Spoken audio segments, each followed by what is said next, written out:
Hello, YouTube. Hello, I am stream on YouTube. Hello, YouTube. How are y'all doing? I'm looking for a little piece of circuit board that I use to kind of solder on top of for stuff like this. Gotta be careful with this. This is a second C computer. Oh, here's the video card that I actually cut it from. This is a Voodoo 3, I think. Let's check. Okay, parts fell off of it. This one my buddy blew up. Made in China. You know that thing where they don't put the name of the card on the card? This Class B digital operates in compliance with Canadian FCC. Model AB4? Tested to comply with the Food and Drug Administration. You know, it probably said on the... Oh, wait, there's a GeForce 4. This is a GeForce 4. This is not a Voodoo. It's a GeForce that my friend completely blew up by overclocking it. He overclocked the hell out of that thing, and it blew up. I don't think it's in here. My blank, the blank from the back of that GeForce 4. It's just this big piece of FR4 with a solder mask on it. And it's perfect for, jeez, it's like, this stuff will cut you up. This through-hole, like big through-hole circuit boards are dangerous. They hurt. They hurt my fingies.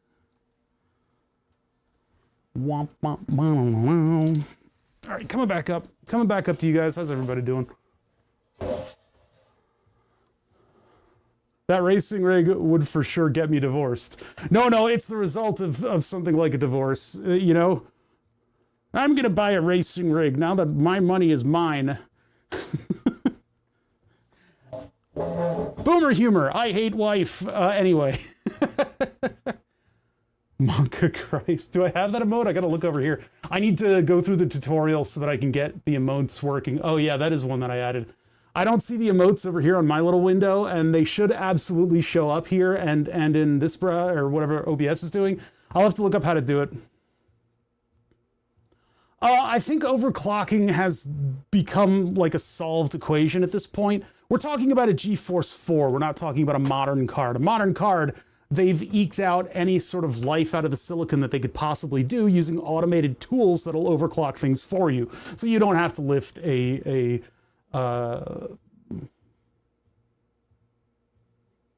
don't have to lift a finger. I was trying to put more adjectives on that, but I just couldn't come up with them. Anyway, you don't have to do any of that overclocking anymore. That's just not something that you do. We used to do it religiously. We used to love overclocking all of our stuff to eke out every little minutia of performance that I was able to provide.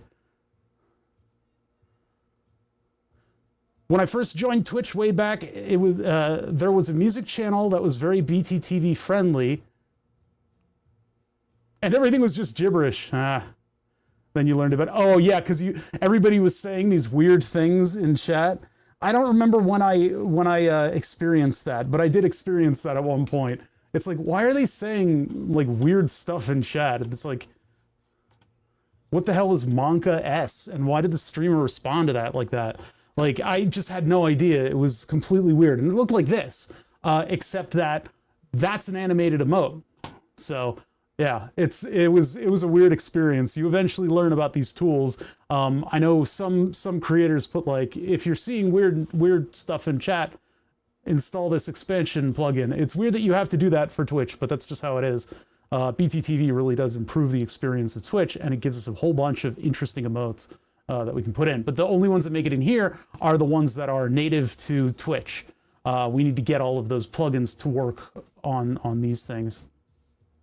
Yeah, me too. It's like you get your settings right, and then you just kind of forget that it's there, and it creates this lovely ad-free experience. Actually, it's a different script that I have that does the ad blocking. And unfortunately, we're at a state of things in the internet, me being employed technically by Jeff Bezos, where I'm just bad-mouthing ads because advertisement has just gotten way out of control. It's great. Wow, it's paying my paycheck. I don't care.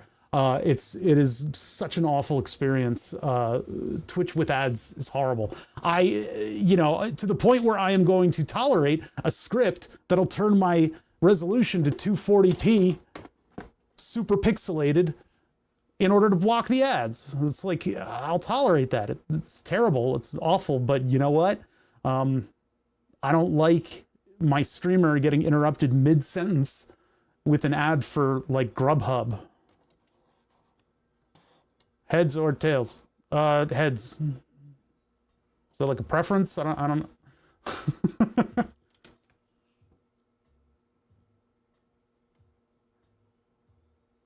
Yeah, no, the ads are still there. I have told Twitch to minimize ads as much as possible.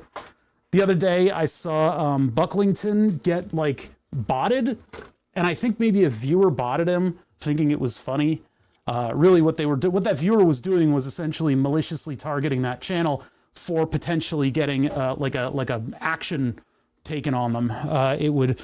It sort of exposed that streamer against their will to the possibility of being banned for a week. But what they did is they botted the channel, and there were like 20,000 viewers on the channel. And so the thought is like, well, I'm going to run an ad. And then you get 20,000 ad views in your credit. And that might equate to a significant Twitch payout. I don't know what it would be, but I also saw something on Slabstream where it was like gamifying the better payout on Twitch, because there's two tiers of payouts, right? I'm in the stupid one. I'm in the dumb one because I'm a little worm that they can just crush under their leg.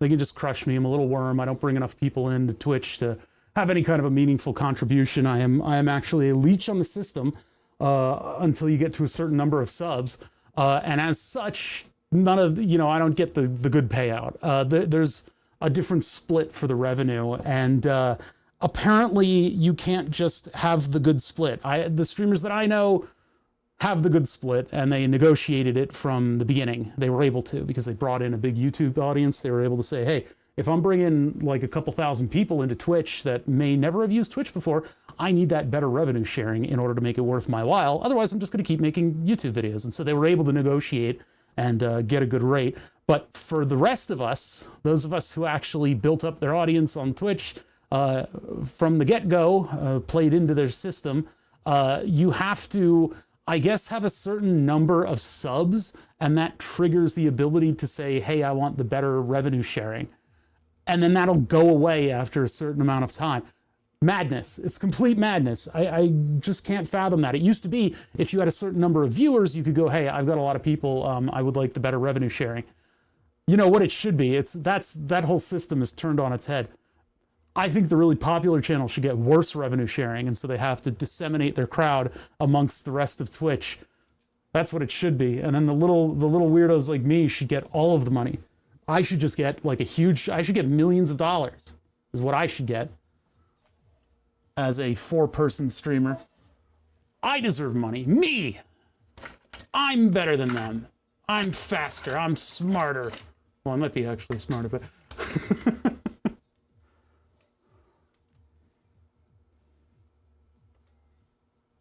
For live views makes sense to me too, like being a server.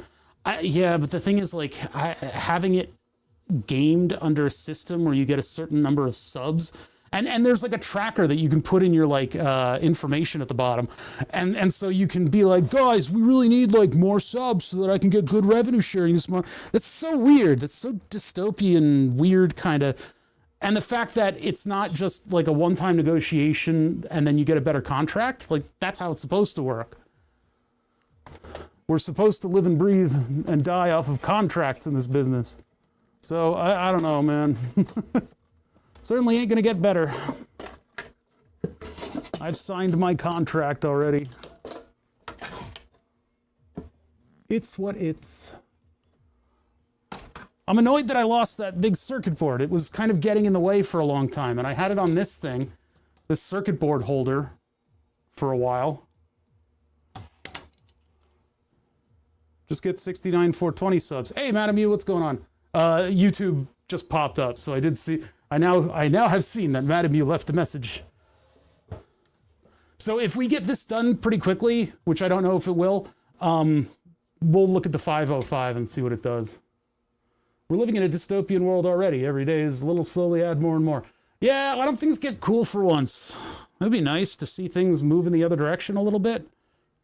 Of not just like, you know, terrible. I don't know. Maybe I gotta look for the good in this world if I can find it. That's probably on me. I really should clean up. This desk is getting worse and worse, isn't it? We got to get the raid light working. So we'll do that. I was hoping that I could find that surface before I started, but I'm really kind of whiffing it here. I'm not seeing anywhere that it could have been, like it maybe back here. LA, LA, LA, LA. Those are the lyrics. That's the lyrics to this song. It's just LA. La la la la la la. La la la la la. No, it's not back there. I don't feel it. Where else? Where else indeed? See, I need a circuit board material that doesn't have stuff on it so that I can solder on top of it. I have a silicon rubber mat that we could maybe use for that sort of thing, but I like the hardness of the FR4. You would.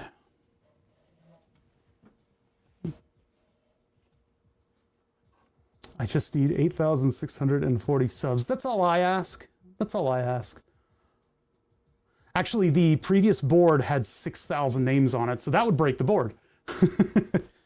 Announcing it would break the streamer. I would die. Thanks for subbing.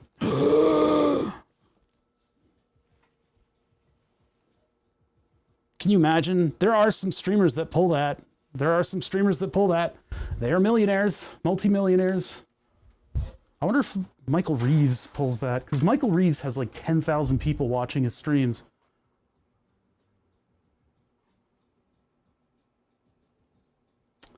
Yeah, not seeing it. Somewhere. Where else would I put that thing?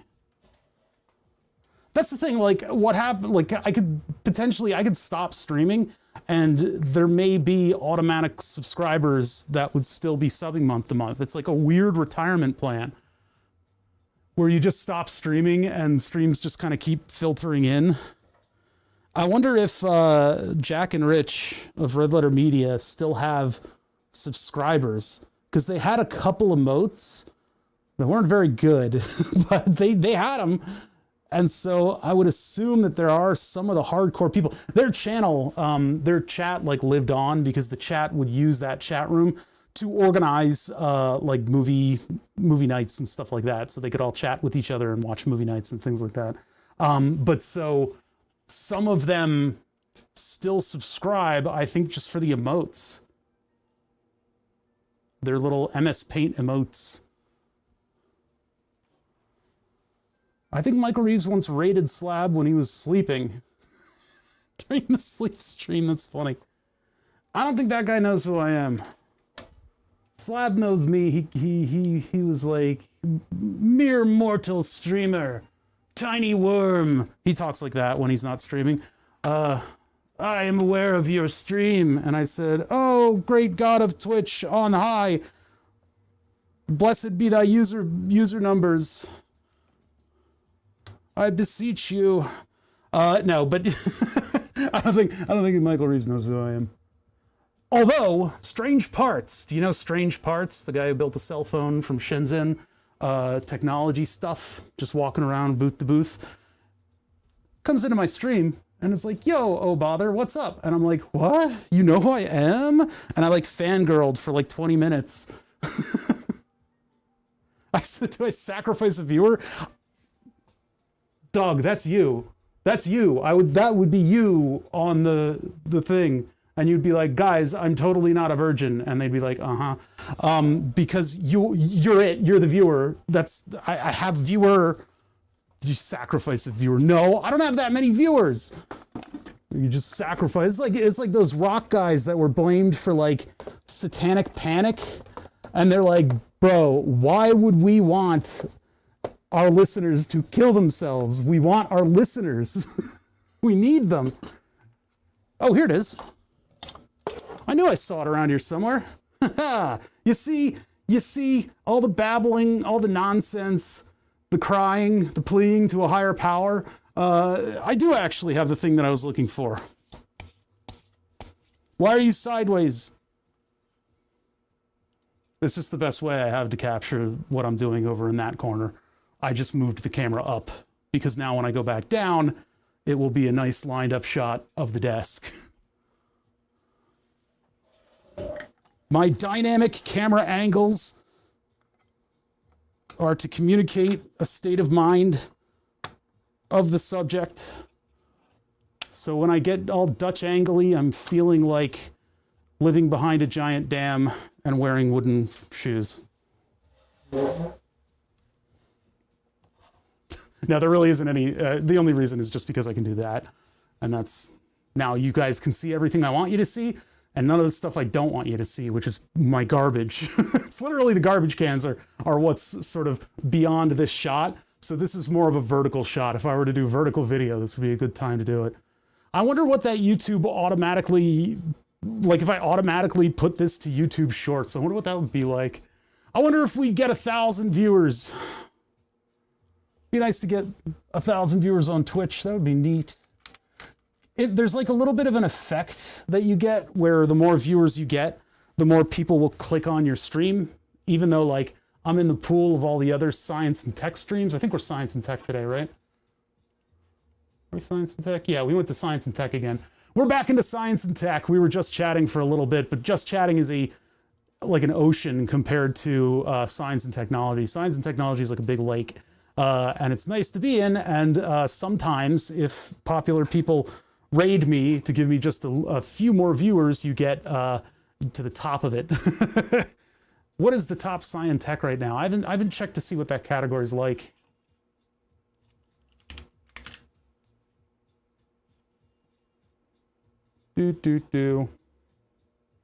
Come on. Everything is so slow.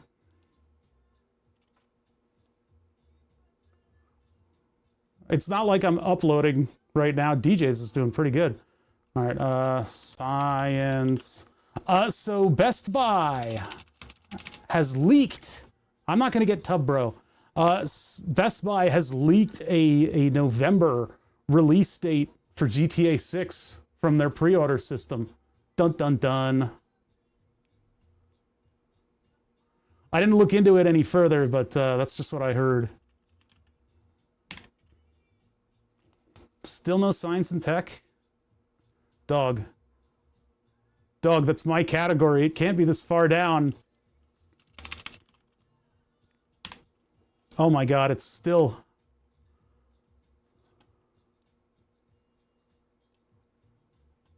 It's below Valheim?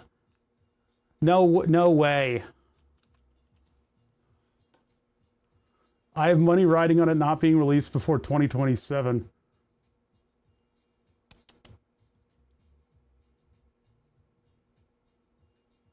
Well, phrase not found. What the? I'm just going to go directly in.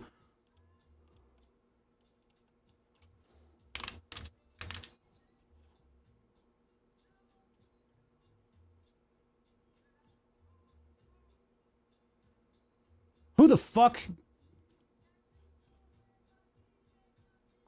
This is painful. This is painful.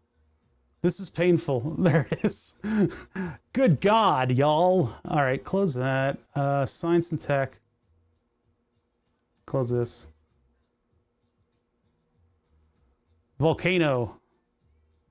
With 40 people. Yeah, so my typical average viewership actually tops us off on science. You know, the reason for it is, there we are. You know, what the reason for it is that all these MFs have jobs. They all have jobs, and they all go to their job. Go to your job! Yeah, I was just looking at who was topping off science and tech, but science and tech is like buried. Just Chatting is up there, so you'll get more people just clicking into Just Chatting. Oh. I know, this is the Bob Marley part of the chill mix. They buried us. No, we buried us. The total number of viewers is like 100. Freaking Deltarune has been out for, or part of the latest part has been out for like years, and they were well above where science and technology was. People aren't smart. Okay, all right. Luckily, we don't need a lot from the computer today. Oh yeah, that's time. Let's get the music out of here. Let's actually get started. I'm gonna slowly fade out the music. Where did it go? Where did it? Oh, okay. I guess we. All right, my glucose level's up because I had a corned beef special, half of one, before stream. So I'm going to grab liquid, and both my insulin pump and my blood glucose monitor are on their last legs. I think the glucose monitor is going to last till 5 p.m.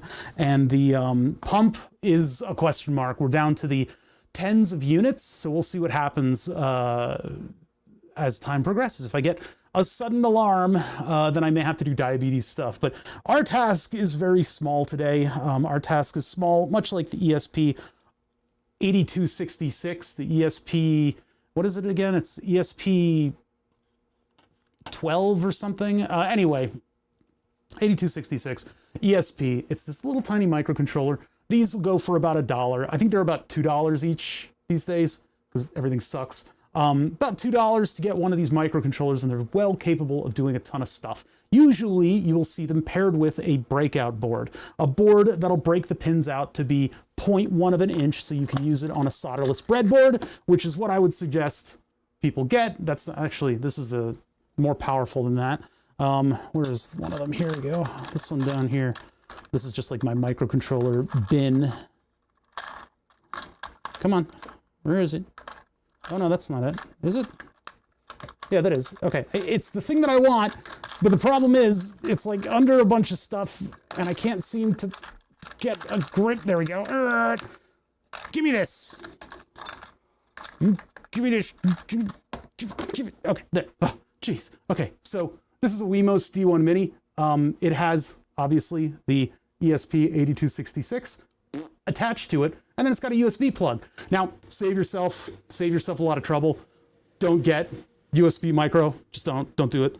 Problem with these plugs is nobody solders them correctly. Nobody solders the little anchor pins properly, and then they don't put vias on the anchor pins to make them strong. And so as a result, the first time you plug this thing in, the springs inside of the USB Mini are going to fight it really, really hard. And then you potentially just go, oops, and then the whole plug rips itself off of the board and takes with it a lot of the USB traces and stuff. It is very annoying, and I've dealt with it a lot. USB-C has sought to sort of alleviate some of those issues. It's got some more advantages to it. Plus, with USB-C, it's very easy to machine the opening because it's oval shaped. So you really are just drilling two holes and then filing between them, and boom, you've got like a perfect USB-C hole in your thing. So whatever holes you wish to fill with USB-C, you can. But anyway, so the ESP8266, old Metal Spider, yeah, it's an older one. If you get it on the breakout, it fits on a breadboard. You can do all kinds of cool projects that involve Wi-Fi. This thing involves Wi-Fi, and it's not very powerful, and I like that. I like cheap and unpowerful things. That's basically me.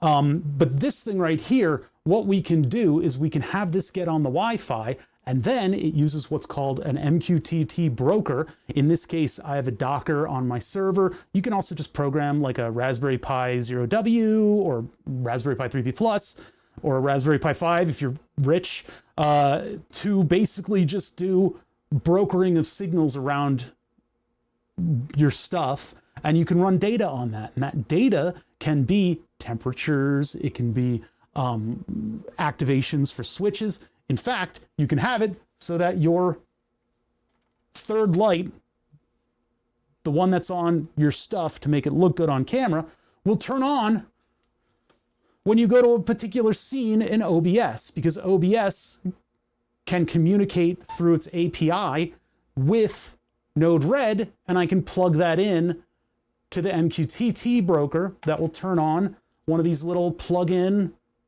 switches for your lights. I have one that can coordinate day and night time for plants. All of the lights for my stream, I can just hit one button and they'll all turn off. And then I can hit one button and they all turn back on. So what we're doing is a textbook MQTT thing with the ESP8266. We are hooking one digital output to a little MOSFET board that can trigger high amp loads, and we're sending power to a regulator to get this thing 3 volts, and then this thing will switch 12 volts. And then I plugged it into the thing that's using the Twitch API to indicate that we got a channel raid. And so when a channel raid's in, this thing will go wee woo, and spin around. I bought some USB 3 micro USB connectors because they're so stupid. Oh no, that's not what these are. Yeah, these adapters, I have USB-C to like USB-A over there, but they're kind of like big. It's weird. Glorious USB-C. Do you remember the time when everyone had 50 types of cables? I hope we never go back. Lines and Squares does not talk like that. I don't know why you guys think he does. Everybody was in here saying, Bother, you know Lines and Squares sounds like a big Skeletor? And I was like, no, he doesn't. But I don't know, they insisted. All right, so anyway, I'm gonna put this away. We're not using this. What we're doing is we're trying to get an ESP8266 to just work like normal, right? We just wanted to solder power to it and one line, but it turns out the ESP8266 was intended for such heights that they said, hey, if you wanna boot from an EEPROM, you can use this pin, and if you wanna enable it, you can use this pin, etc., etc., etc. The 21st night of September. Mario, didn't you remember? Mario. That's Earth, Wind, and Fire. And actually, Short Lurker, when I partnered, because we never thought I was going to partner with Twitch. We never thought it was possible to get 75 whole people watching an electronics stream where some guy has a board that lasers stuff. And I finally partnered against all odds. We got like 100 people for a month at the end of the pandemic. That's like impossible for me now. I don't know why. It has mostly to do with the board, I'm guessing. But anyway, Short Lurker made a little video, which was Earth, Wind, and Fire, because I think it was around September that I partnered, and it was pretty funny. He took the Bother face and he superimposed it using video editing tools. We need to do this. We need to hook VCC up to the reset button, the enable pin, and then the VCC pin. We need to put a 100 microfarad capacitor, although that's probably pretty optional. And then we need to connect that capacitor to ground. We need to ground. And then we also need to put a 2K resistor to IO15 to tell this thing that you are not supposed to load from an EEPROM, just load from your internal memory. These are sort of the minutia of microcontroller that you don't have to deal with when you buy a board like this. This already has all that electronical stuff, as well as a USB adapter so that you can, through a virtual COM port, program the ESP. By the way, everybody's using like ESP32s and stuff like that. They're equally cheap, but they're so much more powerful. They can do crazy stuff with them. The ESP8266 is a little bit obsolete, but I've got a bunch of them, and I'm probably going to order more of them at some point, because these are pretty good for Internet of Things things.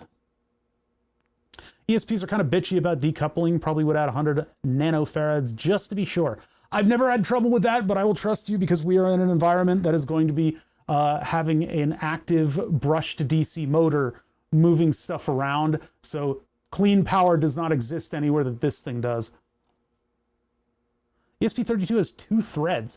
Oh, so you could put all of the wireless communication into a thread and have all of the boring stuff on the other one. That's fascinating. How does the RP2040? The RP2040 has some threads, doesn't it? Fadanon is triggering nerd rants from me. A microcontroller, you can think of typically, if you're just getting into microcontrollers, you can think of the microcontroller as being able to do one thing at a time. It can only do one thing at a time. Now, there are accessories and all kinds of other systems that exist in microcontrollers, but when you boil things down, you can think of your code as having, RP2040 also has 2. Fascinating. So that's a big deal for us because that's 200% more things that, well, it's 100% more things that the microcontroller can do in any given time. When you're programming a microcontroller, you think of it as processing one line of code at a time. Because traditionally, you would have machine code, and the machine code would be loaded up into registers one thing at a time, and then the registers would act on commands that were numerically coded. That's what machine language is. The compiler, obfuscates the machine language and allows you to program in stuff that we recognize, something akin to a language. And so when you have a microcontroller, you can think of things as happening by one single thread. So one command is executed line per line as you go through your code. And thinking like that generally gets you decently serviceable microcontroller code. Throw into the mix a second thread, and now you can offload tasks that take the microcontroller out of the game. So typically if we wanted to put like a delay and we were not asked to use timers, instead we just say wait 30 microseconds, and the whole microcontroller will, it'll stop completely, and then it'll start again 30 microseconds from there.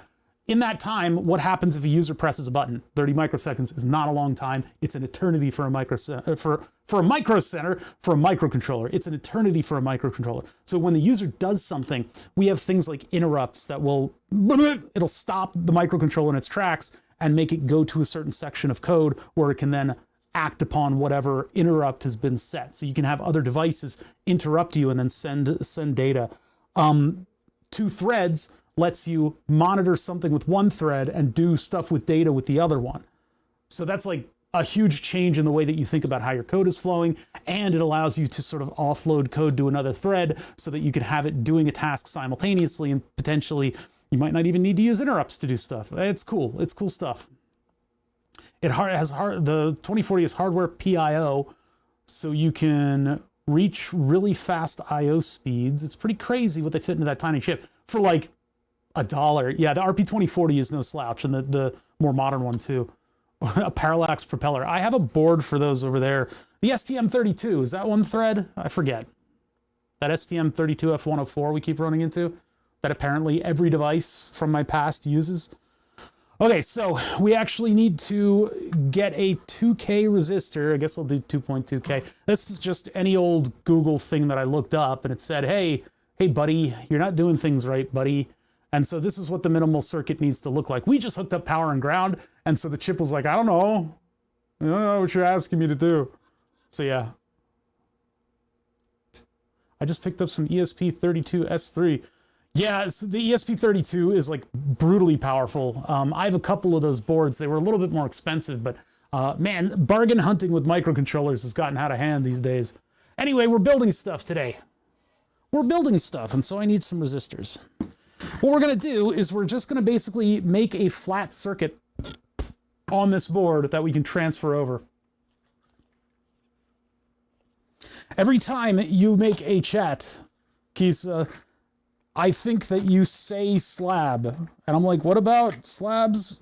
But no, you're just, it's that underscore slab at the end of the name. It makes me think that somebody sent a message that said slab. Now, do I want to put like 1K resistors on the other inputs? Nah, I guess I'll just leave them alone. It can act as like a current limiting thing. My bad. Yeah, you're right. It is your bad. Fuck. Anyway, so... I should probably put 1Ks on those parts. That's probably a good idea. Just to isolate things a little bit, like VCC won't get one, but like enable getting a 1K and reset getting a 1K resistor, that'll just keep it from like tanking the current if anything happens. Oh, it was bribing people to add. Yeah, that's what Kisa said. That he had like, put my name and your name. That's the singular most vain, vapid thing that I've ever heard of, and I love it. I love leaning into ways that streamers are actually pieces of shit. Sorry, YouTube, I didn't mean to say a naughty language word. Sorry, YouTube, I know you guys start screeching if I utter curses. If I utter curses, I have a feeling that the YouTube algorithm buries my channel. Not to say that a lot of people have really found me through the YouTube algorithm. It should have like this wonderfully powerful giant user base that it's able to hook people up to. And what they decided to do was make it TikTok instead of like live streaming like I'm doing right now. So I'm going to continue to live stream as if I am live streaming on Twitch, but it's only on YouTube to archive. It's only there for archives.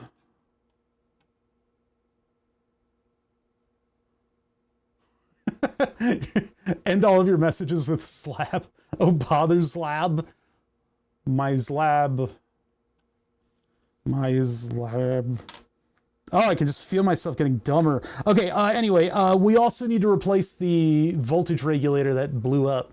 Luckily, I have a lot of these LM1117s.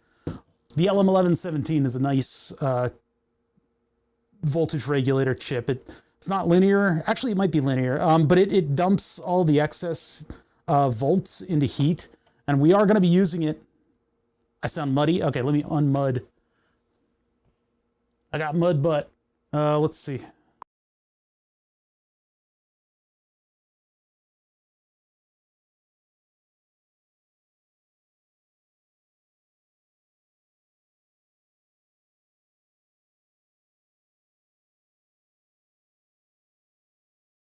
This mic doesn't use a strict differential for its output. It instead unloads the audio onto one of the differentials of the system, and I think when it does the wrong one, it starts to sound a little muddy. It's either that or just the placement on my shirt where the thing is. Either one, I'm not sure. This is a custom build. Fatanon would know the URL. I kind of forget the URL, but we made a PCB off of this thing. Yeah, there it is. Thank you. Project 93 is essentially what this driver is. It's a very clear one-to-one driver. See, that's not Flatulent Gonad coming into this channel and just screaming at me. That's actually an emote. I really need to get BTTV working with these things. But this is like the streamer's first audio project with chat, and it worked really well, so much so that the first blush of this thing worked perfectly. I bought a second one of these little cases, these little belt-mounted cases, and I made Julian's mic pack, which is my spare. I mean, it's appropriate. If you come in here and just start screaming, I would be like, yeah, do be like that. All right, so we got to replace an LM1117 voltage regulator. These things are pretty good at their job. They just can't take 12 volts in all the wrong places. There's just dog hair everywhere. Is it that it's approaching spring and spring cleaning is starting to, like, I'm getting the bug for spring cleaning? That might be what it is, but I'm noticing all the dust everywhere. Also, you know what? When spring comes around, we get sunlight, and with sunlight comes visibility of dust. Maybe that's why spring cleaning is such a thing. This tip is not going to do it. This one's not going to do it. So what I'm going to do is I'm going to replace this tip. Psst, my fingers! I haven't turned on my iron yet. Now I have that song stuck. Wait, which one? Which one? Yeah, when you say Willow, a little picture of Willow will pop up on screen for just a second. Rocco's Modern Life. Rocco's Modern Life. Rocco's Modern Life. I remember that show. I don't remember that song. All right, and then we need big solder. I'm going to use big solder to just chase this thing off of the board. As long as it's ska. Yeah, I don't know if you saw, if Flatulent Gonad saw that. He probably just screamed into my chat and then ran away. Probably to get tea. You Brits. And your tea. Oh, I'll catch up in chat. Whenever you say Willow, a picture of Willow now appears. Look at that. Easy as pie. I already have a gallon of tea. Tea actually does sound nice. I only have lemonade, I think. I had a bunch of half and halves. Half tea, half lemonade. But they're like Crystal Light powder, so they're not like real drinks. The 1990s pattern shirt that he wore on the show. It fits right into your midlife crisis. I see now. Man, that era of Nickelodeon was crazy. With the slime and the pederists. Gak. Feet. It's like, why are the children's feet so prominent on this TV program? And then 20 years later, we're like, oh no. Oh no, no, no, no, no, no. Oh no, no, no, no, no. No, no, no, no, no. Meow, meow, meow, meow, meow, meow. Yeah, what was everybody saying? The Willow feature's so good. Things like that, you know, those are the ideas that I try to bring in, is stuff that's like cute and fun and gives you guys another layer of interactivity. Those are kind of the things that I wish I could work on and have 10,000 people watching, but unfortunately my ankle has been chained up to the board on my wall, so I've got to get that running. That was a lot. Since we have no idea when we're going to die, I've decided every day I will have a midlife crisis that needs resolving. That sounds like an exhausting way to live your life. Are there googly eyes on the big rectangle to the right? I don't know what you're seeing, because I have not put googly eyes on anything in this shop. I don't know why people assume that just because I make things that I put googly eyes on things. I don't know where people get that idea. Why would you guys think that? Tell me.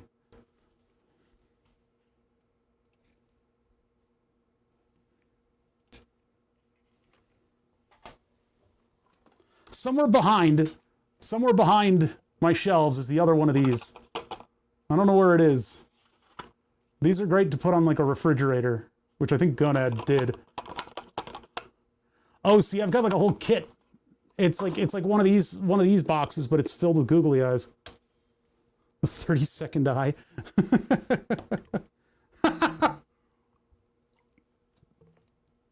Three Mares was, back when she worked at a bar, she was putting googly eyes on all the pictures, and people would notice them after like a week.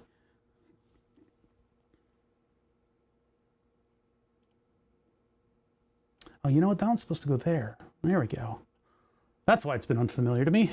I had one of my my scenes was out of order. So yeah, now we're going to get the solder off of these. These are surface mount pads, and I can use desoldering braid. I could probably get away with using the solder sucker because there's so much of the damn stuff, but we'll use desoldering braid just because we can see it in action for once.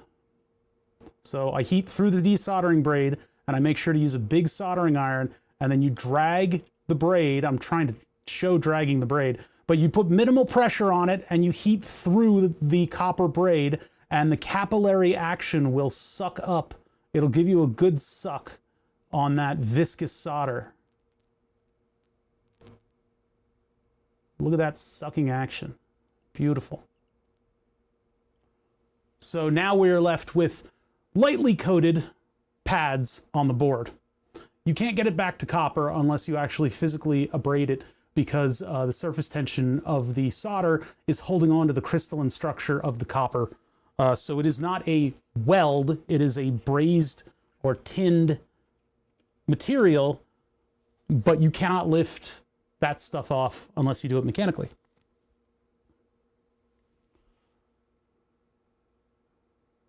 Hold on a second, is this severe lack? Oh, I don't have the for anal use only. No, I don't know if I want to get that much into the Reddit humor of all of it. Those are fun, though. I really want one of those tiny vices that you have on the desk. But a YouTuber recently covered them on his channel, and now they keep getting snatched on eBay, going for 300% more. Damn, that sucks. Because, yeah, this is a miniature precision vise, and if you buy this new from Palmgren, who makes this, this is $600. And that was back in 5 years ago money. $600 because they're precise. All of these surfaces are precise. This one is not. This one has been through, you know, enough torture being an electronics vice now. It is unfortunately a little bit of a specialty device. It's just because this is really flat. These are really even. This is a precise size. This is very flat. These are very precise. Just that kind of stuff. Machining, like tooling, is expensive. But, and unfortunately that this eBayer blew the lid off of this. I think some things should be kept secret, because this was our little secret, is if you were going to look for one of these, you look for an estate sale or you look for an eBay sale. But now, these are really expensive. Well, so something this precise would be needed if you wanted to put an angle block beneath this and then put this in your other vise so that you can have something held at an angle that your end mill can then hob away. That's why you would need this thing to be so precise. There's all kinds of other things around this, but mainly you can put this into your bigger vise at an angle. Might find one at Goodwill if you're very lucky. But yeah, this one was from a closing down machine shop, I believe. My buddy Krigor and I found this it was in some guy's toolkit, I think. But that's where I got mine. But eBay would be the second choice on where I would go to find one. Okay, so I need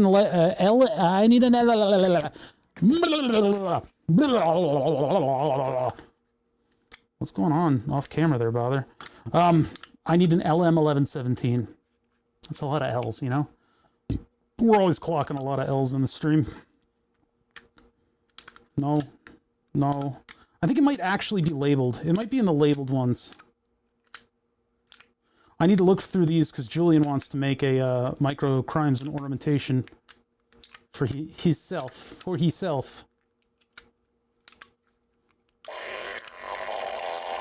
Indeed. Yes. Sorry. LM11. LM11. Nope. Okay. One of these is gonna have them. I know it. I know it to be true. These are the larger ones. This would probably be preferably the LM1117 that I would use. It's in a larger package, which probably means it can tank more heat. Those are not it. Ow! Why are you doing this to my eyes? Did you ever see the video of the guy on Twitter a decade ago who put an LED matrix behind his component bins? Yeah, I did see that. That's kind of interesting, but at the same time, it's like, I don't know, I would have to keep it organized, and that's just not going to happen. You got to do a lot of upfront stuff. These are LM1117s. I think are these the ones that I want? No, it's way too big. These are like similar regulators, but I don't think I can fit them on there. I have LM1117 specifically. They're somewhere in here. Oh, bother and organization are not words that are said together. Listen, more organized than a lot of you. I've gotten my share of compliments. Oh, here we go. People who say that's 5 volts. The problem with LM1117 is that there are two. Well, 3 and more. LM1117, 5 volts, 3 volts, adjustable. Those all exist. So we need to make sure that our LM1117 is not 5 volts. We need a 3 volt. That's up here. Oh, I'm running out of them. That's good. I need to buy more of these. I bet they're not cheap. SOT223. Let me get on that right now, actually, before I forget. I am going to open up an Amazon window, and you guys are not able to see. He has a label maker, so he's more organized than most of us. I mostly just got sick of the labels that I put on things getting like rubbed and becoming blurry. So yeah, the label maker is a significant, like the thermal label maker, really good upgrade for a place like this. I'm gonna do Amazon, and then I'm gonna look up, I'm gonna move my soda so I don't spill it on my keyboard. And then I'm gonna look up SOT223LM1117 3.3. And I find a pack of 100 for $10. That seems a little excessive, doesn't it? I mean, for a tenner, and I'll never have to think about a voltage regulator ever again. I don't particularly love the LM1117, though. They just happen to be used a lot. I can get 20 of them for $4, but it gets here by the end of the month. Or I can get 100 for $10, and it gets here, I don't know, man. That's a lot. Oh, new 70 times for $7 for $1 each. No, that's 1 cent each. I can get the 1.2, the 1.5, the 1.8, the 2.5, the 3.5, the 5.0, and the adjustable regulator for anything in between. Having a label maker and using it are different. I have a label maker, but it's only the 2% of your storage. I finally found one LM1117 in that dumb package I picked up for a PSU and old TV driver board. It had 10 in there. Yeah, you find them all over the place. I don't want to. This is like a trolley problem. If I order $10, if I spend $10, I have 100 of these things. Am I ever going to use 100 of them? Maybe not. I guess they are used a lot in modular. And if they're used a lot in modular, that means Julian and Dave will be blowing them up almost constantly. I don't know what those guys get into. They get slap happy and get a little silly with each other, and they start plugging in all of their synthesizers upside down and sideways. And I guess that plugging action blows them up. So I then get to be the guy that fixes it all. All right, I'm spending a 10. Oh, you don't have to do that. One soup, 1992, except for the part that Twitch kind of shaves off of the top. Thank you for all those bits. It says, get 100 of them. Place my order. There we go. I will now be the proprietor of an entire phalanx of LM1117s. Thank you. Sincerely, thank you, 1992 soup. We can guess your age. It's very kind of you, people who have real jobs and make actual money. So here we go. ASM 1117, my second to last 3.3 volt 1117. We'll be regulating voltages all up and down the block. No, well, I don't know if I love this regulator. It's okay, and it's used in like every modular instrument, so that's pretty much where we're at with it. So keeping stock of them, permanent stock of them, I guess is not a bad idea. It's not a bad idea.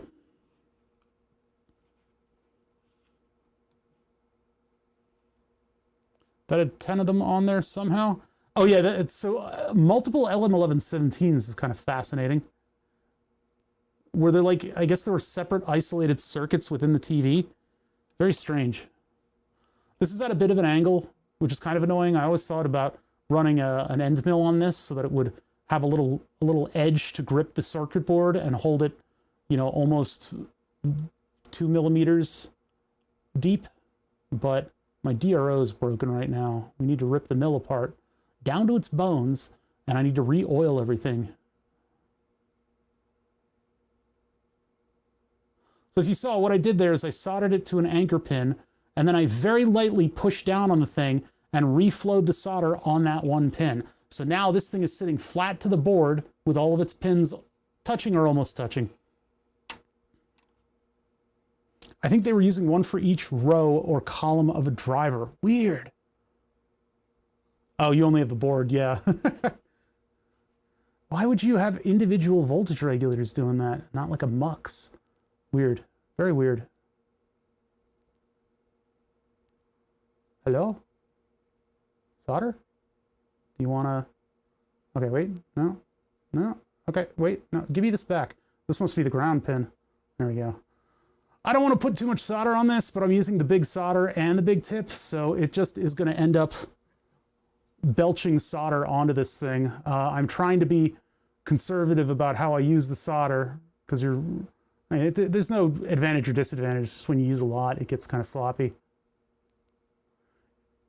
I mean, in this particular system, I guess more solder means more heat transfer, so it might actually be a good thing, but that is way over the amount that I should have on there.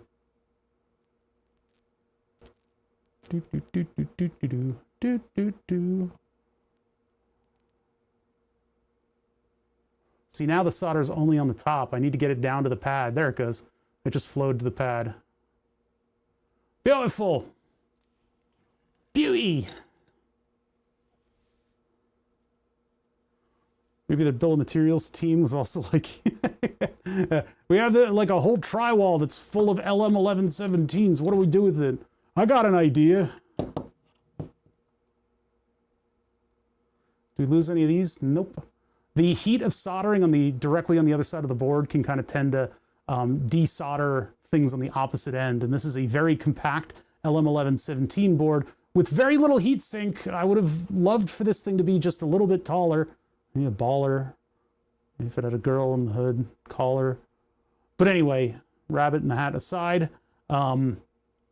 I would like this thing to be a little bit taller and have the ability to sink heat away, because this thing gets hot. This thing gets hot, hot, hot, hot, hot. Okay, now we need a little desolder braid. And if my memory serves me correctly, we just filled it up with solder. So we have a nice little heatsink tab in this little slab. Isn't that fab? Maybe we could collab or just nab. I think I'm out of stuff. I don't think I have any more. I'm sorry.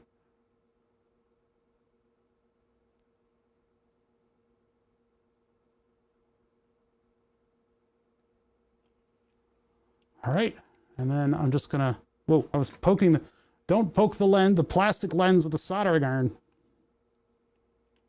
This thing looks like it's flat, and then I just looked at it, I just glanced down at it, and it's very much not flat on the board. What's going on here? How come that looked flat for me for some reason? Just because of the positioning of the camera and the parallax of the lens. Well, no, the parallax of real life, I guess, is really... it can be small. We can just do a little, just a small little, that always bugs me when people say that. Just a small little blankety blank. I'm like, why did you say it like that? Why would you do this to me? Ow, it gets hot. Ow, it gets hot. Okay.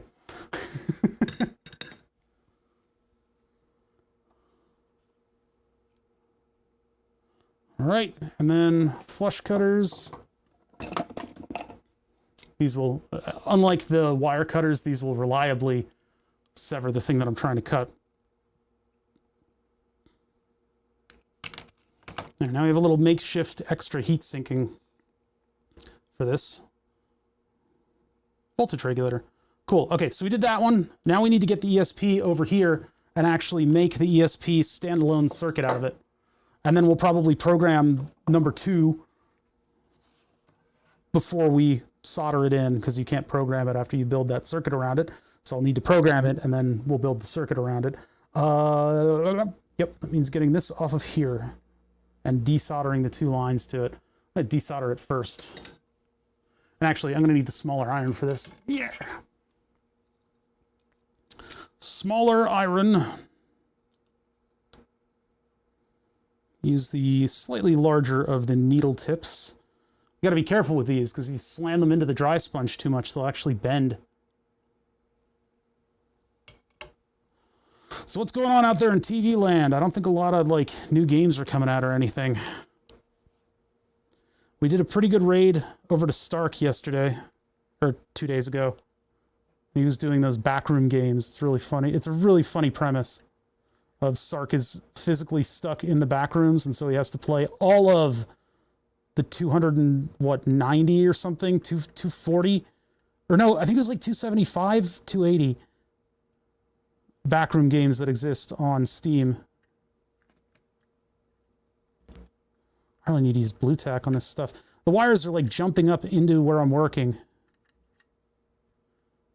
And I can stick them in that hot glue that's sitting right there. Like everything else is. Yeah, that keeps them down a little bit.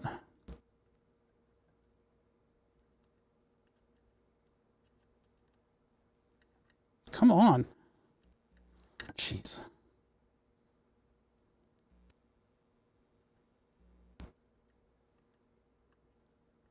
See, the problem with the wire wrap wires is that they get everywhere. When you unsolder them, they spring back to where they want to be. That sounds like torture. That's kind of what Sark does. He plays these real busted dumpster games that people like just offload onto Steam, and it's pretty funny when he finds an actual gem amongst those truly terrible games. Excited for the Steam machine. I was too, but it turns out it's going to cost a lot, and I don't have a lot to spend. So I was thinking like, man, if I could just like buy 2 of them, I could load them up with Linux, and then one of them could run Stream, and the other one could be the work computer that I use on Stream. I think they're around $500 or more than that. They're going to be more than that, I think. with RAM prices, they really don't know what they're going to cost, and that's why they've held off. So the Steam controller was probably supposed to be released alongside of all that other hardware, but having a little trouble in the industry with basically AI needing all the RAM in existence in order to muscle other contenders out of their realm, which is disgusting. But that's business. Yeah, thank you, Sam Altman, you piece of shit. Want my cheap RAM. Computers was never super cheap, but they weren't super expensive at one point.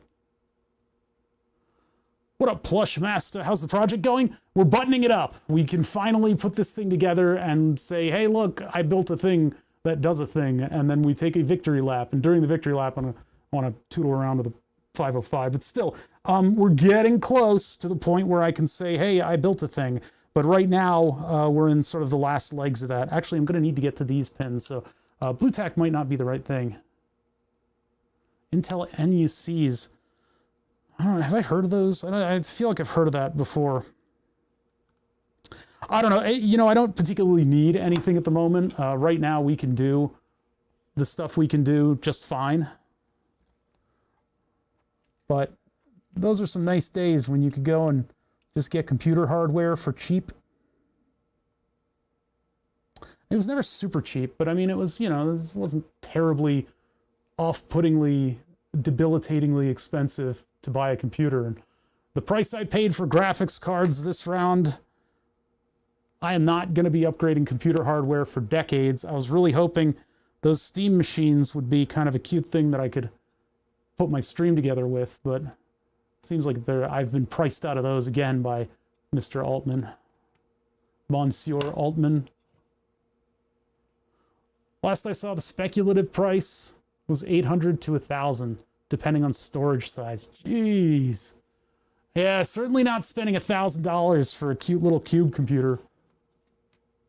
I'd buy some abysmal piece of shit from China before doing that. So this gets a 2.2K to ground, and then ground goes to ground. So I think what I want to do is I'm just going to put this up on the shelf. I'll just put it up here.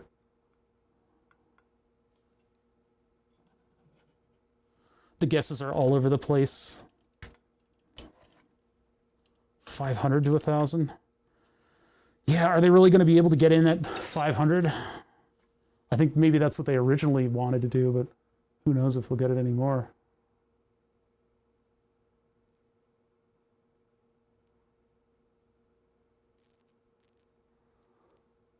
I screwed up. I screwed up. There's no going back.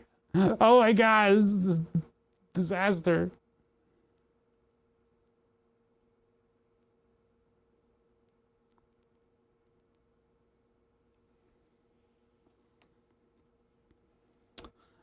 Yeah, they probably have a warehouse full of them, and then they've got a whole nother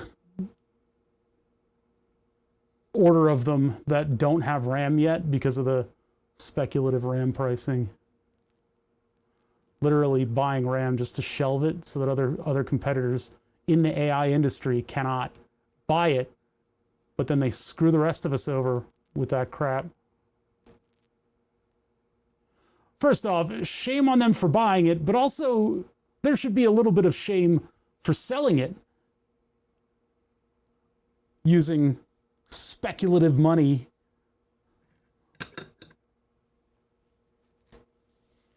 I hate BYOR. What's that? I don't know the thing you're talking about.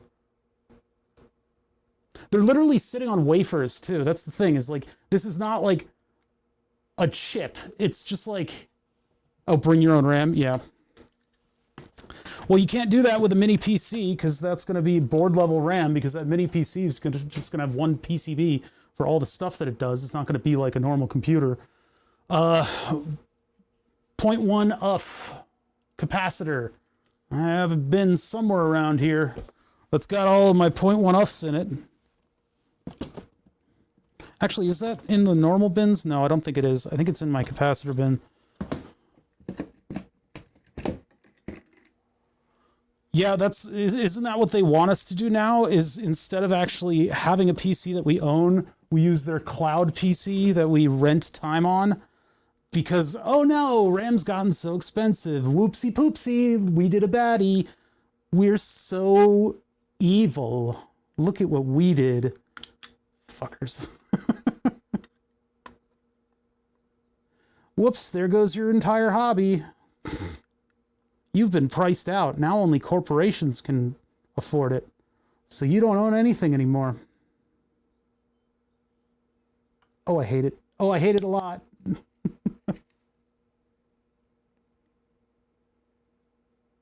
When the AI servers stop being utilized as heavily, it's going to be punished. I don't know. It hasn't made 1 red cent yet, right? Even though they're charging out the wazoo for corporate customers. But then even the corporations are like, you know what? Instead of buying all these tickets, why don't we just hire a developer? They've come full circle very, very quickly indeed.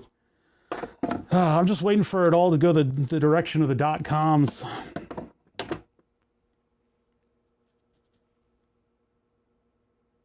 The mini PCs like B-Link have laptop memory slots, but the laptop memories is also going to get expensive. I don't know where I want to put the 0.1, if it's even necessary. I guess I could put it over here, and then we can run a wire up to enable and reset, and then I'll run one down and over to here. I could just do like a bare exposed wire, but I don't have wire that's kind of thick enough in the solids that I have. It would be fun to do a bare wire for this, but... Oh, cloud computing for consumers is going to be punished harder after the AI boom ends. Yeah, what are they going to do with all these servers? Look, AI is out of the bag, right? That's not going back in the bag. So I think no matter what, it is going to be used for AI, but because it's going to exist now in perpetuity. It has already completely eroded my trust in it. I have zero confidence that AI can really do anything very complicated. See, I was going to put these flat out here, but it seems like I've got more support on the ESP itself.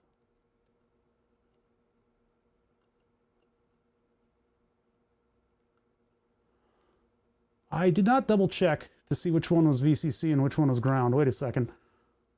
Well, I have a picture of it that has them. Yeah, okay, so that's probably true to the picture.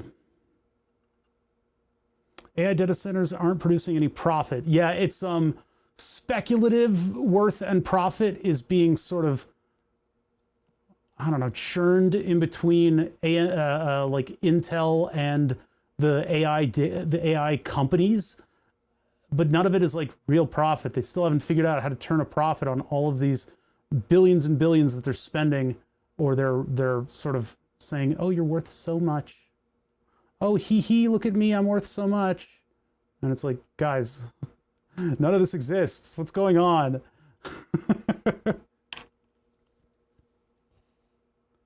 This is always the part of soldering that makes me nervous. Super tiny components that just won't sit how you want.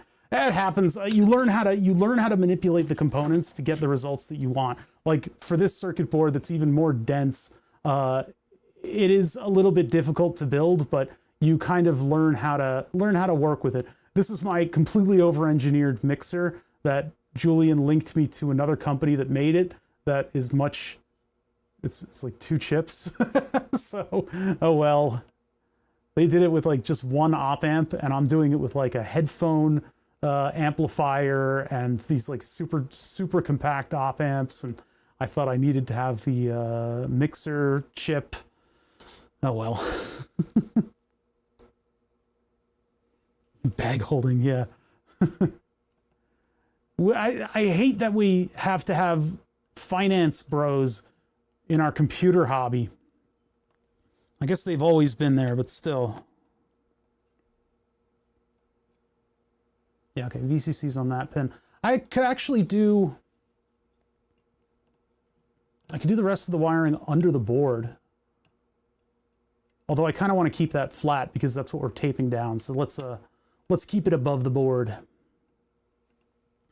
It just makes it so that I have multiple junctions on some of these.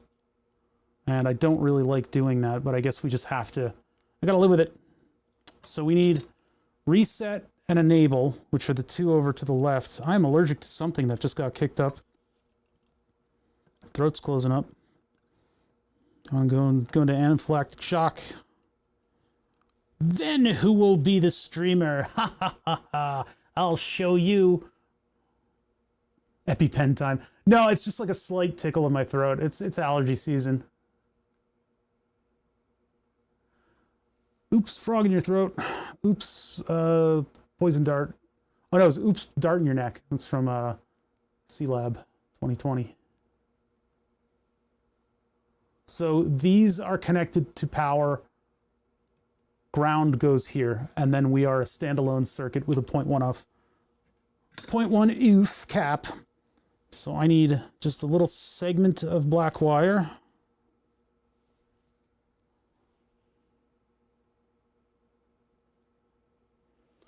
Today I learned a tight, overpronounced upper mouth can be allergies. Oh, like if you feel the shape of your tongue. The tongue swelling and cracking when you eat a tomato is apparently an allergy. And I have that happen when I do stuff like when you eat, learnt is preferred in British English. It really is. I kind of doubt that. I have my doubts. If it is, then that's egg on my face. Yeah, when you eat like a cherry tomato and your tongue swells up. I didn't know that was because some people have an allergy to off-season and cherry tomatoes. And then that happened to me.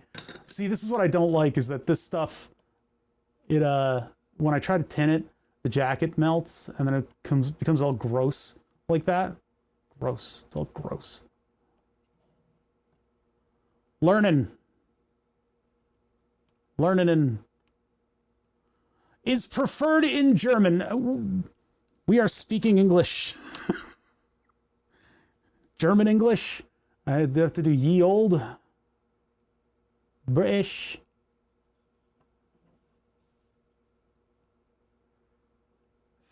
Ferinin. I think this is also on ground.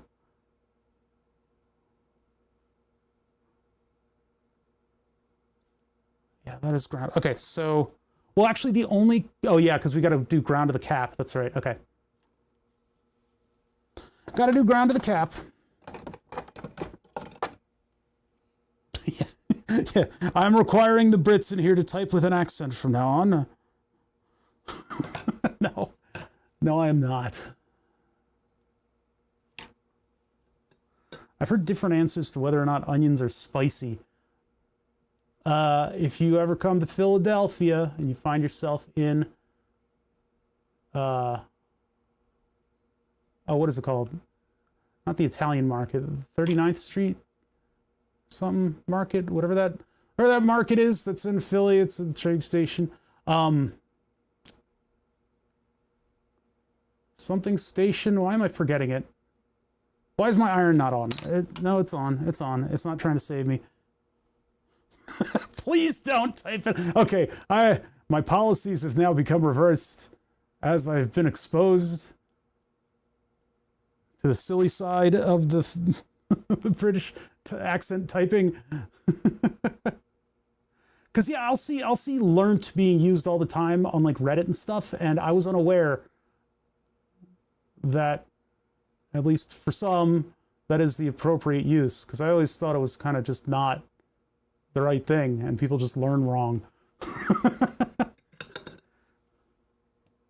I've never experienced my eyes tearing up when cutting onions. You got to do Spanish onions, and don't turn on any kind of a cross flow of air or ventilation, because if you turn on the vent fan, that's actually a legitimate way to shield yourself from the fumes of the onions that you're cutting. But the really strong onions will cause you to tear up from the acid.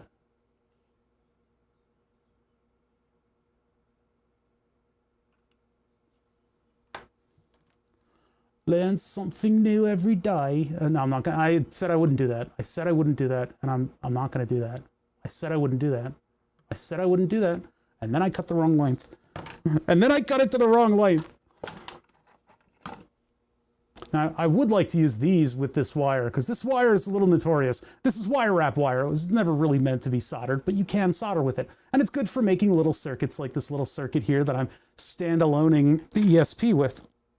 But because the wire on it, or the jacket on it, is so susceptible to heat, in the past I've used the iron to strip those. I bought this right angle, pinchy, snippy, cutty tweezers in order to facilitate taking the jacket off of this stuff. So you got to go like this just barely, and like this just barely, and then pull. That's going to pull my nice little angle there out.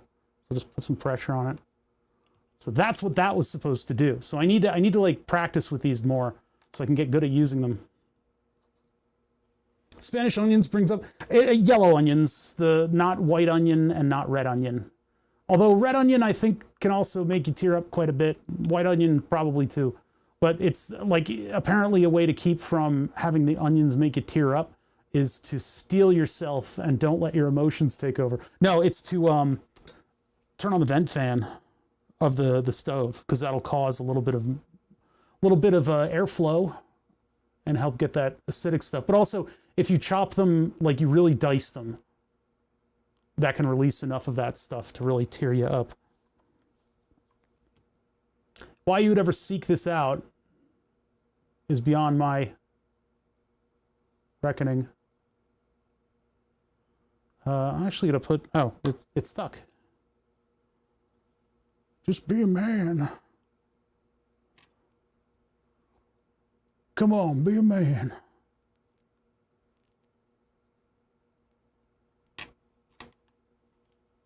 Purple onion. Yeah, why is it called red onion? It's very clearly purple. Mean by eyes, water and burn. Those also using a slicer, so I guess that's a bit different. No, this is the same. Same thing, just whatever's releasing that stingy stuff. That's not the best solder joint, but I think I'm going to be coming back to that.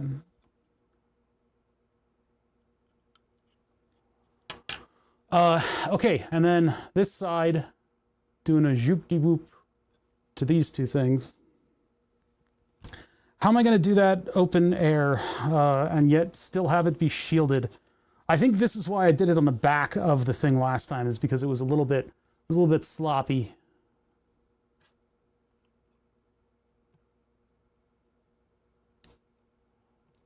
Okay. Let's reconfigure that so that I can get my fingies around it. I will admit that the blue tack is a good idea. It's helping me out a lot right now. Captain tape would have been my go-to. And then you throw the captain tape into the ocean, usually at a dolphin, when you're done. Or when you're not done. You can just throw batteries at dolphins. Always a good idea. The dolphins know what they did.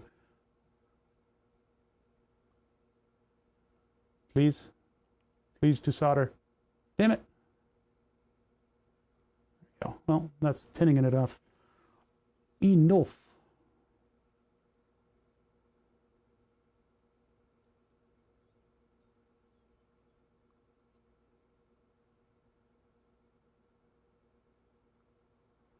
Problem is, I don't know. Yeah, I'm soldering it at like a 45-degree angle. I wasn't flat to the board. Dang it.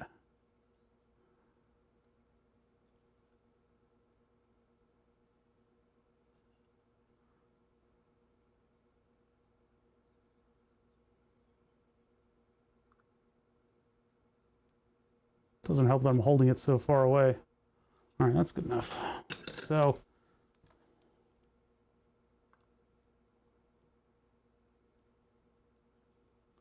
like that. And then like that.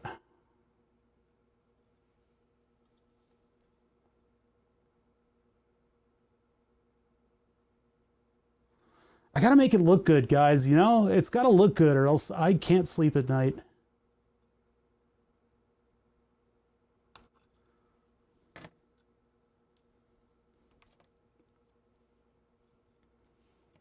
I'm actually gonna do that one by heat just because if I pull on it, I'm gonna get rid of my beautiful angles.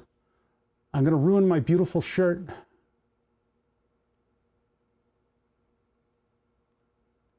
That video where the kid blows up the glow stick by putting it in the microwave.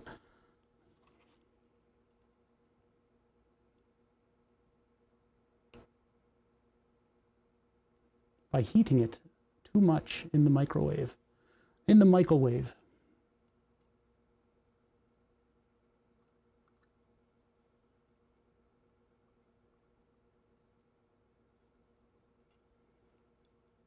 That's looking a little sloppier than I had anticipated. I think I made that one too long and that one too short, but they were measured by the tweezers, so the whole thing kind of tweaked itself. Well, I'm gonna live with it. Gonna live with it because we got one more jump to do.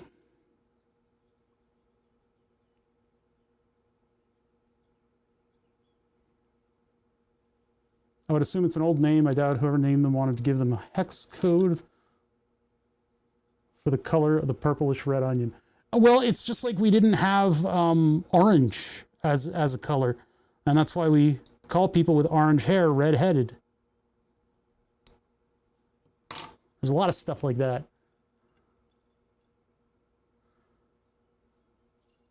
No wire bending tool. We're not wire wrapping because this thing doesn't have posts. These I would love to wire wrap, but they're not 0.1 inch spaced. They are a metric standard and they're closer together. Why? Where's the end of this wire? Oh, I got it. Okay. Jeez. Tinning this stuff is very annoying. I wish there was a better way for me to do this. If this insulation that they had on the wire was just a little bit higher temp.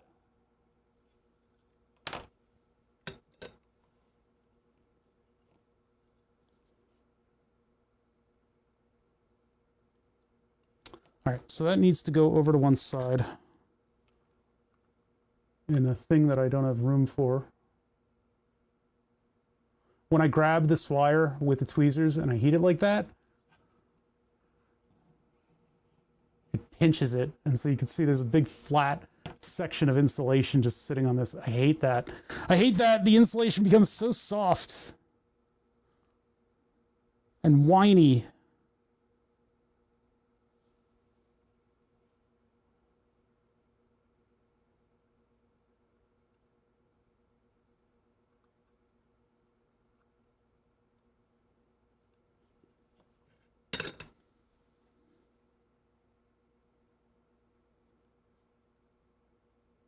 Old Greek book called the Ocean Purple. I mean, I've seen Purple Ocean before, so that wouldn't be all that jarring to me. Purple highlights on the ocean. I mean, I was doing mushrooms, so that may be the reason I saw purple in the ocean. But I don't think I hallucinated it. I think it was just a hue that was coming off of the sun on top of green waves. Mushrooms don't make you see weird stuff. You just notice things that you wouldn't have noticed before. So I think it's more of a green hue. It depends on the time of day and stuff that's around. I don't know.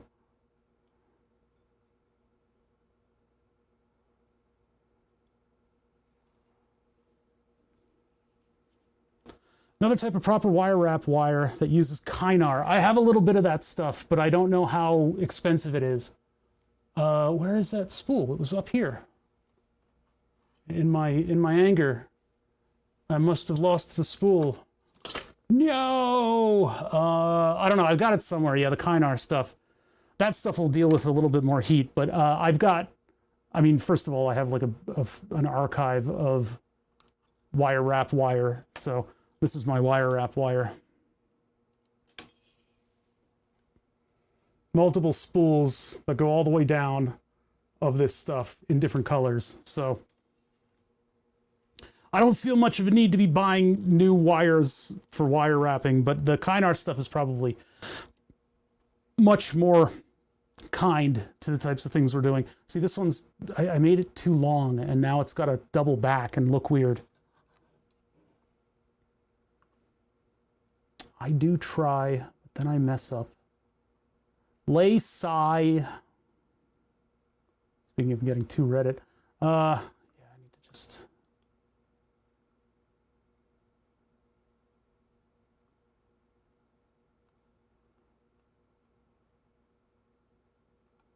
That's a little better. I usually do this with low temperature coating. Oh, enameled magnet wire? Yeah, motor wire. I could have used motor wire. It is kind of annoying to get around the enamel. And then this one's easier to work with because it's huge. I probably could have done that, actually, just use this wire. That would have been pretty good. It would have looked pretty slick, huh? But I didn't. But I didn't remember I had that.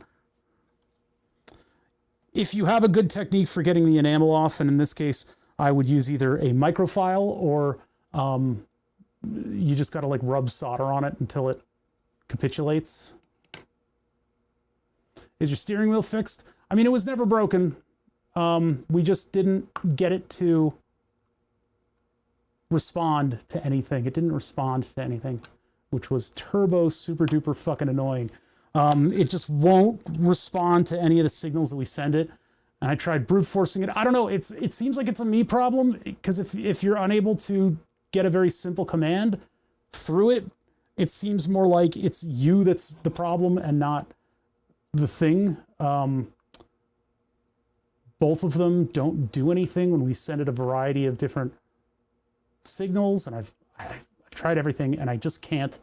I can't do anything with it anymore. I need to move on. We are a variety electronics stream.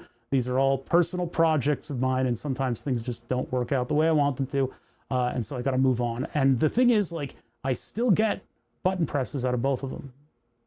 They work for the thing I want them to do. They just don't have that fancy feature of having backlight. Please get heat in there. Problem is, once I do that, it's going to partially release the capacitor. So I can't move it at all. Okay, there we go. All right, so there's done in sort of a sloppy way. That's not the cleanest work that I've ever done. This one certainly could be a little shorter and then it would look better. I've done better work with these wire wrap wires for sure, but good enough. And so when I hook this one up to, it'll blow up. You'll be dead.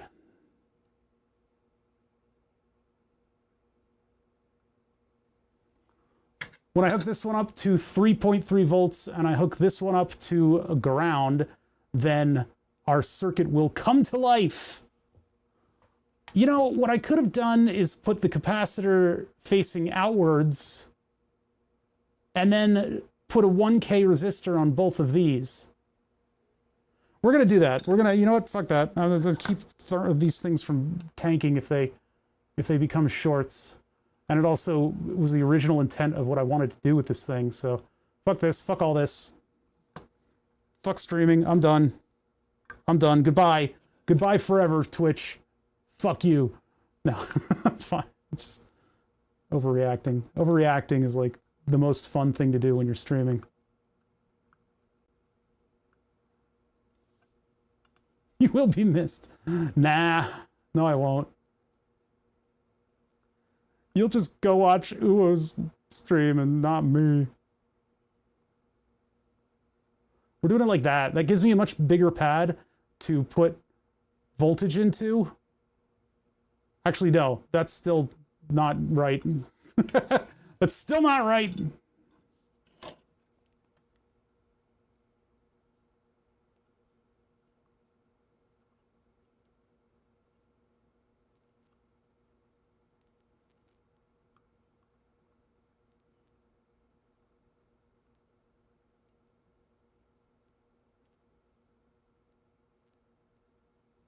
This is where Captain taping this thing down would have benefited me, because I've got this silly blue tack holding on to it. Barely.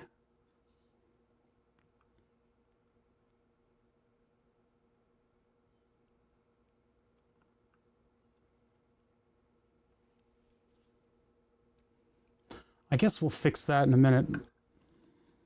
We're just trying stuff out. Let's see, I need 1Ks, and these are not 1Ks. These are the 2.2s, right?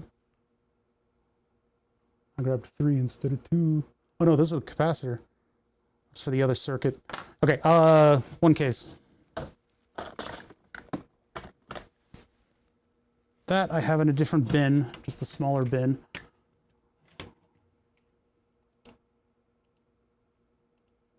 Nah, it's Wednesday. Oh, okay. He's not doing like a daily stream today? He's streaming a lot more than I am. I take more breaks because I kept it to a minimal amount so that I wouldn't completely destroy my life. And then we got a dog, so even more of my time is spent away from stream. So to prevent these pins from sucking down all the current, which they shouldn't do, but just in case something weird happens, I'm going to put a 1K on each of these as a current limiting resistor. See, look at that right there. Jeez. Sloppy, sloppy. And that'll also move the circuit out a little bit, and then I can use just exposed wire to put this together, as I've done in the past. I don't know, doing it on the other side of the ESP would also be another way to do it, because that gives me a nice flat surface where I can mount everything. In the case of doing it outside like I am here, then the wires will be out in the world and they'll be able to be crushed by accident. But this exists within the little spinny thing light.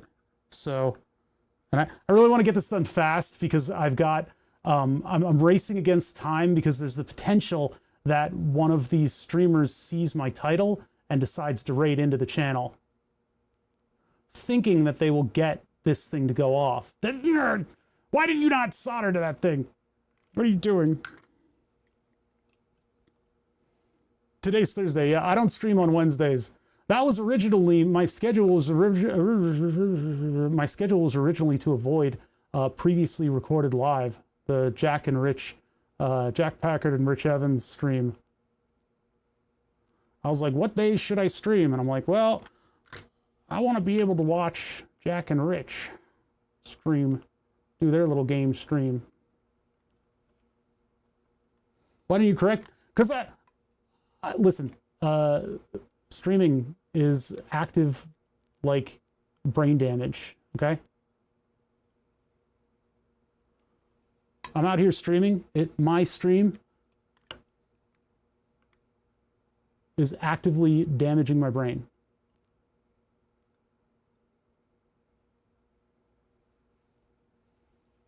There haven't been any studies on it, but I know it to be true. Yeah, it's like an instant drop. Yeah, streamer brain is a serious condition affecting 100% of streamers. Please donate now and prevent the prevalence of this horrible brain damage. From lead to lead, to lead, to lead, to lead, to lead, Toledo, Ohio, to lead, to lead, to lead, to lead. This is not working. This should be working. Okay, more solder. They fly now?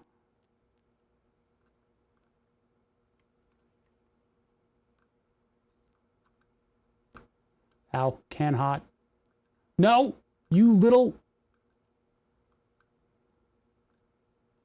It was like, cool, let me just attach to that one.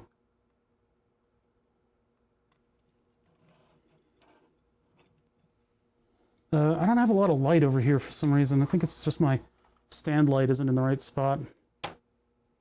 I sometimes wish I streamed my hobbies. There's a trade-off, is that right now I'm completely and utterly zen. I love doing this, and I've sort of learned how to do it really nicely and well for you guys. So you guys get a nice little show, and I get to put together these funky little projects that I come up with. But it is kind of a jobby, and jobbies can be very annoying. You've seen how kind of personally I've taken my lack of output, so to speak. I guess I'll just do a little Well, nert, nert. Well, nert, nert. And I can go nert, nert.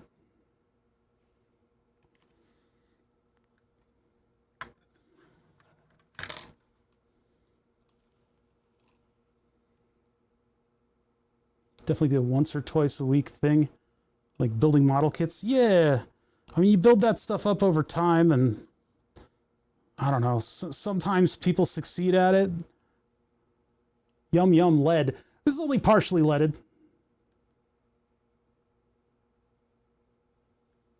Yeah, well, that's got a name, that effect, is you say something wrong and somebody will correct you.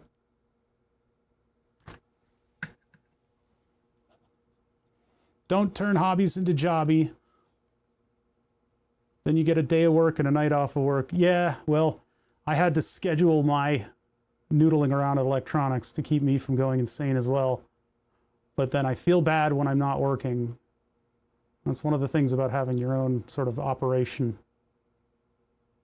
But I knew what I was getting into. All right, I need that to be a little bit more controlled. Hold on. Problem is, as soon as I let go, it's going to just go the opposite direction. Ship of a comet. That dude has a razor too?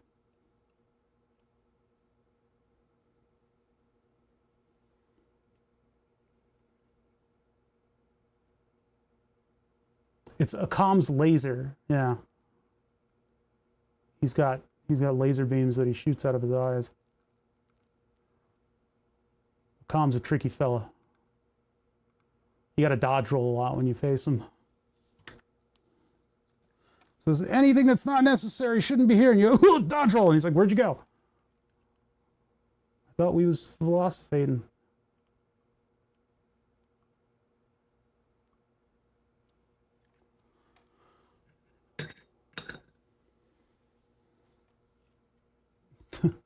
One of those bladed millionaires. Some motherfuckers are always trying to ice skate uphill. You know, Wesley Snipes was like coerced into saying something by the director, and so he said something ridiculous, and they loved it so much they put it in the movie, and he was like, no, no, no, that wasn't a cool thing. They're like, whoa, what a cool thing to say about ice skating. It's like, shit. They took me seriously.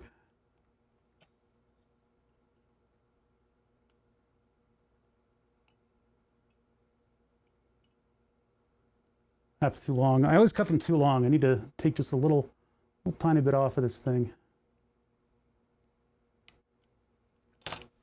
And then I need it to lay flat, which it's very much not doing.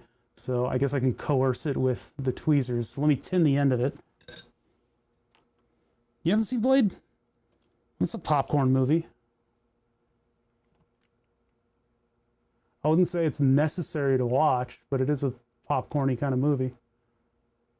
I would hesitate to call it good. I would very much hesitate to call it good. And nothing in it has aged very well.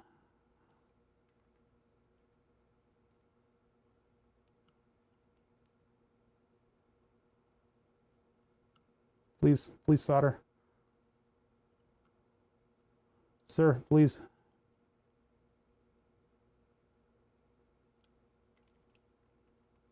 That one's off by a little bit. I don't think I like it.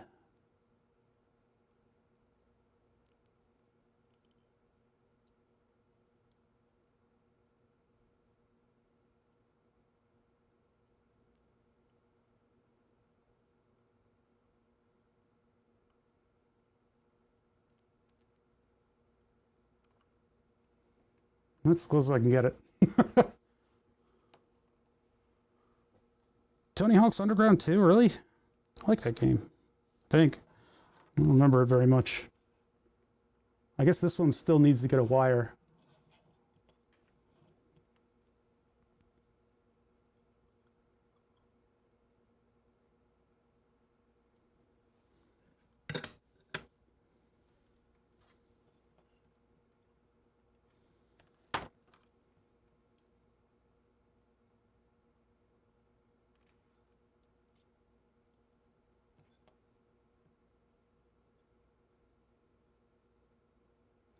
Directing that like you want teacher's attention, I hope.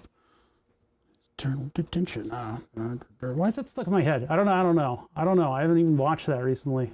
This thing is moving all over the place. I didn't want to put blue tack on that part because it was hot.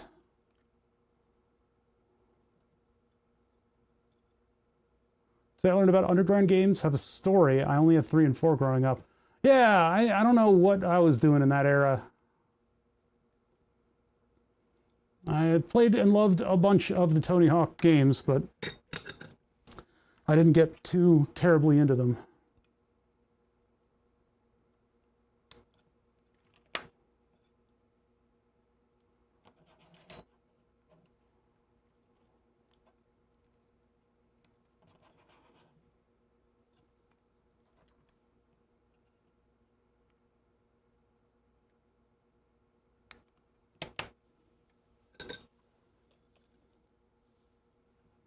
We're going to build the other one exactly like this, but I have to program it quickly. We have the program up and we have all the pinouts and everything assigned, and I'll just make it number 2 and then throw it. Or make it number 0, I'm not sure. We'll have to see. Whichever one's in the code right now is the one I programmed this one with. And so we'll do the other one in the same manner, but it has to have a unique ID or name or whatever. Ah, finger didn't want to unbend because of diabetes. There's a lactic acid buildup in the muscles that can affect your local diabetic. And what that does is it causes my fingers to like not want to participate in finging. Your fingies just don't fing sometimes. And this one wanted to unfurl permanently. Yeah, when I pinch stuff like that. Who? Type 1 diabetes. Get your supplies from Liberty Medical. Liberty Medibro. Liberty Medibro. Bro. You gave me diabetes, bro. It is funny how many type 1 diabetic streamers that I happen to know. Bucklington, Varg Skeletor. Actually, Joel doesn't know who the hell I am. Let's be honest. He's more of a celebrity. But all type 1 diabetics. Germa. No, Germa's not. I have no idea.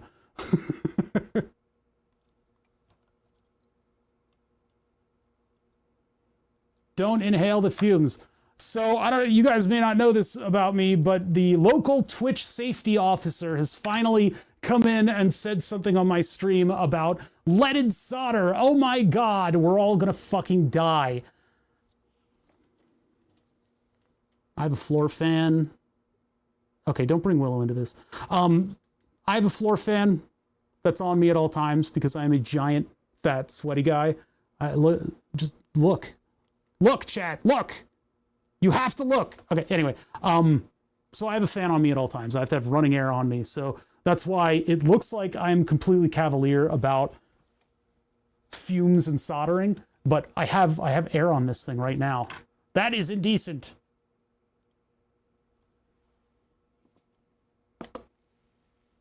Look at my nose. Do it. Anyway. Toss. It's not toss if I shove Chad into my armpit. I'm going to check out this bother guy. He's working with electronics. Smell my armpit! I'm going to close the window now.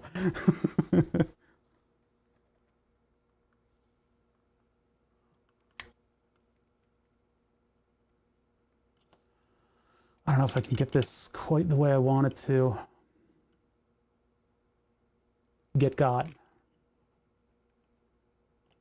Because you kind of got to pull on these to get them to strip it off. And yeah, see, it'll just do that. It'll just do that. I'll just extrude the wire.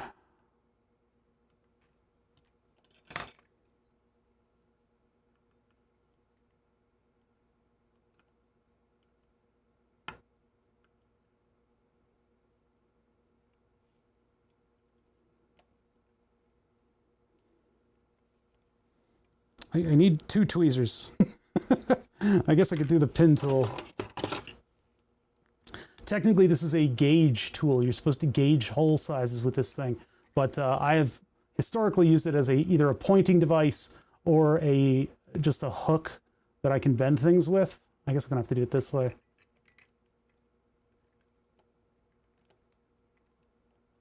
Yeah, it's a little closer.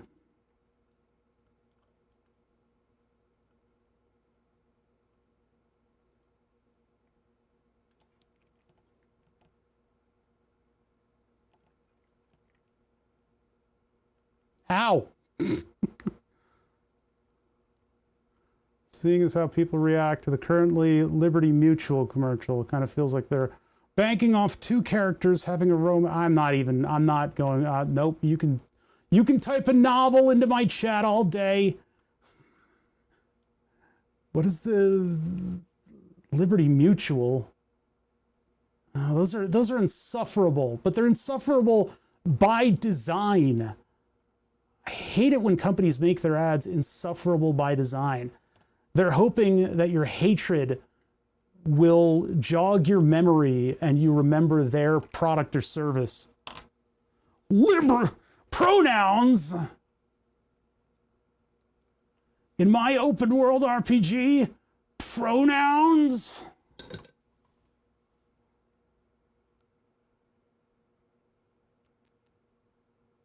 Oh, my iron turned off. So the iron thinks that you're using it in bed and that you've fallen asleep, and so it powers down and you have to hit a button on the front of it to fire it back up.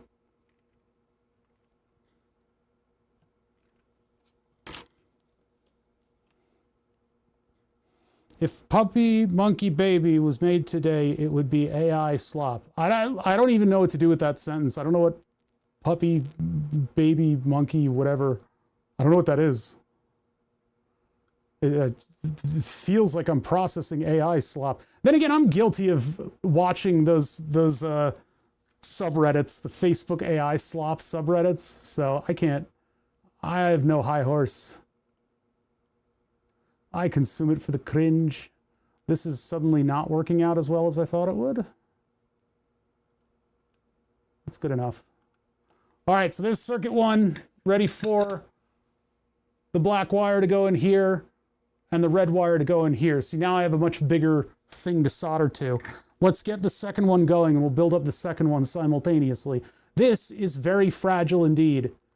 These actually could use a flow over, actually. I'm gonna flow over these guys briefly. Lock it in place with blue tack. Perfectly locked in place.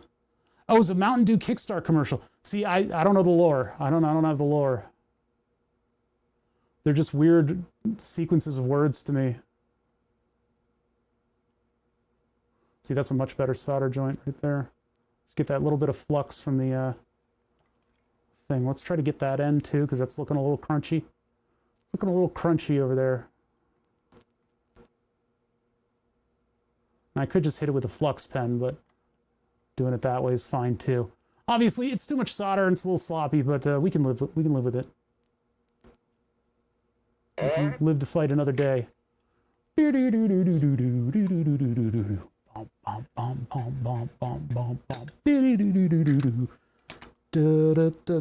can't believe every commercial was using that song. A song whose introductory lines are, picture this, I'm a bag of dicks, put me to your lips. Like in a car commercial, it's like a Equinox commercial.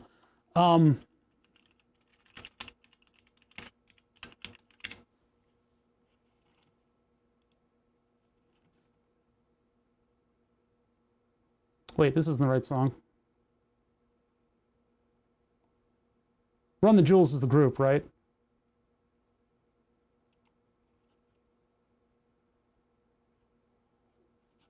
Or is Run the Jewel DJ Shadow? And it's basically just the DJ Shadow part. It's just the instrumental.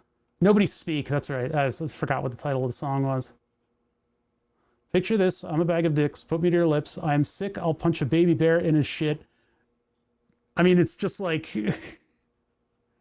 Start pumping your bunions. I'm coming. I'm the dumbest who flamethrower your function for Funyuns. Flame your crew quicker than Trump fucks his youngins. Like, those are the lyrics of the song that's backing a car. This song sounds really nice. I should play this at the next, pool party with my kids.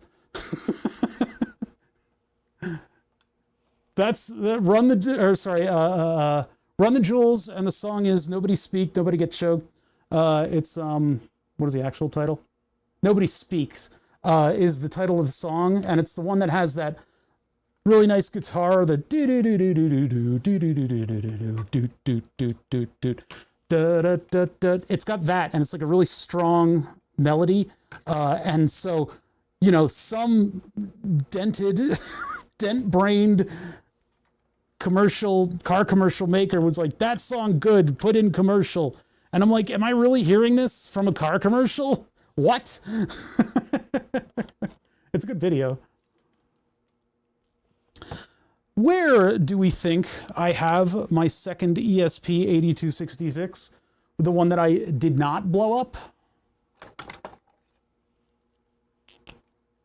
Medicine commercials soon use, they're going to use Red Hot Chili Peppers because they bought the catalog, or rather, Red Hot Chili Peppers sold their music catalog for $300,000, which is kind of crazy.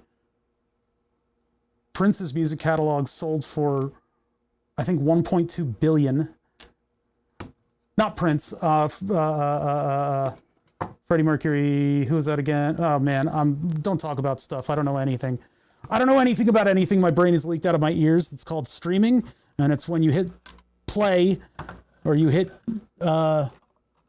start streaming on OBS, your brain leaks out of your ear and you never get it back. Yeah, Queen. I'm sorry to knowers of things. I am not a knower of things. If you want to know where all of my knowledge of things has gone, you're looking at it. This stuff. 300 million. I'm sorry. Yeah, not 300,000. 300 million. Even still, 300 million when you're going to be hearing your music in literally every prescription drug commercial going forward. 300 million does not strike me as a very good price. But again, just like I said, I am not a knower of things. I'm better at saying things that are wrong and being corrected by my chat. And then aggressively fighting chat on things that are wrong. Although you guys are pretty good at wiggling yourself out of a wrong thing as well. I said, oh, I actually meant something totally different. Do I have any ESPs? Are we going to have to rip an ESP out of something? And then I might not have ESPs. Wow, this is a weird state. Weird state of affairs. That's the wrong kind of ESP. That's a different kind of ESP. What is that? I think that's like an IMU board. I might be out of ESP8266s. I think I've got one more, and it was the one that was already in the programmer. I think there might be one up here. I'm going to need to buy some, such as the noble life of a streamer.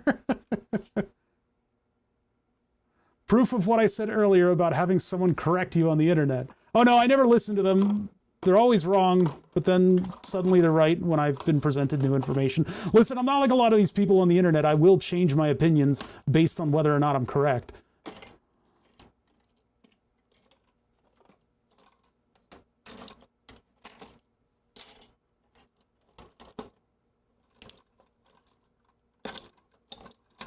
I thought I saw an ESP that was like chilling right here. I guess not. Once again, the streamer's wrong. Okay, so the other one, I thought there was one rattling around on the desk. There's the dead one. That's who I am in the group dynamic. I'm the dead one.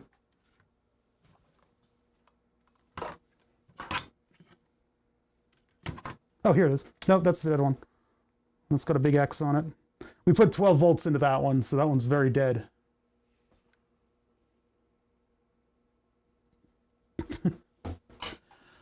Yeah, I laughed once. Hated it. All right, last ESP. I gotta order some more of these. What is going... What is... Okay, hold on. I got a rogue wire. There we go.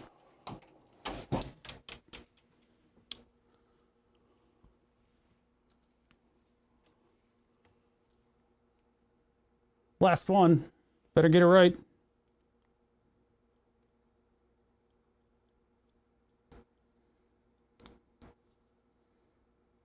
Okay. Plugged in. And then program. Where is my program? There it is. Program wire. Doink. No idea what this thing is doing. Let's go ahead and stop it from whatever it's doing by programming it. No, that was the wrong program. Ooh, which one is it? Spinny light. Spinny light 1 meet spinny light 2. 21, 2. Server topic, spinny light 1883. Robot name, spinny light 2. I guess they're both going to be listening in on the same topic. And if I want to, I can, you know, spin that off as its own thing.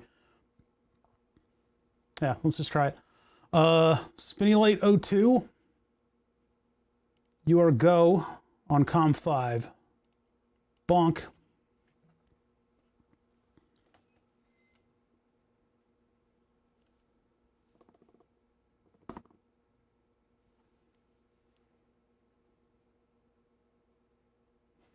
Go on COM 5, spinny light 2.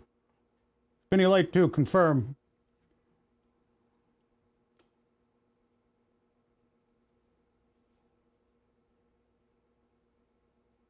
We're going to get a little handshake and stuff, and we'll be able to see TX and RX lights. It's my favorite thing about breakouts like this is that they attract all the dust and dirt in the shop. Why is that so dirty?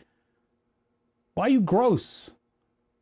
My favorite thing about stuff like this is they'll have all these little LEDs on them to confirm stuff is happening. So writing. Man, this takes a while. ESPs take a little bit.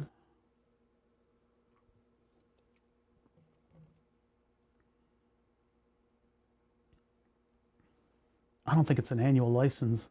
Could be. I know nothing. I've literally read a headline. All right, there we go. So now we are up. Supposedly connecting to the Wi-Fi. I guess I can check over here.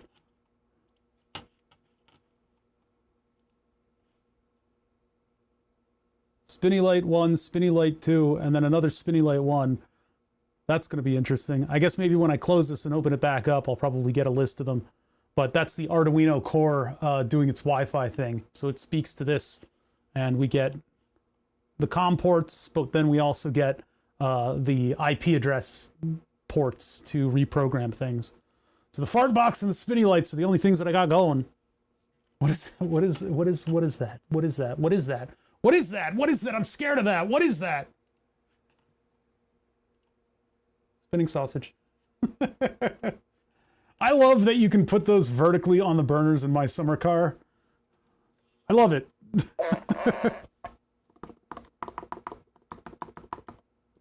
All right, so back to soldering for just another brief soldering thing, and then we will activate one of our spinny lights, and we will hopefully be able to see spinny lights.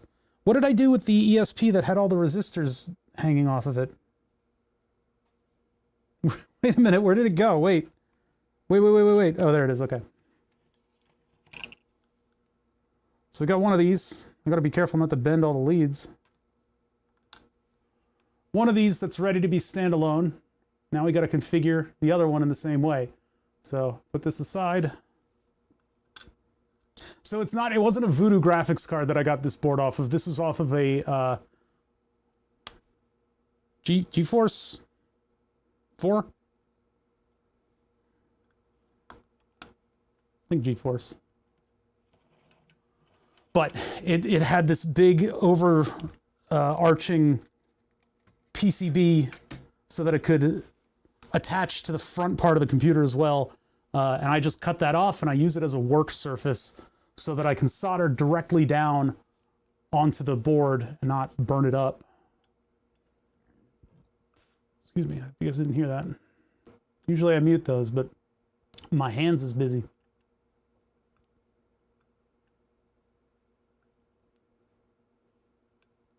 I can't wait until I hear a prescription drug ad that says, what I got to get it, put it in you.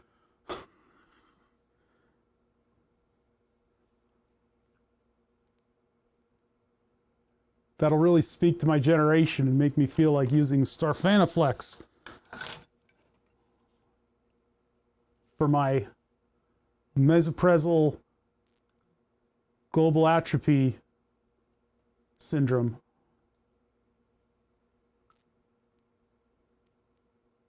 Sky Rizzy, the Rizm com Rizza, my Rizza.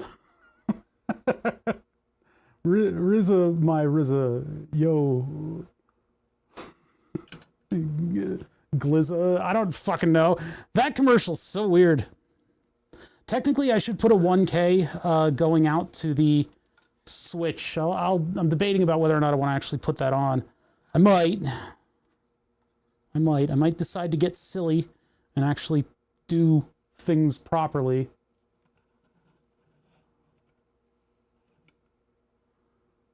These are not necessary on a minimized ESP8266 circuit, but I'm being nice and putting a 1K current limiting resistor on the pins that control both reset and enable. And then this one over here gets a 2.2K. That one is responsible for choosing what memory is selected for the program. Now, where was that little pile of components that I put down on the board, on the desk, rather? Here's the capacitor, 0.1 microfarad decoupling capacitor.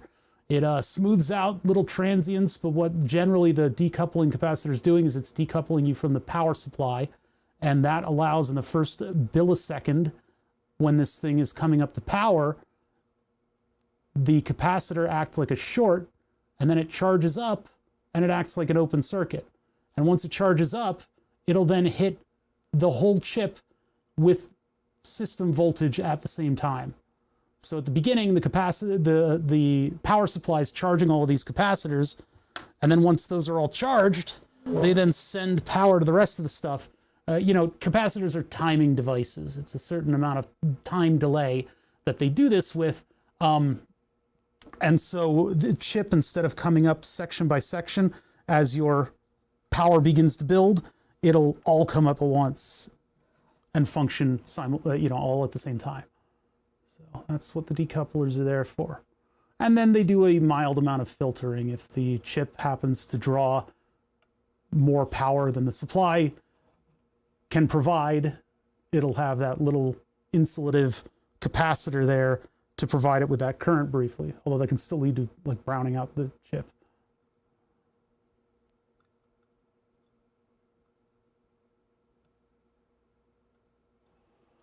All right, and then I've got to find the 2.2. I took out two of them and I put them on the desk, and then I kind of forgot about them. And so it's possible that my wrist stuck to one, or maybe one's under the soldering thing. Oh boy, there's a lot of stuff under there. No, I don't see it. There is one, it's sitting around. I'm gonna get one of these things working like immediately, because all we have to do is solder in the two leads, and then I'll have that active on the desk just in case, because I know my title, having raid in the title, is baiting. Any second now we could have somebody raid into the channel, so. What up, why not? How you doing? What is up?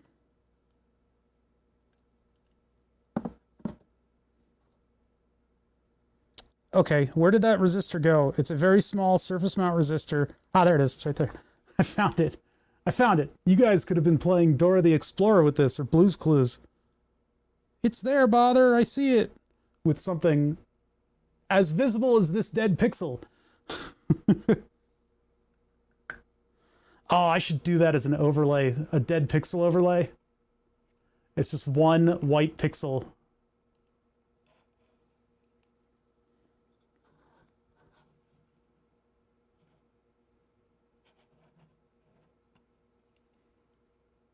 Two, two, two. That's 2, 2 with 2 zeros behind it. That's mean. Well, that would be, yet again, another thing that I would have copied from Sark. One of his cameras in a certain resolution would have a dead pixel on it. And it was, yeah, it was mean. It was really very annoying to see one singular dead pixel. And it would be very easy to do. All I would need to do is to just make a scene that was clear with one dot. It would be pretty evil. All right, so for positive, I need to go.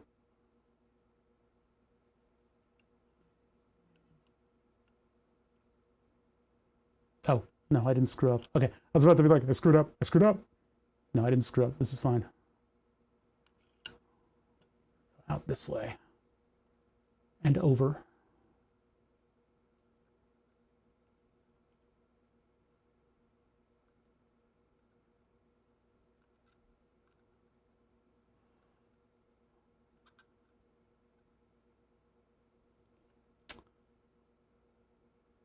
Here. That's mean, so you should do it. True. I could have it as a channel point redemption. Dead pixel.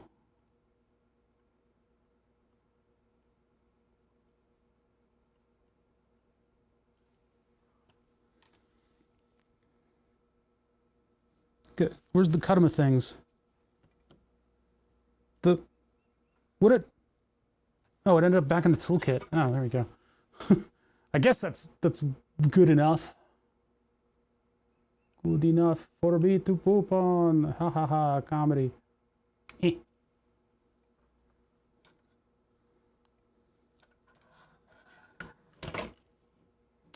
Don't have enough room on the desk today.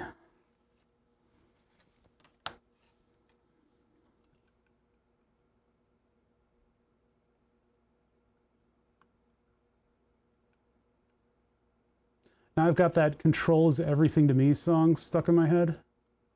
Control is everything to me. I've got my symptoms under control. It's like, shut up.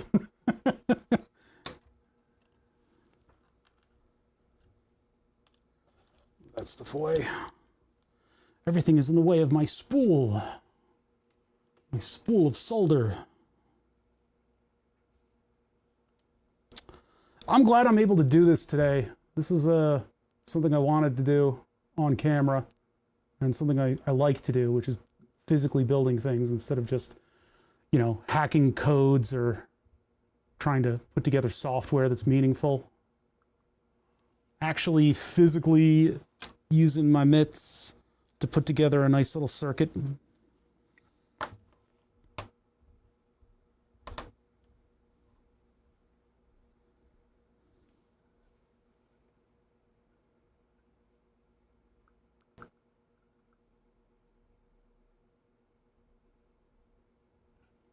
I'll come back to that in a sec once it's a little bit more established. Actually, how did it? The other one had it a little closer up.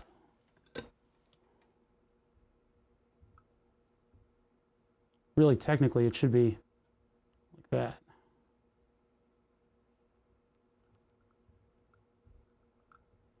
Ew, what happened? Ugh, it's because the active part of the iron has shifted to the bottom in like a weird spot. So it's hard for me to apply heat. I need to clean the iron off. There we go.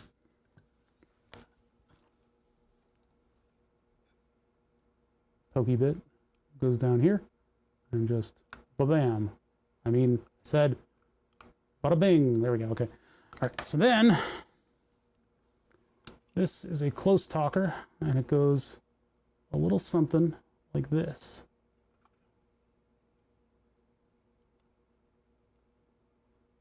A little further, like that.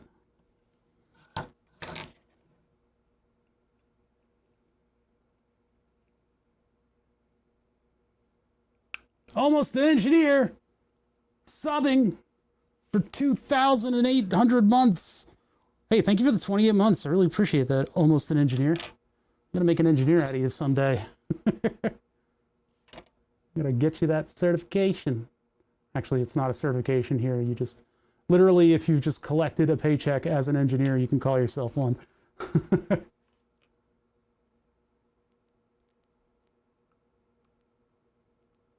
Want to get all that plastic out of there so I can get solder in there, but now there's plastic all over it, not solder. Oh, and that is Twitch Prime. Hey, if you've got Twitch, if you have Twitch Prime, you could use it. No. If you have Amazon Prime, you can use it for a free subscription to your favorite channel. And if it just happens to be my channel, I ask what's wrong with you, but I thank you. What's your problem?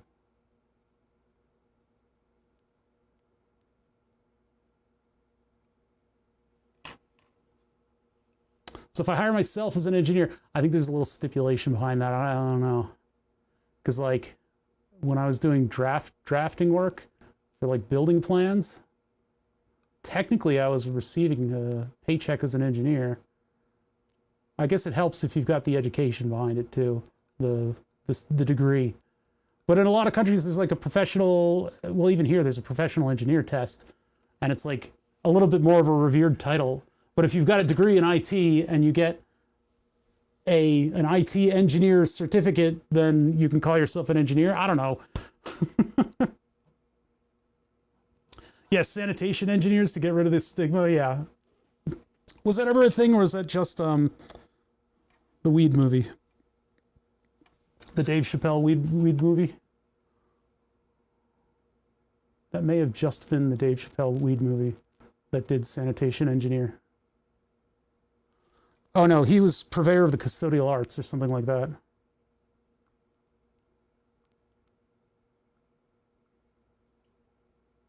You know, a lot of the guys that Mike Rowe has on Dirty Jobs are actually millionaires because they own their own business. I am going to put a 1K resistor on both of these so we can put that to bed. But now we need to do this one, which is going to be out of just exposed wire. So I'm just going to take the same wire that I was using, just the scraps that are on the table.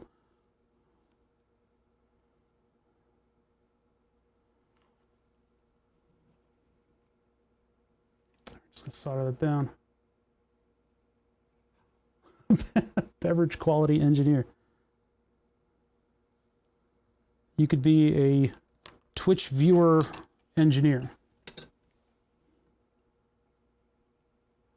Yeah, there were a lot of programmers calling themselves engineers, software engineer and stuff. I guess that's true, but if they studied coding, is that engineering? Did you do the 101 class? I don't know.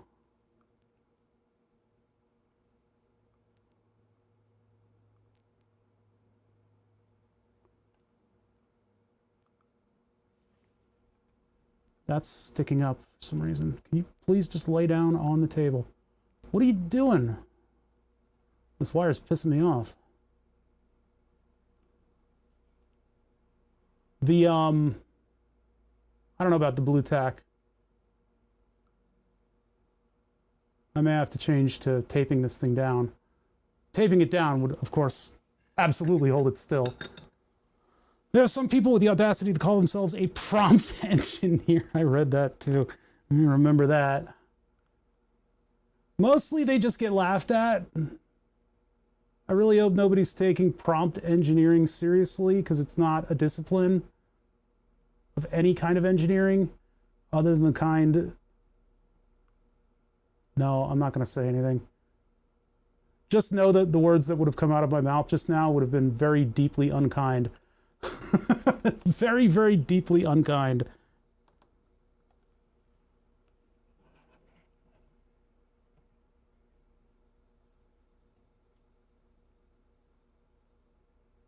Too far. Dang it. Only I had a prompt engineer here. All right, there we go. Let's try that.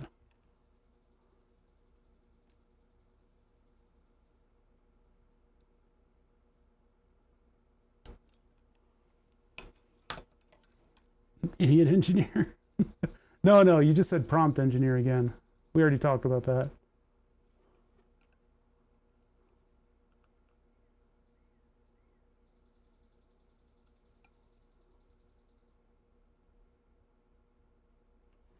You're engineering idiocy into this world. It's a very noble cause. See, that's the problem. I don't have, see, like stuff like that. I can't see it.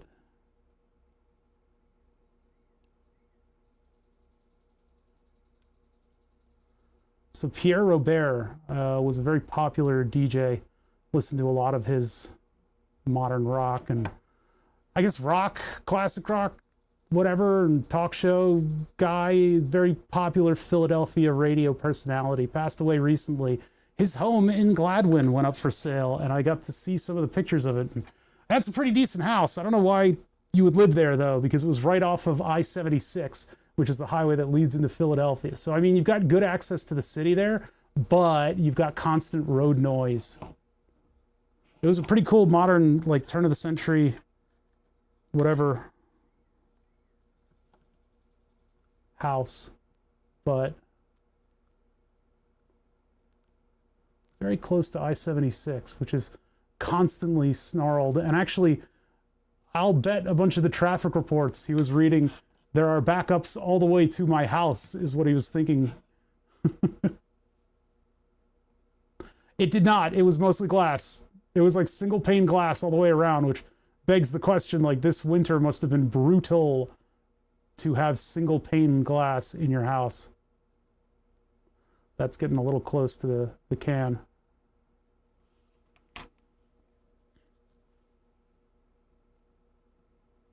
There's soundproofing walls that can be built to block most of the traffic noise, at least in theory. Yeah, no. The I-76 in that area does have traffic walls, and the house is above the highway, like on a hill above the highway. But the highway, if you walk in a certain direction north, well, if you walk north, it's the first thing you hit. And then beyond that is an active railway, I think. It might be the one that's sunk, but and then the Schuylkill River. So not only do you have the big moist river, you have highway noise and one of the places that the traffic starts, which is Gladwin. You always hear it's backed up to Gladwin. Oh, that bugs me when Solder does that. Don't do that. Stay in a little ball. You son of a... Okay, all right. You asked for it. Now you get it. You didn't know you didn't want this. Look at that. The power of a little bit of flux. Remember, only a little bit. Flux is a sometimes food.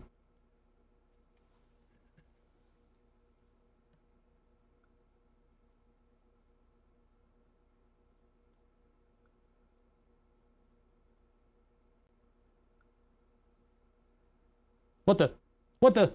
Keeper of maps! Just a wee bit of flux. How you doing, Keeper of maps? Yeah, just a little bit.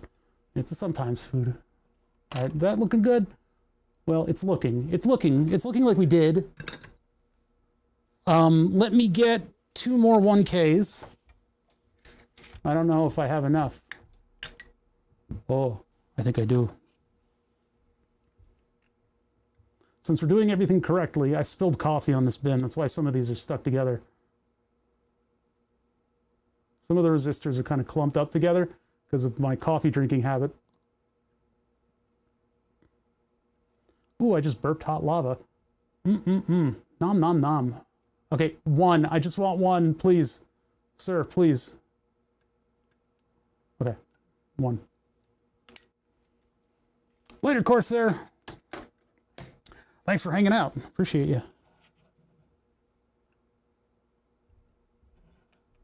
Now, if I want to attach anything to this pinout, I'm going to have to jump over. But for this, we're lucky that the ground stops right there.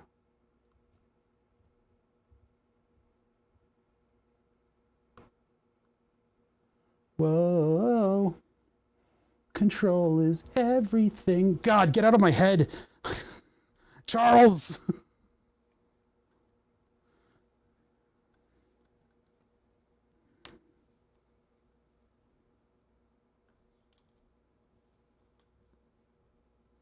I gotta be careful when picking these up that I don't tilt them too much.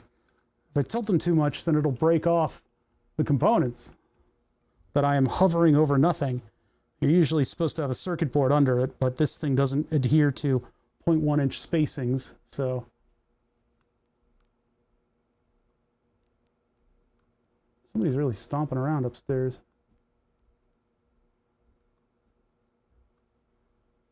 I hear like methodical marching from room to room.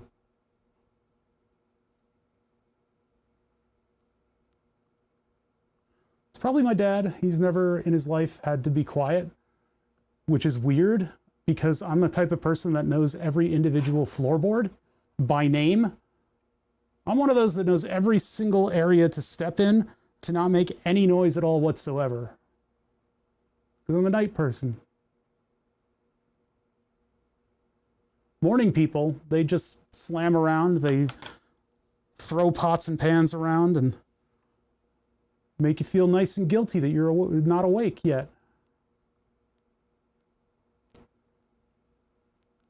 And night owls just yearn for the hour when people aren't asking them to do shit constantly. All right, so we got power going in there. We got ground going in here. And then we have our signal coming out of there. And these are all of the configuration things that need to be set. Morning people live dangerously. You're not allowed to tell them to shut the fuck up in the morning. No, you're not allowed to do that. You can't. Night people, though, if we make so much as a coughing noise, we will be sent to prison forever. Oh, I just broke one of the wires. That's what I mean about moving it around casually. We didn't tin this one. That's our fault. That's on us. So I'm going to just tap it with the flux. Just a little boop with the tacky flux. Very sparingly. That's how we use flux here. We are not Louis Rossmann. We're not throwing this stuff into a sonic bath afterwards. We are like the night person of flux usage.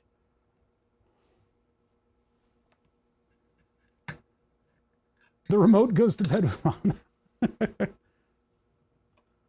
My lad is like that.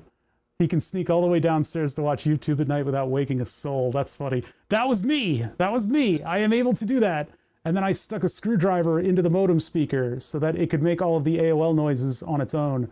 Even though there was an AT command I could have sent the modem to shut it up. I didn't know it at the time. Plus we had a Mac. So that made everything just that little bit harder to control. Not to use the flush cutters on that because it's a little harder to... Me running the CNC at 3 a.m. but finishing all passes before the cops arrive. That is a sentence that is wholly and completely unique to my stream. You're not going to find that anywhere else.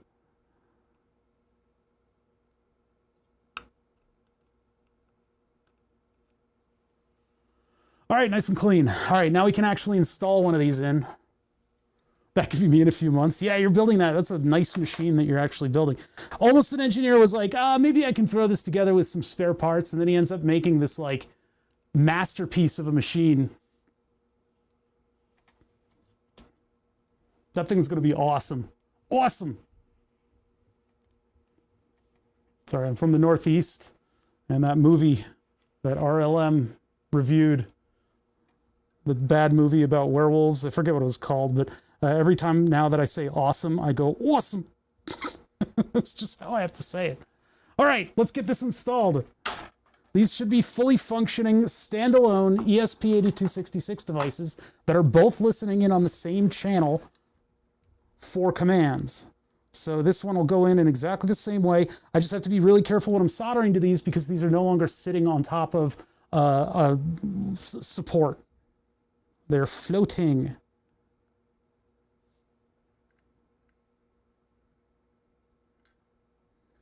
I'm floating.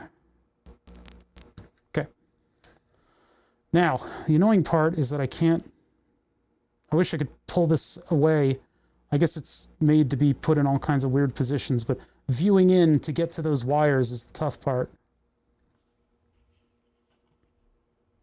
The controller arrived the other day, but the spindle's still in China.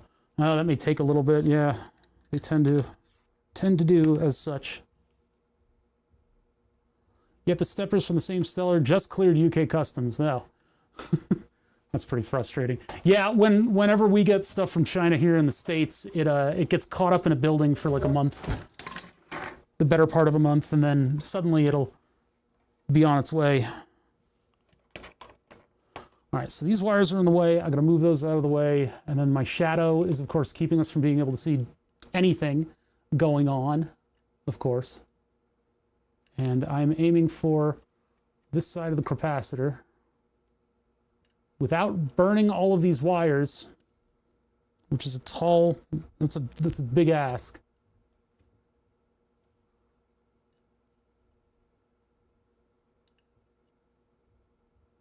Did I mess it all up? I don't know. I don't know what I did. I guess that's acceptable if all the wires are in there.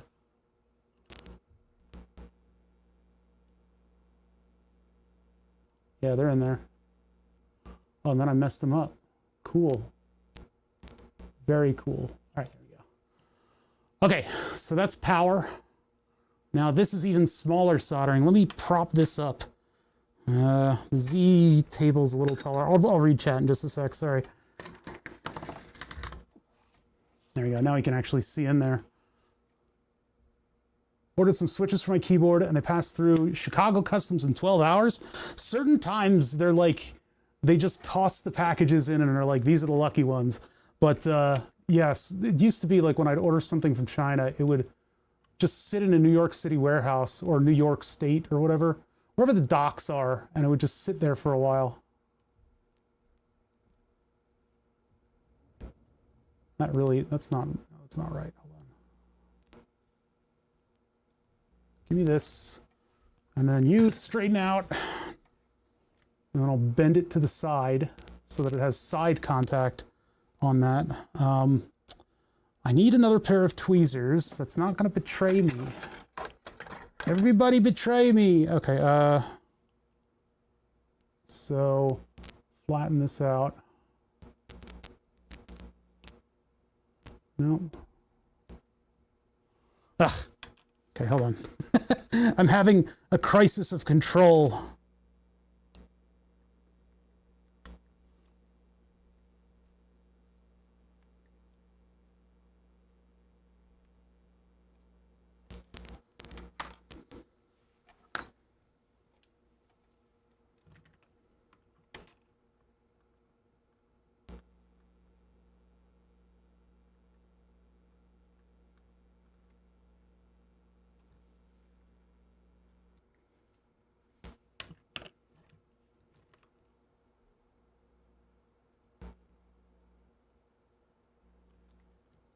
I think that's going on with the UO Plush. They made it to the US by boat, but there hasn't been any movement for 6 days. Yeah, it's gonna hold up for a little while until they get around to it, basically. And then they'll look at it and they'll say, yep, that's what it is, and everything's cool. They'll let it go from there. Had that happen many times with overseas stuff. That's the business. That's how it does. They're pretty regular with it about, like, in New York, I believe. I think they do a pretty good job. I can't see shit about what I'm doing right now. What am I doing? I can't see. I need to put like a white piece of paper under this thing so I can see what the hell I'm doing. I gotta get a hot soldering iron in there, not hurt myself.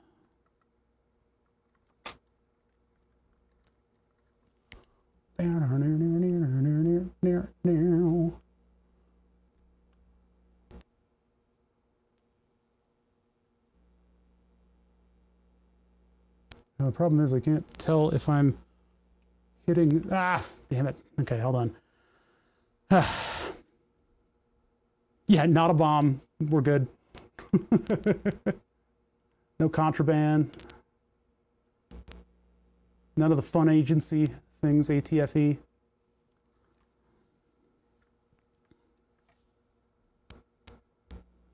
All that agency got all the fun stuff. Like, how did they get all the fun stuff?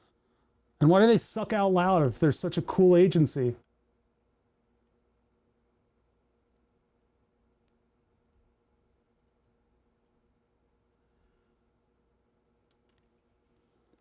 Shouldn't they just constantly be in sunglasses, just being like the coolest on the block? Like, yeah, man, we're all the fun stuff. Alcohol, tobacco, firearms. And then we took explosives too, because we weren't having enough fun with all the alcohol, tobacco, and firearms.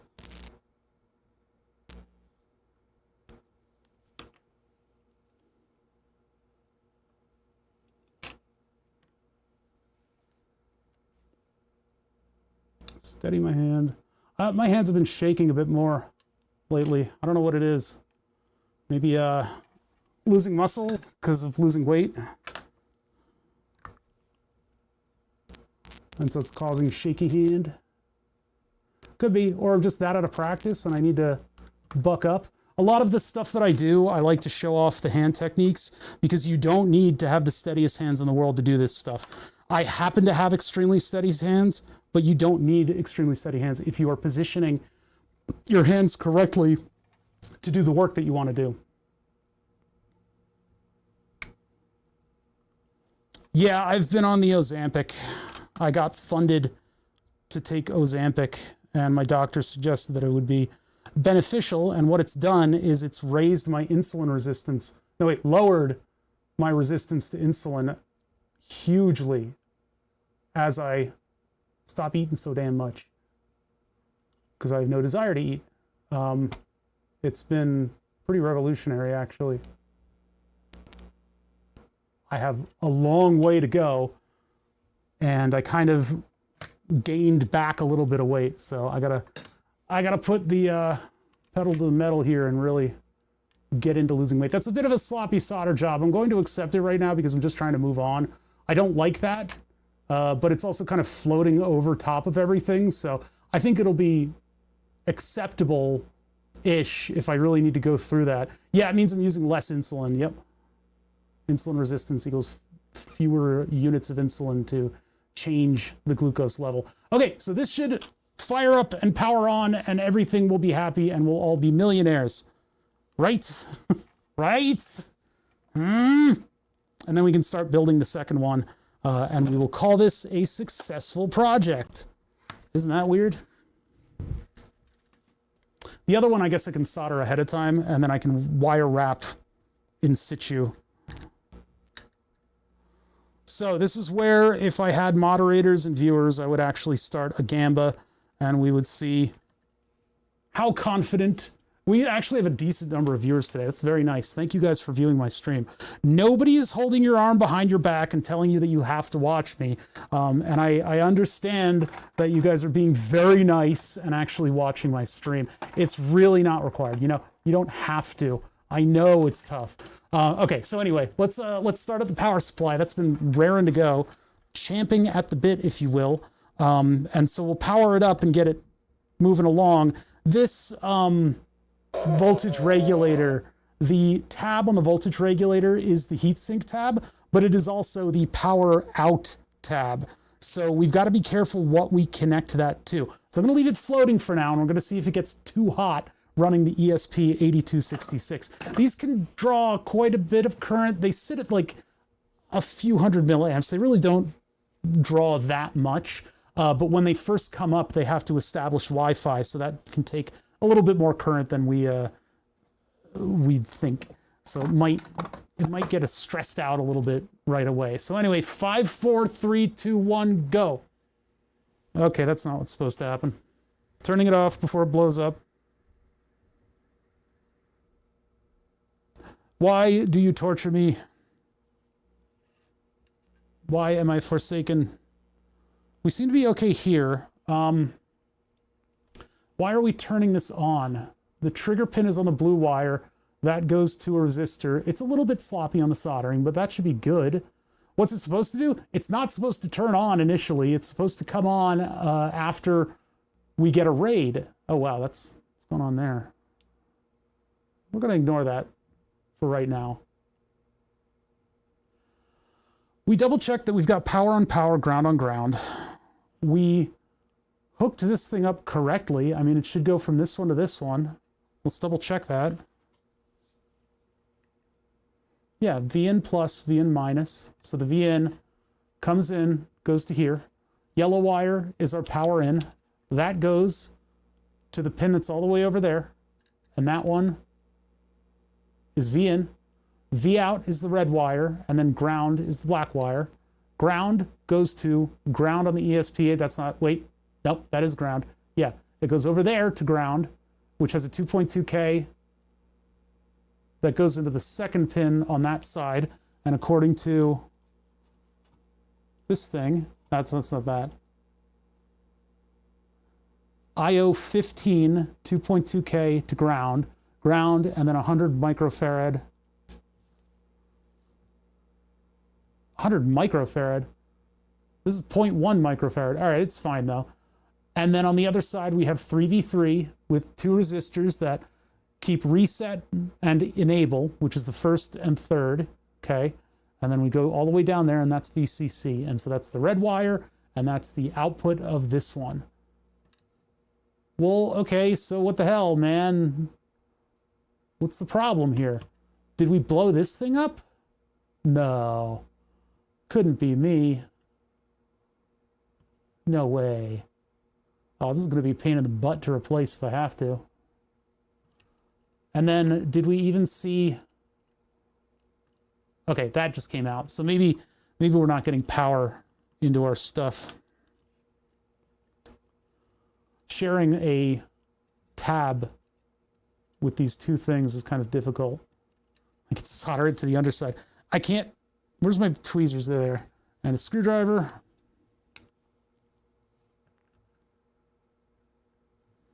Yeah, this thing should only activate if we get a RAID. And it should get up on the Wi-Fi, too.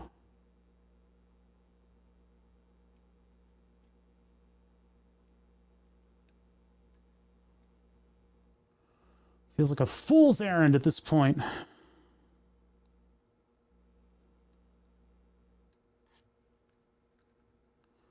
But that's streaming for you. Okay, you need to get into the hole.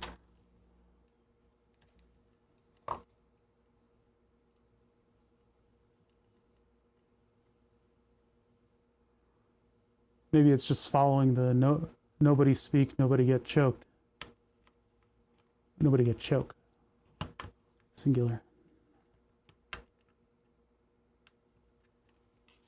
I mean, we saw this thing hold it back before. It worked on the breadboard, the solderless breadboard. Why? Okay, I'm cursed. This thing is cursed. I mean, all things considered, I could probably run it out to this and solder it. I was just trying to take advantage of this thing being right here.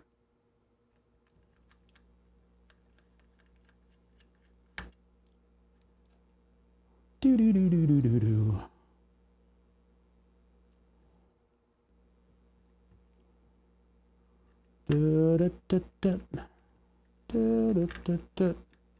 I mean, maybe if I wrap the wire around it, okay, that's in there. That should get 12 volts. So by all means, this should just work. That started to work. Why did it stop work?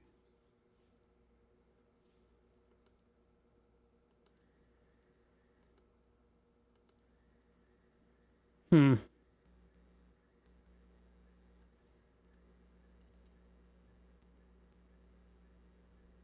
mean, the regulator's not getting that hot.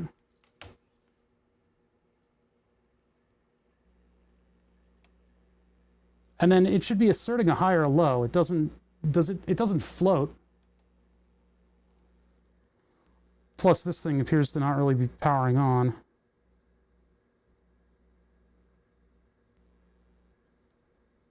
What the heck, mate? What are you doing?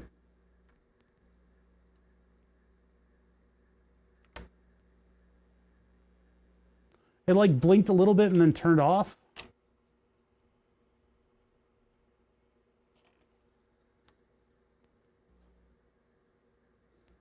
This thing is on. Let's check voltage at the different locations and see what's going on.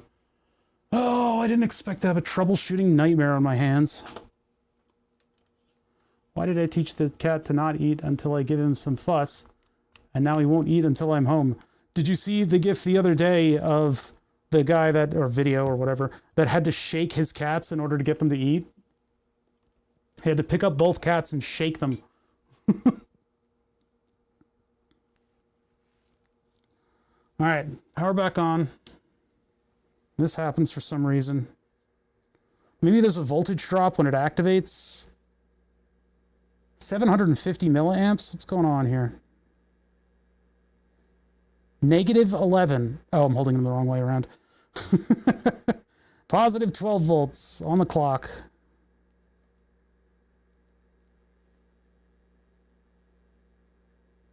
.3 volts coming out. So then if I keep on ground, 3 volts, 3 volts, 3 volts, 3 volts, but the light's not coming on. 3 volts, 0.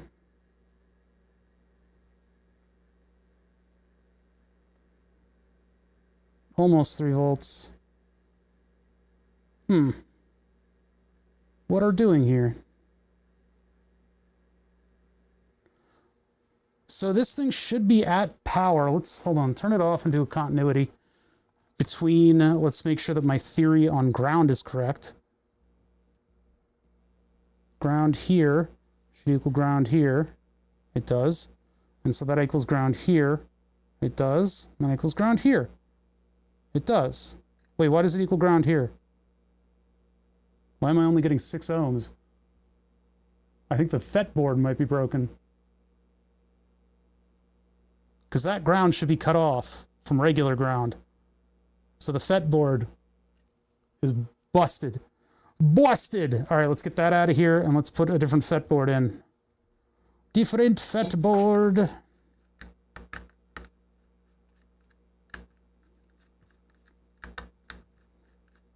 Of all the things broken, it had to be literally everything in the circuit.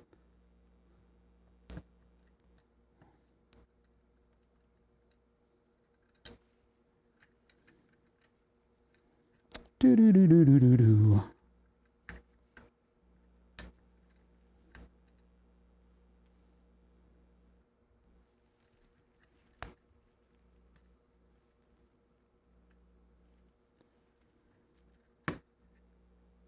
Oh, this is glued down, isn't it? Shouldn't have glued it all down. That would have been step 2, is to glue it all down.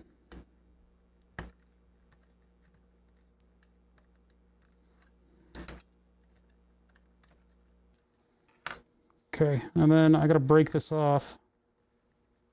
Oh my god. This stuff is different. It's made different. Let's try a little, that's my nightmare when wiring up the CNC, getting polarity wrong on something expensive. Listen, when you've been in the game as long as I have, it does happen. But you learn to double, redouble, and double, redouble check all your stuff before powering on. And if you're really nervous about accidentally blowing something up, you start with very little current. You start with a power supply on very, very little current. I don't want to get the alcohol everywhere. I need to just keep it local to this board because other stuff is held on by hot glue. Let's see, screwdriver. But you can power up like gradually, and of course you take it like module by module, so you keep it from suddenly shocking the whole thing. Alcohol works pretty handily to get this stuff off. I don't know about getting it off the board itself, but we're going to not glue this one down. Let me get a... Oh, I've got one. I've got a little piece of paper towel right here. So, I mean, it legitimately took 4 streams for us to get here. 4 streams of problems.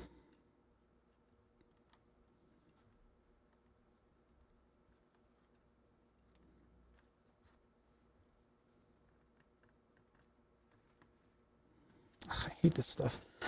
This yellow wire has a weird type of jacket on it that doesn't really cooperate very well.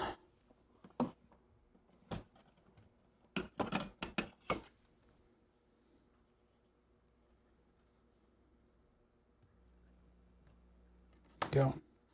I'm going to just wrap that around just so there's no doubt that there's a connection there. When the screw contact crushes it, it'll definitely connect to both. Which, I mean, we had continuity before. It's just... What I don't understand is why the ESP wasn't getting up on the Wi-Fi. And if it doesn't get up on the Wi-Fi, in order to program it again, I need to resolder it, which is a terrible nightmare.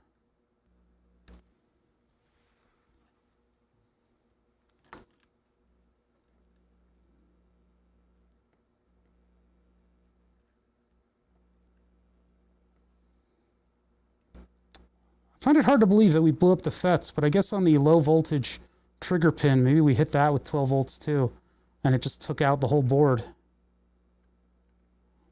I guess that's plausible.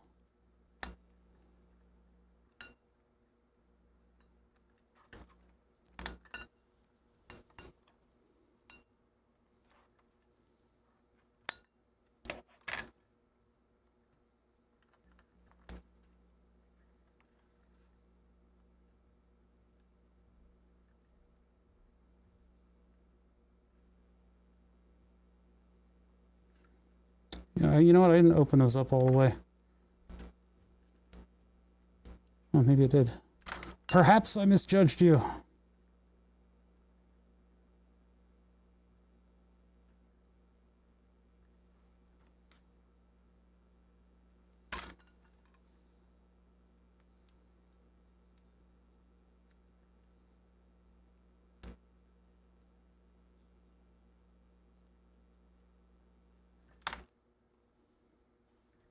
This crap drives me nuts. I should have put ferrules on these.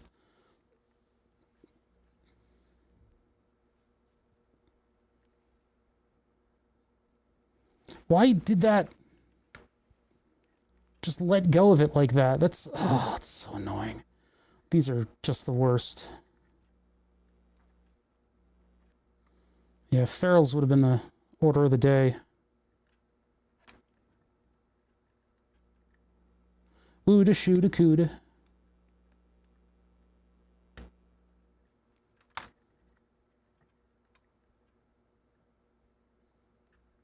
Okay, those are in.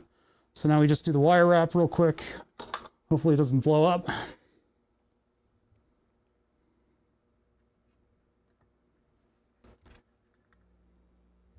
Now this has already been wrapped, so it can tend to break.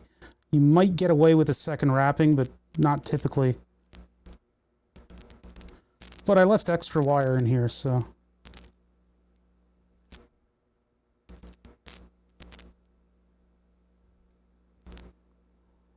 Yeah, it's not really working. I can't seem to find the opening. So I'm just going to start over.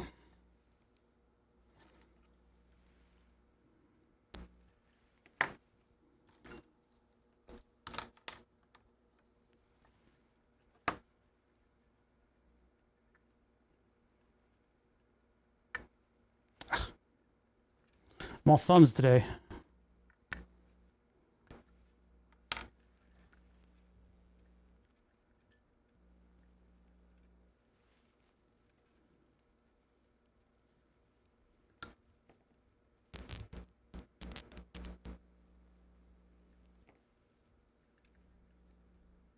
Come on, man, you can do this. And put the back on it. Doesn't feel right without this thing on there. All right, so we're trying to wire wrap. I'm trying to put in the second of these MOSFET boards that I bought so long ago to fix my car. Didn't end up fixing my car with it.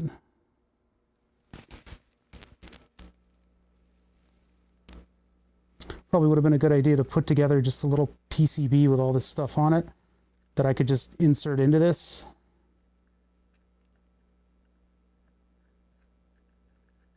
That's going to be really sloppy, isn't it? Well, I guess it'll work. It does go all the way up to it.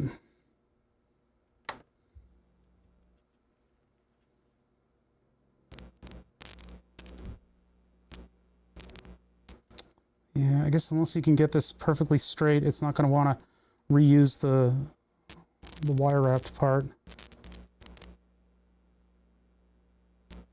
No, actually, that might work. Might work. Ah, shit. Move it over to wire to put it on the post and it like rips it off. Comes out of the tool. Stay in the tool.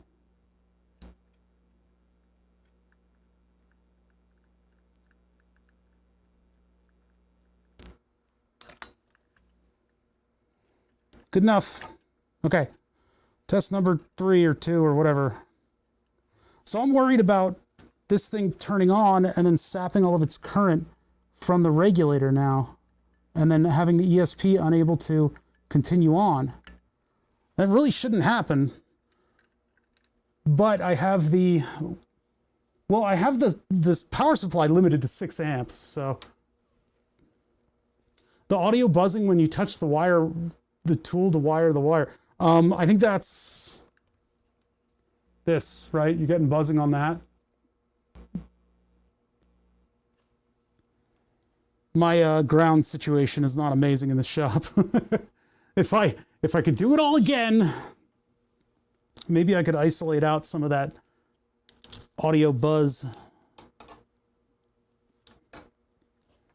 But I think it was because I was doing the ground wire. Sorry about the buzz. Every now and then I got to touch a ground wire. All right, get the thingies out of the way so we don't have a fire. Or if we do have a fire, it'll be funny and not disastrous. And then I guess we're ready to test it again. I'm worried about the ESP. What this was, I mean, it said it was at 2 point something volts, so I guess I'm just going to hit it with full power again. This is what I do as a streamer, is I hit things with absolutely brutal full power the first time I ever turn it on, because that'll happen, that'll make something dramatic happen with the thing that I'm trying to build. But I really hope we didn't take this puppy out. Ready? 3, 2, 1, go! And damn it, it's doing it again. Doing it again. All right, so interrogative, what happens if I cut this off from power? Why did it work? But it worked on the bench, and now it doesn't work at all. What else could be the problem here? The LM1117, we measured 3 volts on the output of that. The FET board is supposed to be cutting off ground, but it says that it's active. No LED from the ESP8266. So multiple things could be going pretty wrong here.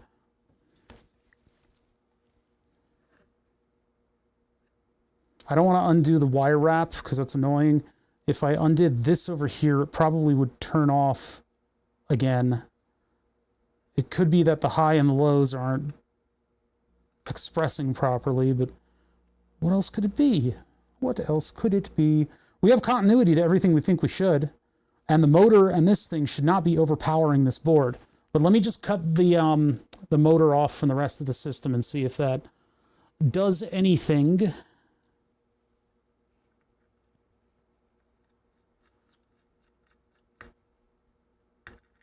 So I hereby sever you from ground.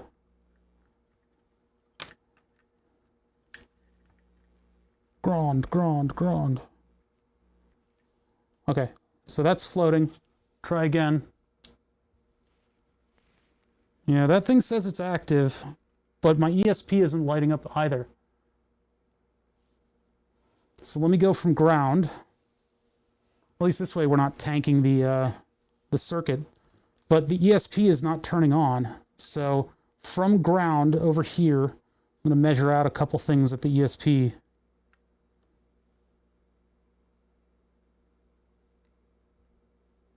Oh. Volts. So that pin. What? What do you mean 11 volts? What the fuck? Wait, no. Ah, it's another dead ESP. Damn it. Why do you keep killing my ESPs? What the fuck is going on here? Why would I possibly get from here to here.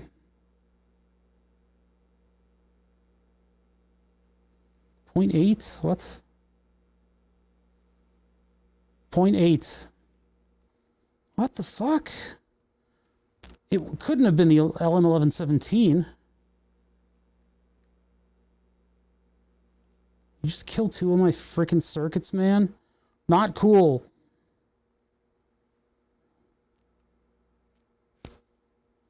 Here to here.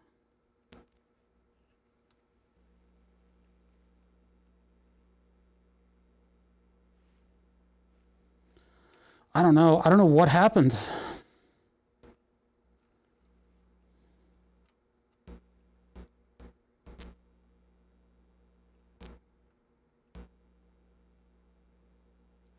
.8 volts. I have so many dead ESPs. I shouldn't be killing them as regularly as I am. This is very discouraging.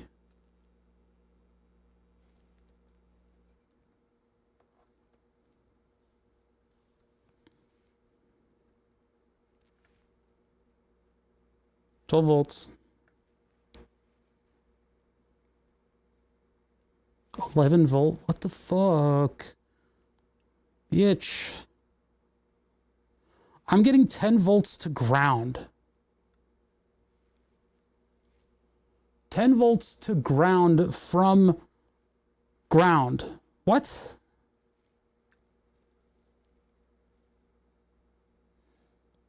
Why is there negative 10 volts there? Could the grounds not be continuous like I thought they were? But we checked with ohms and there's very little ohms between these.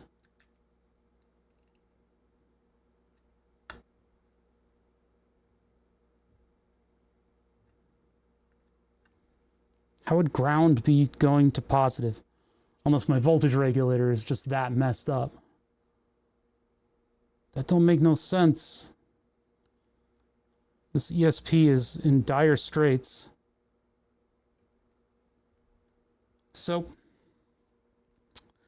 if I measure across the input to this little motor control board and the proper continuity, from here to here, 12 volts, as God intended, right? 12 volts. My supply says 11.98, but that's fine. That's splitting hairs. That 12 volts, this is from positive to the terminal. I have 5 volts, which is very wrong. From positive to negative here, I have 1.8 volt. And then from negative to negative, I have negative 10. So this one is 10 volts. This one's 0. So does that just mean that there's no continuity of ground, or is something like weird? So I turn the voltage off, turn the power off, turn his TV off, turn his TV off, and I go to ohms, and I go from here to here.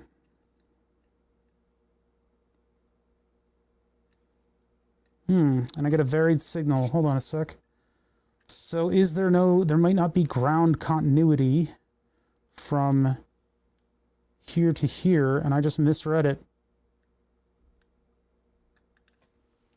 That may be what it is. It might just be floating ground. So I go here with my ground, and I measure from this one to this one here, and I get 0.9 ohms. So it is connected. I looked at the trace of the board. It is connected. Why did the LED turn on? What happened? Wait. That was weird. I saw the LED flash. I'm not a crazy person. You're a crazy person.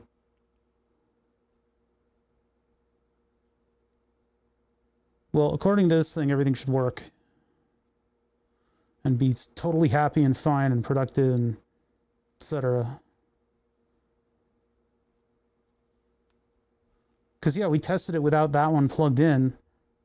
So I'm just using it as a way to get ground onto a post So ground from here goes to that post. And according to the circuit board, that should be perfectly fine. Is this just like not connected or something? What the fuck? I'm having the time of my life, chat. I had the time of my life.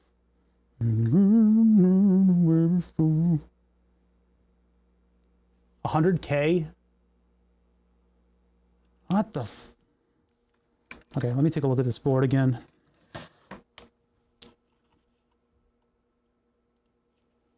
We love troubleshooting. Yeah. See that big ground plane and the the 6 vias that take it to the other layer. And when it goes to the other layer, oh, damn it, wrong. This isn't the good one to, that's not the one to look at. There's a giant booger. Okay, so when it goes to the other layer, it's got the horizontal and the vertical, and it just goes right to there. And then on this side, it just goes right there, and then it goes over here to Vn minus. And Vn minus is definitely that one.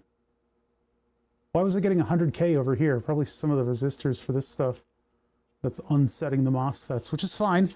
That should, man, that should all work.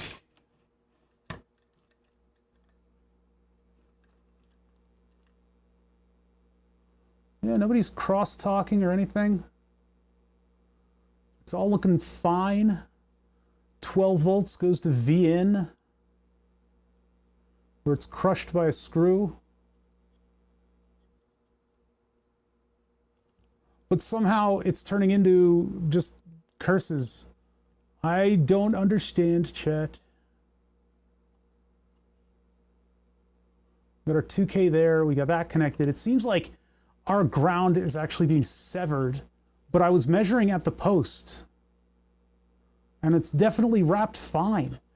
So that comes over here, and it goes to that pin, and that pin distributes it. The pin's called ground.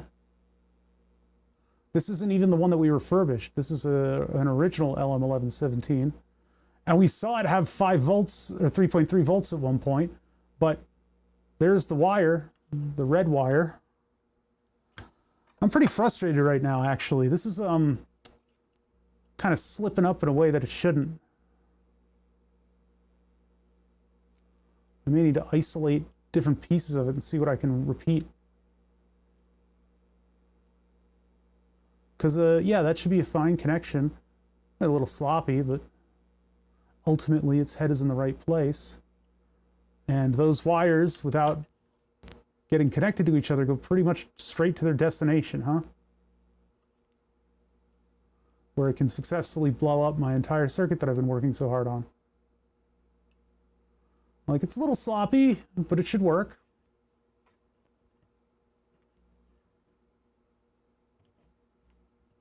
And the decoupling capacitor is working well within its limits. This wire is coming over here and connecting to our ground. Yeah, everything looks okay. My solder job was that bad. I don't really think it was. I can't see anything in there too. That's not helping.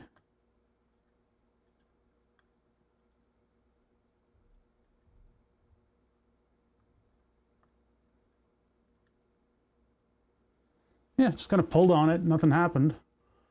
It is definitely connected to what ground should be connected to, including the 2.2K that goes into that pin, that second pin. That's all just right there. Ay, ay, ay, ay, ay, ay, ay. Why is this happening to me?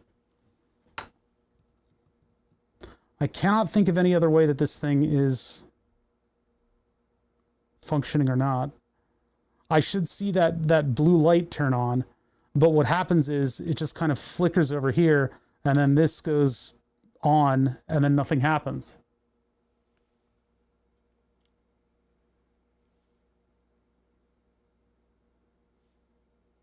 Let me go down from 8 volt, 7 volt, 6 volts.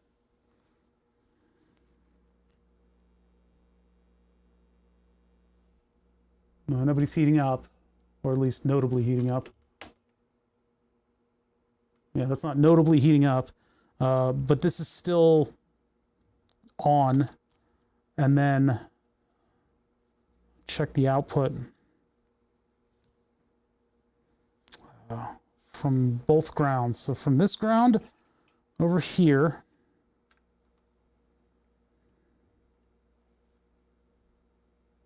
oh, DC volts. That's the input. Why is it throwing my input directly at the ESP? I mean, the 1117, I guess, could just be broken. 6.9, yeah. It's okay, so it's dropping at 1 volt. Why would you do this? Okay, so this thing blew up one of my 1117s, huh? Let's, I don't know if we can come back from this. I don't think the ESP is going to function anymore.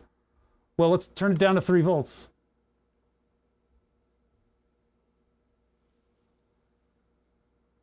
Yeah, see, if I give it 3 volts, it's dead. This thing is dead. Shit. That sucks.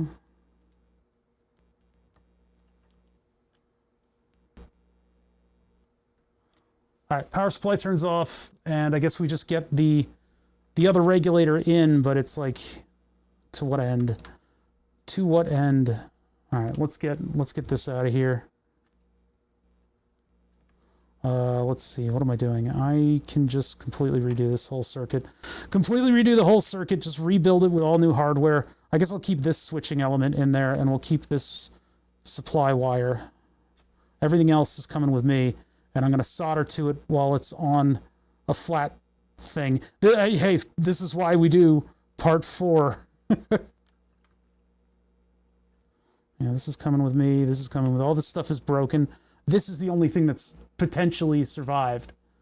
I'm super bitter about the ESP biting it because it was the only other one that I had. So I'm gonna have to buy some ESPs. Back to soldering. So we've got this one built up.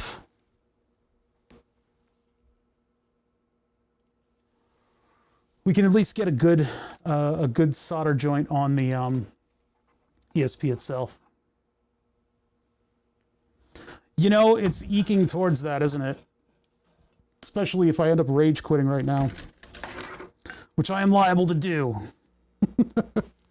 I have a new, the one that we just swapped. So we've got another voltage regulator that's swimming around on the desk somewhere. There it is.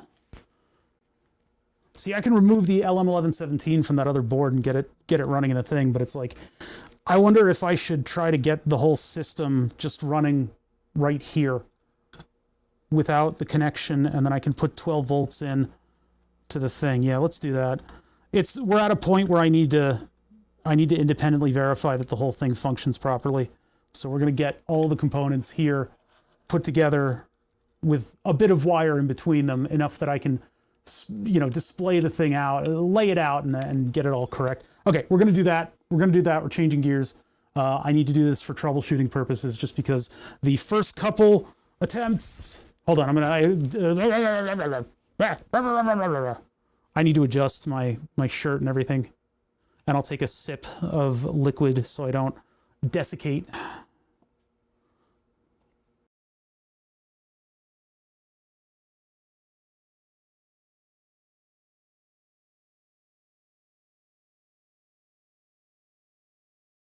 Those are my secret suspenders.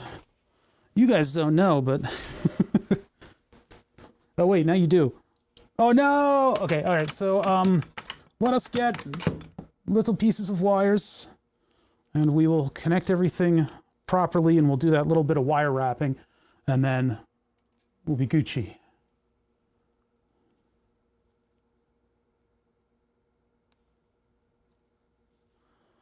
I'll need the wire wrap tool, basically all the tools, all the time, everywhere. Let's get these out of here, because these draw blood when they sneak into you. They kind of poke you, especially when I hang them off of the top of the multimeter. Suspenders are nice when they lay flat and don't pinch you. Yeah, these are like extremely soft. They just keep my pants up.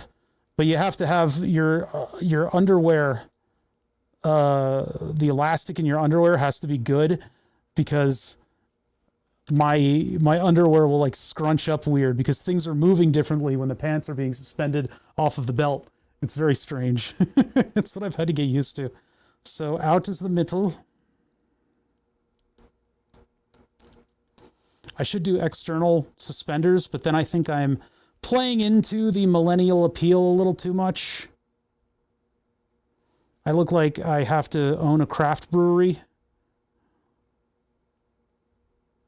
and live in a tiny house, like a tiny, tiny little house made out of a shipping container.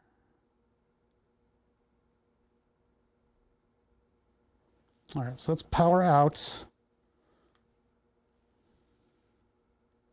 That's my first mistake. This should have been power in.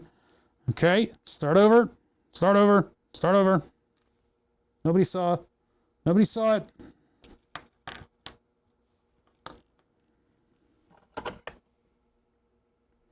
Oh yeah, I used to brew quite a bit. I had a lot of really good recipes too.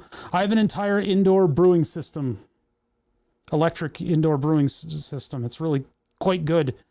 And it gives me that consistency. I like to put robots in place to supplement the things that I don't do well. And being consistent in brewing is very difficult. So having an automated system, it's nice. But brewing is kind of annoying. You have to get a lot of grains in and out. So V in is 12, so that's this one.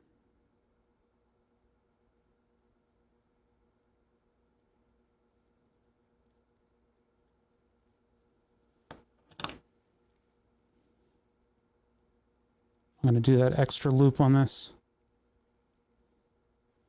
So V in, V out will be the red wire. Take that.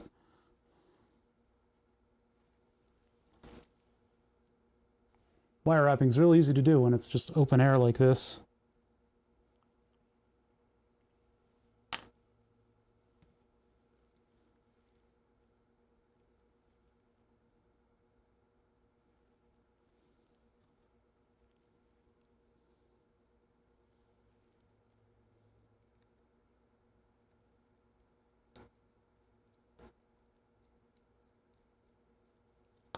Okay, do that extra twist.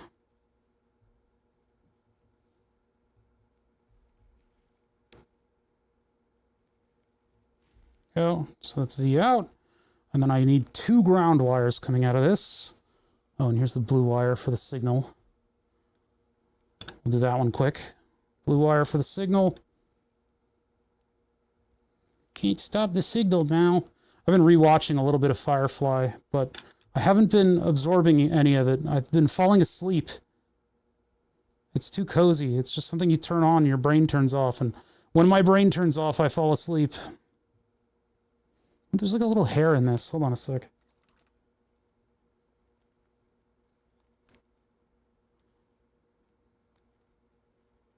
Huh, weird. Okay, so I'll get this back on.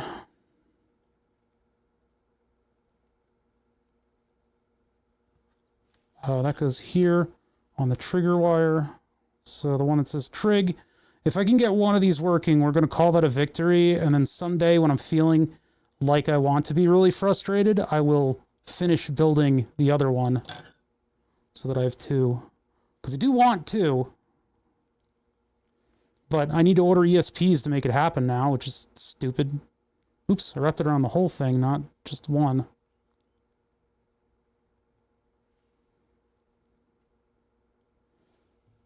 Okay, that's my trigger wire. And then I need a ground that comes from this to go to here, and then one that goes to the ESP, so I need black wire. And I don't see any scraps sitting around, so I'm just going to get new. Not like I don't have plenty of it. Sorry, camera arm, gotta... There we go. You can see almost an engineer's message. How awesome are we doing in YouTube? Holy shit. No, we're not. There's like nobody. That's actually, hey, we got up to 6 people at one point. Why? It was only Matamute talking though. But we had 10,000 people watching us. It's incredible. We're doing decent numbers on Twitch though. I'm happy today. It's very nice. Blackwire, over here. I have all these reels of wire wrapping wire up here. Ah. This concerns me because the wires, this wire spool is cursed in a couple different ways. The wire is no longer coming from the outside mostly. It comes from under this somewhere. And then there's like a knot somewhere on this. There's like a double back. Can't really see it. There's like a double back, like couple of like this sticking out of it is not. I'm very concerned, but I'm not going to rewrap this. This is so much wire. Rewrapping it would be an absolute nightmare. I do need to figure out like a 3D printing or just find something that I can bolt to this piece of maker beam that'll just hold the end of the wire spool so they don't, you know, bunch up and get stupid. Get that stupid sauce.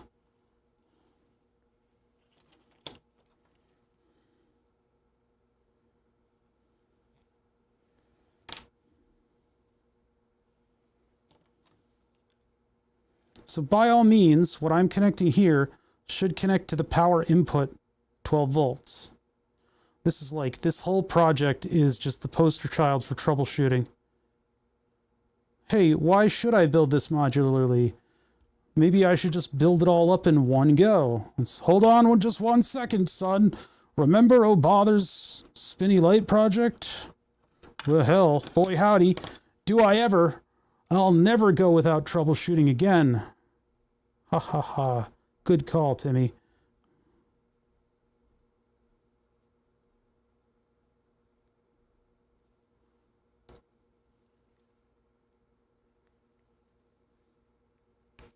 Okay.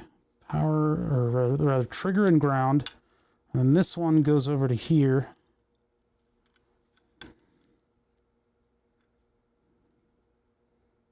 I mean, I can base it off of the length that it was before. It's a law, it's a law, it's a law, it's a law. It's a law of life. We'll make it a little longer. I can compensate. Lesson of life, law of life, I don't know. There was a track that Space Cowboys would use in their mixes that had that Depeche Mode thing. The law of life. Also, they said it's a lot. It's a law of life. It's a law of life, you know? Ah, bleh. Really messed up that one. I don't know how to do that. Oh. You know. No, see, I can't do that one. Nowhere. No. I'm going to stop trying now. Before I make a real fool out of myself. More of a real fool out of myself. See, these go in clean when you're actually not in a weird position.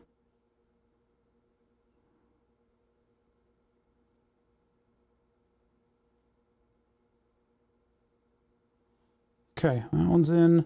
I need one more, and that's this one.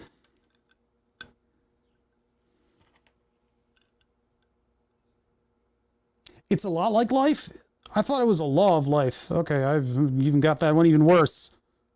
Man, I'm like the poster child for that phenomenon where if you post a wrong answer, you get corrected on the internet.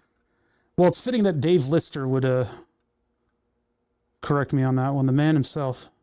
What a guy.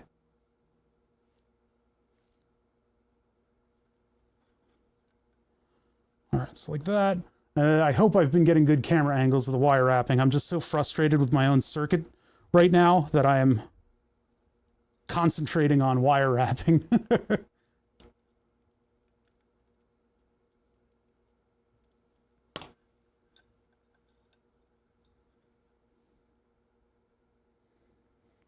Okay, so that's all wire wrapped.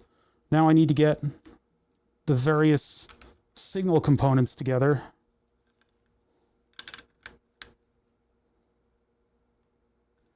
This goes over here. So actually this one I might solder, since VN minus has to connect to it. Where else is VN minus going? Or sorry, VN plus. Nowhere else. It doesn't go anywhere else, so. No, maybe I'll do it properly and just have it.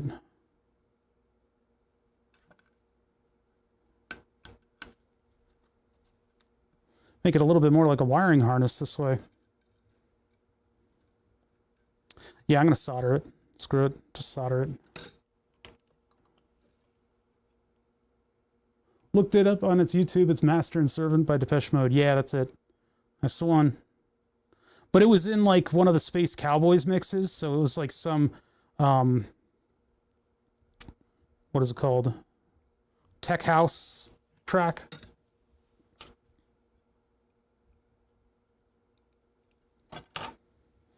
See, that's just going to break off very easily. Actually, what I can do is I can put it through this. Well, I'll put it through one that's not plated, and that'll work as a de facto temporary strain relief. It's a lot like life. I got to remember that.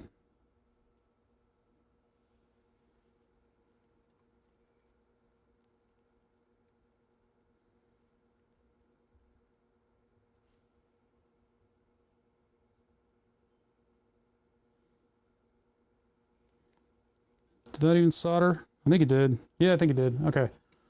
There, now we've got kind of cheesy strain relief by using one of the holes that's already in the thing. Of course, really shouldn't be doing it this way. I should be powering it up piece by piece, but I'm just going to try to wire the whole thing again and go for the redemption arc.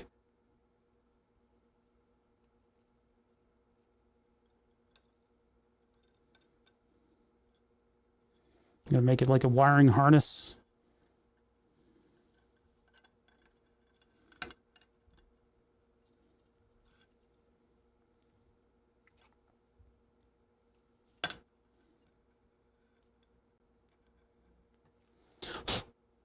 Why? There's a scrap piece right there. Jeez, so weird. So weird. So positive goes over here. And then these two go over here.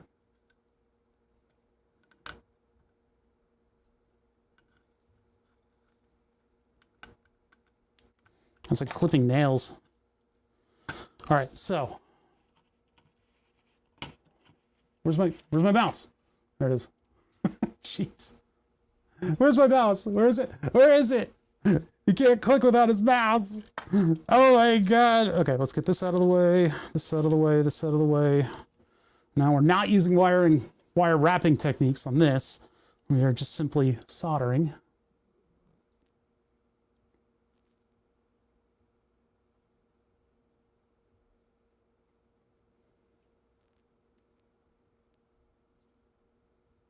Come on. As soon as it heats up the wire is going to pull back. I guess not. What's it doing? Maybe there's no wire at the end of that. One sec. Let me get all this stuff positioned.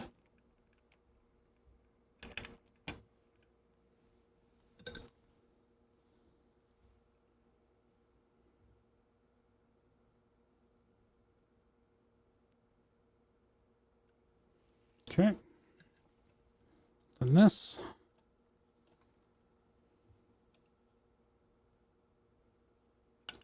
Soldering SOD resistors onto the ESP is surprisingly satisfying. It gives a nice spacer for the wire and everything. Yeah, makes it nice.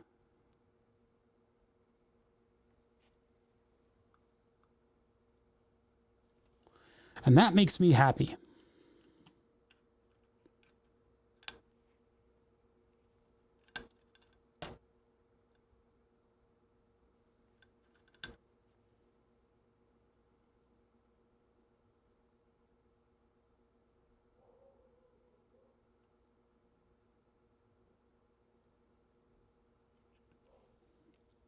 So my hand attempts to become a claw.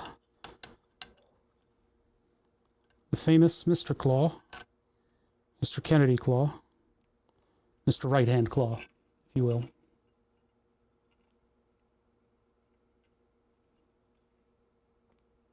Sure. Don't do it on don't do it on camera. Just this is where I think taping everything down would have been a good idea.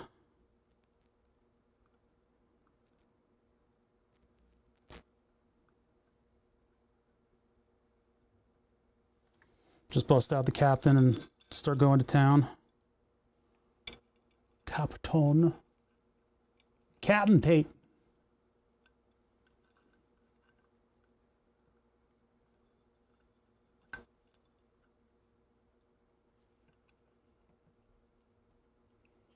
Oh, actually getting that in there is going to be kind of difficult, isn't it?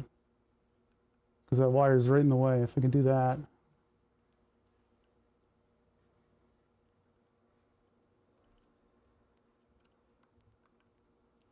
Hands shaking for some reason. That just means I need to plant my wrist. There are a lot of airplanes around. That PGA Tour thing that's going on right now is up the street from me. So it's significantly up the street. I'm not going to dox myself, but it is going on here. And so here has become a hub of activity. And so there are helicopters going by. There are chartered buses all over the streets. It's madness. Madness, I tell you. Golf madness. He contracted golf madness. What has happened here? It looks like a piece of that is connected to ground. What the did it solder to my wire? Well, not anymore. I say no. Hold on, I'm gonna hold on, I'm gonna hold on, I'm gonna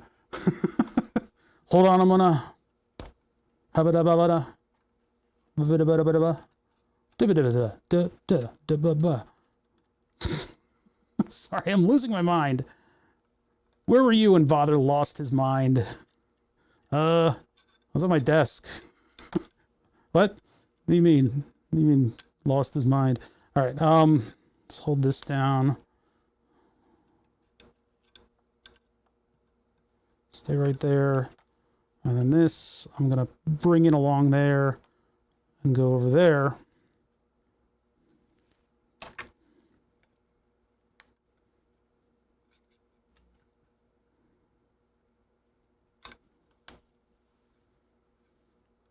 Looks good or is effective, choose one. And I say no. I'm going to choose both.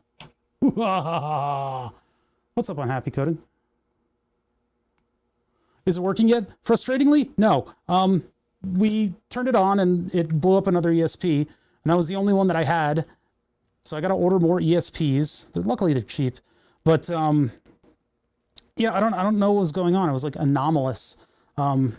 Either another LM1117 blew up, which is possibly the culprit, or the motor board blew up and took everybody else out with it. I don't know. So I'm setting up a little bench test here with new components. And the circuit isn't like it's difficult. It's not hard to wire up. It's just I think that busted regulator blew up everybody else in the line, which is very particularly annoying.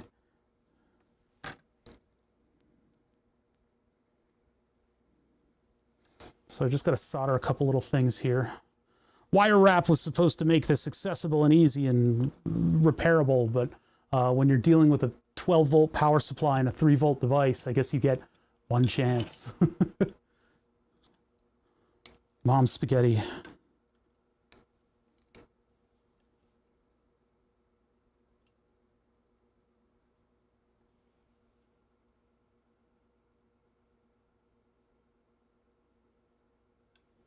I want to put a little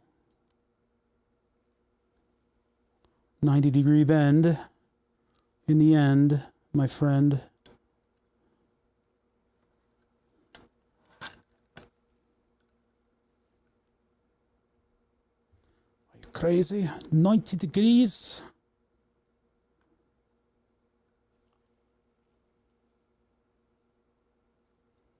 The most helpful that this wire could be is if it wanted to spring back into the position that I want to solder it in, but I don't think I have that luxury, so maybe I can fool it with some blue tack. A vintage siren would be nice. The only way that I can see myself doing that is if it were a replicated sound, because an actual vintage siren is really loud, like really, really loud. They're really loud. They are not in the business of being ignored. So it would be eardrum shattering if I had a real one. And I would want the real one, but again, you know, don't think that's in the cards.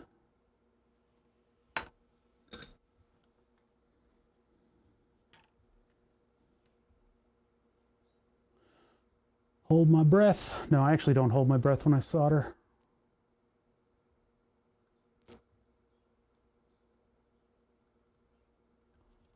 Let's try to manipulate it a little bit. Ah, my hand is shaking. I hate that.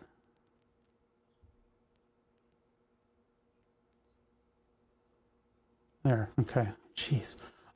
Shaking hands is not a no-go for soldering. You can still solder with shaky hands. You just have to be, you need to know a couple of techniques about where to put your wrist, what you're leaning on. You want to support your hand at all times and have it like anchored on a solid object.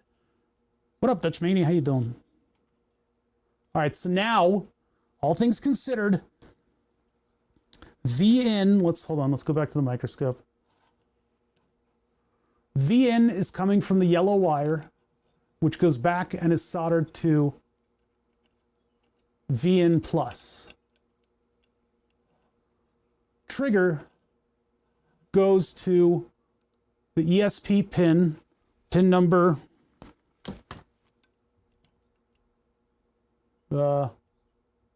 IO2. Oh, look at that's broken. I wonder if that was something like a symptom of what was going on. IO2 has a 2.2K that goes to ground. Ground goes to the ground, which is ground. Ground.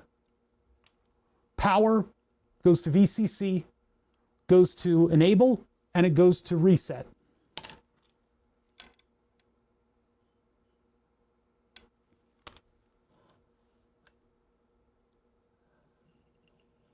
Ground here goes to ground here, which goes to ground here. 3.3 volts, V out goes to VCC, via CSC. So, all things considered, if I hook this up, I know there's a lot of final V2 going on right now, but is what is. Sometimes your circuit just is cursed. Sometimes you have a haunted circuit and the ghost of whoever you've wronged in life is trying to get back, and so they just fuck up all your electronics and nothing works. So let's get a couple of yumpers. Like, we got it working on the perforated prototype, or the solderless breadboard just fine. It was just fine.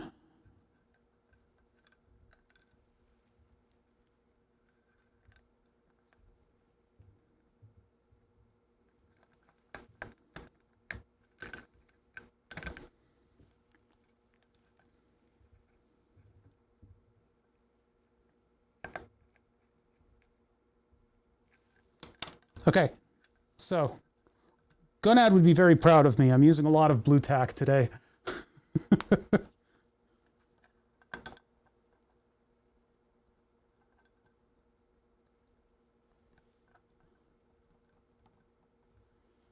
There we go. My beautiful wiring harness is all set to test.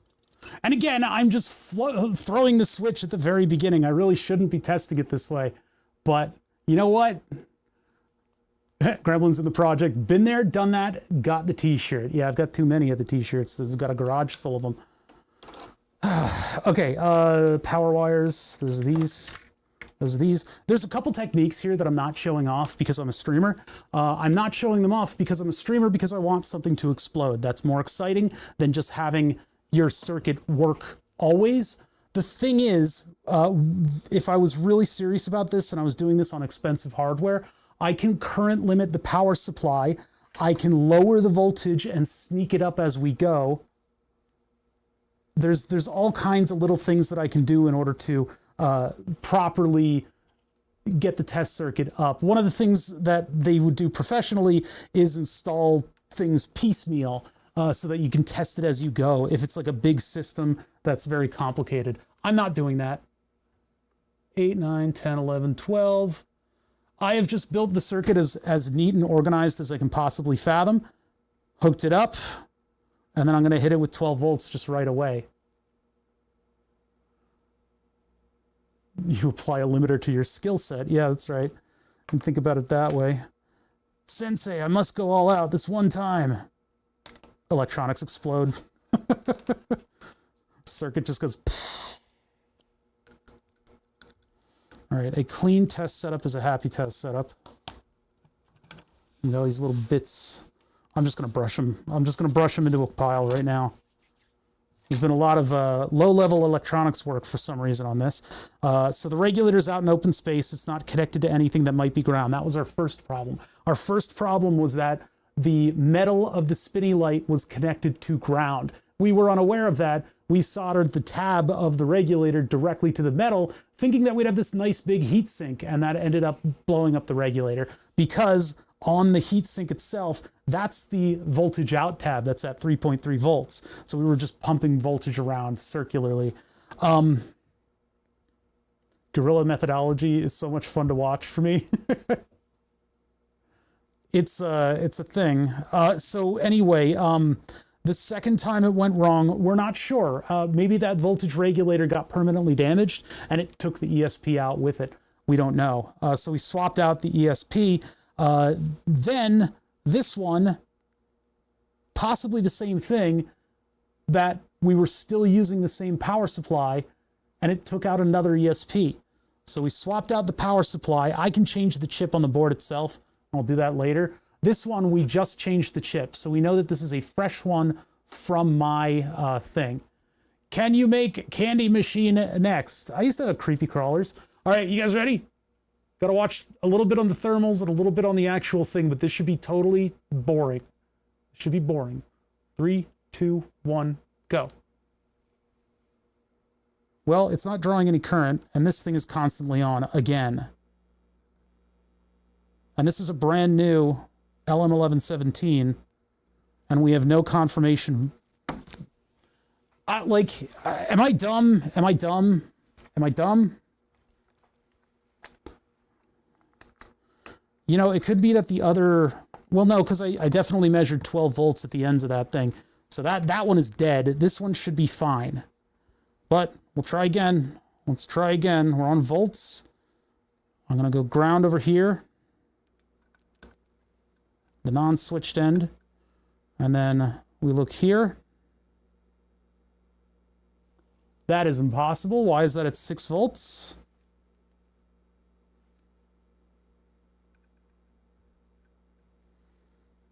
Why would you be at 6 volts? Why? Why?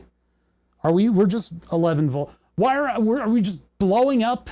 What is going on? That was a new voltage regulator. Oh, I'm so mad.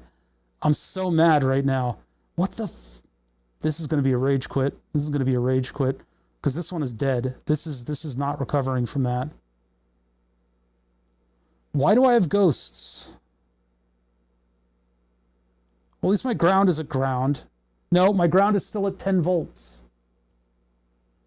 And we looked at this board. We know that there is continuity between the two places. If I don't know, man. I'm not crazy.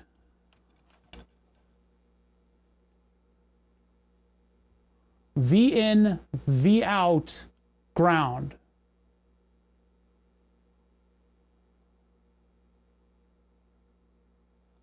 V in, yellow wire, V out, red wire, ground, black wire.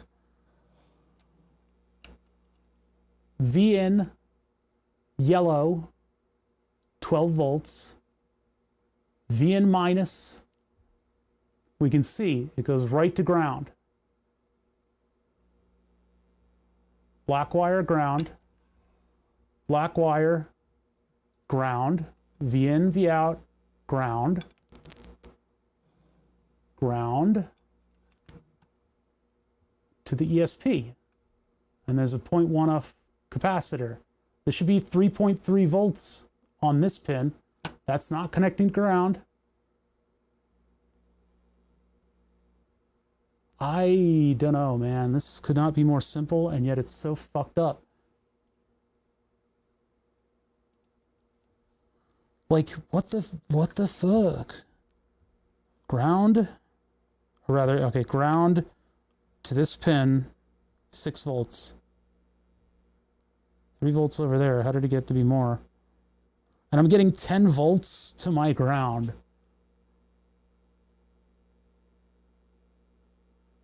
That's another ESP that should work. Yeah. You know, we had it hooked up to the power regulator just fine. Now let's get V out off of this.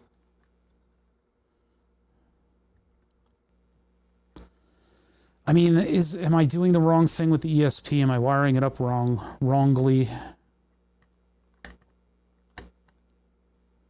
All right, now we're severed. Ground over here. Middle wire. 12 volts in the middle.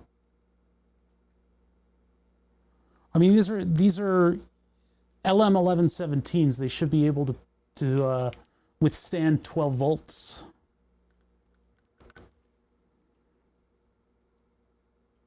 Why am I getting 9 volts? What the fuck? Why is there 9 volts from thing to thing? This is the ground wire. There should not be 9 volts here. What the fuck? 6 volts? I'm not even giving you... I've severed the power input. What's happening? Let me turn this off and on again. Yeah, it's still doing it. I don't think it's these.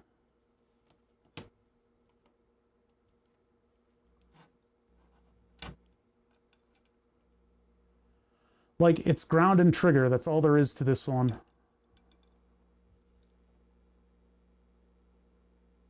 And ground we know is connected to V minus. So it's not that.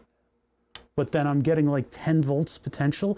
And this is like the simplest circuit. And this is the minimal ESP. I mean, it says 12E, 12F, but it's the same exact pinout as the 8266, which I think the 8266 is just a 12E. What does it say on it? 8266 mod.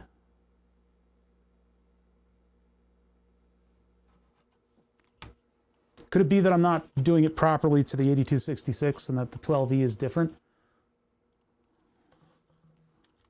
Minimal ESP 8266. Yeah, 12F, but then this one, room, that's not the right one. 8266 ESP 12. Yeah, it's the same thing. So pin 2 to ground along with ground. And then this one doesn't have reset wired up to positive, although it's probably, you know, not totally necessary. This is the same thing. I mean, this is what we're doing.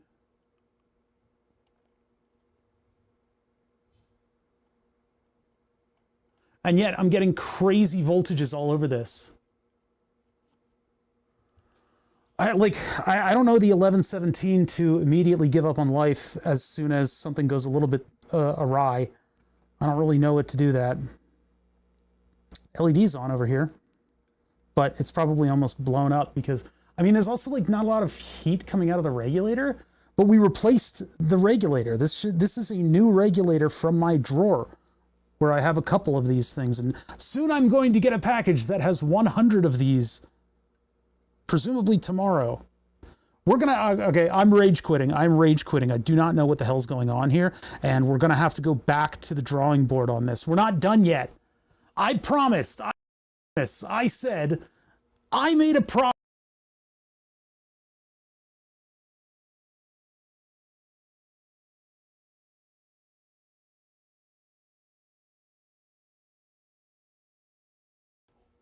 of a goat.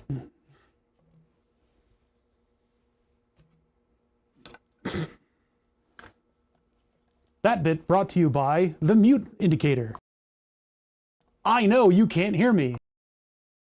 There's a big green mute in the corner.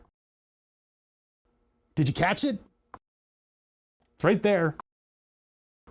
Anyway, you made a promise. I made a promise in the title. This is like the easiest thing in the world. You guys have to understand, this is like the easiest thing in the world. All I'm doing is flipping a switch, right? I'm just flipping a switch. We could go to a relay. I could make it make a big chunky click. I could go clunk, and then the thing would start spinning. That might be better. Maybe that's more isolated. For some reason, the FET boards are not acting right. I don't know why. I honestly do not know why. I don't know what is going on with this thing, because this is the simplest circuit. It is power and ground. Ground gets switched to the rest of the spinny light. Power goes to the voltage regulator. 3 volts goes to the ESP. The ESP is very clearly wired up flat so that you can see all the connections. Time to grab some of those super cheap ESP01 relay modules. I got some of the power socket ones. You're using the LM1117, yes. It's not, no, we're using the LM1117 3v3. And we did have this working on the solderless breadboard. See, AMS 1117 3.3 down there and on the left. So I am using it completely in line with how it's meant to be used. I've got these textbook wire wraps going on, and yet somehow this thing is pumping out 12 volts. How?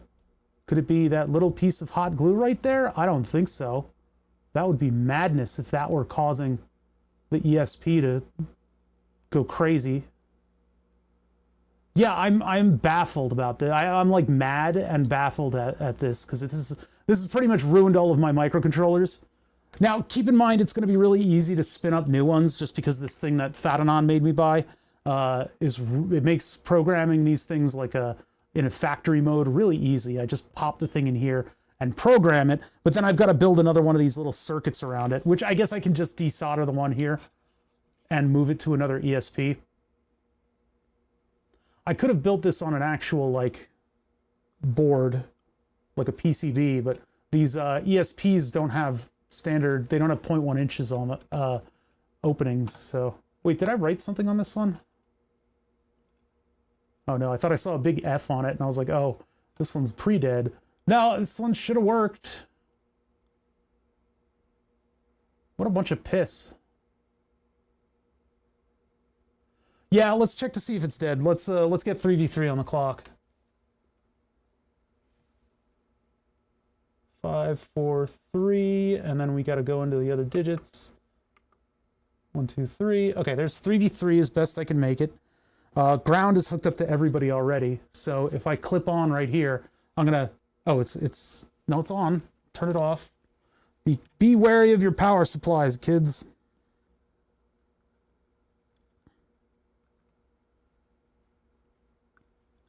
Oh, that's going to totally wrench on that wire. I'll hold it. All right, power.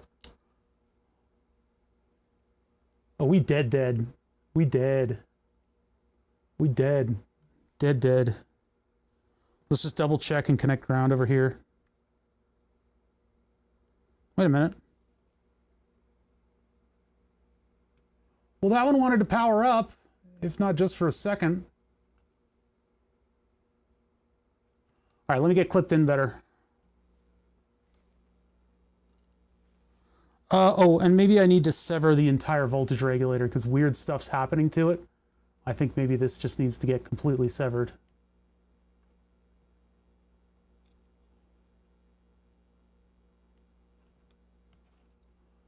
You are kicked out of my circuit. I no longer want to play. It's funny though, we had it working on the breadboard like perfectly. Okay, so that's clipped there. This one's gonna get clipped here. Jeez, should use smaller clips.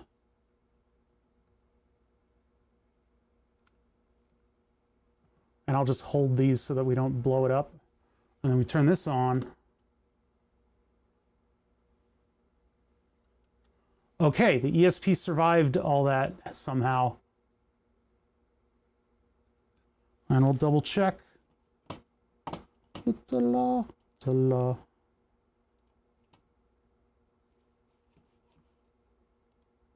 Well, actually, this isn't a really good way to...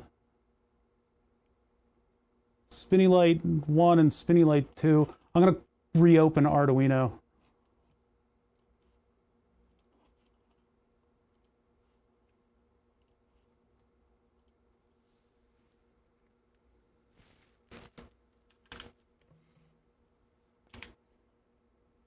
Yeah, I'm wondering that too. The other one might actually still be alive then. So maybe we're not as boned as we thought.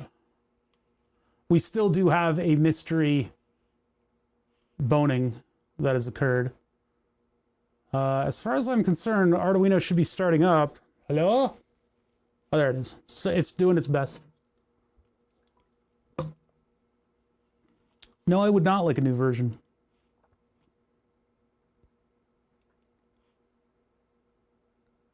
Spinny Light 2 at 192.168.2.147. So Spinny Light 2 works. Let's try Spinny Light 1 and see if that one survived. That would put me in a much better mood. I've been in failure mode. Perhaps I need to be in failure mood. Maybe that's my problem.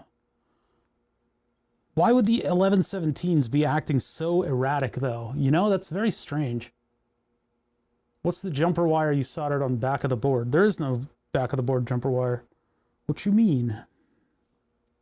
One sec. This I cut. It's how could it have fucked up so much? Right? Sorry about the curses, YouTubers. The YouTubers get all weird when you curse.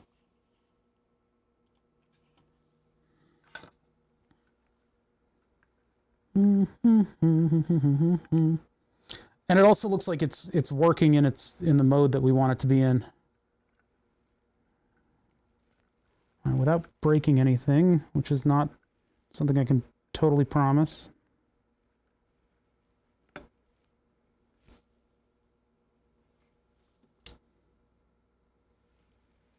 Oh, that ripped off the resistor. Okay, I'm gonna have to do a little surgery on this one before I check up on it. Because I think the 2.2K resistor broke. Because this is a very fragile way to put together a circuit, and I got mad. So I'm gonna have to replace that 2.2. These are all gonna blow apart when I put heat to it. Yeah, they all blew apart.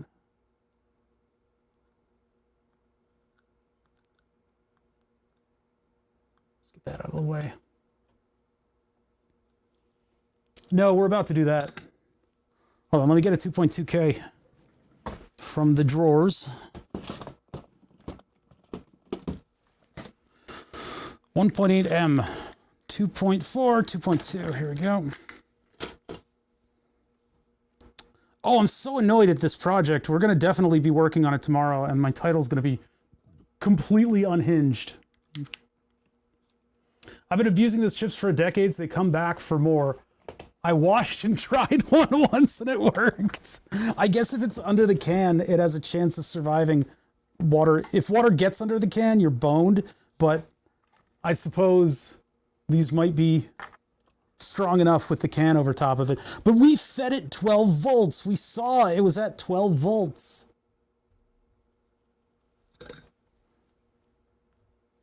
What is it? Get out of here. Little piece of wire that's going to melt and smell. Which one? Oh, that's the old one. Get out of here, old one. You're broken. Like me. For real.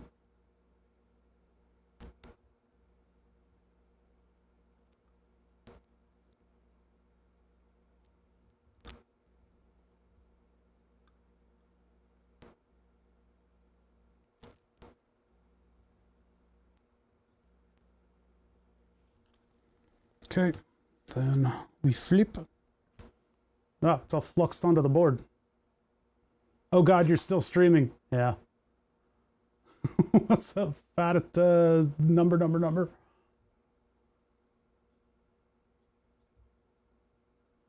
Yeah. Solder's not flowing right.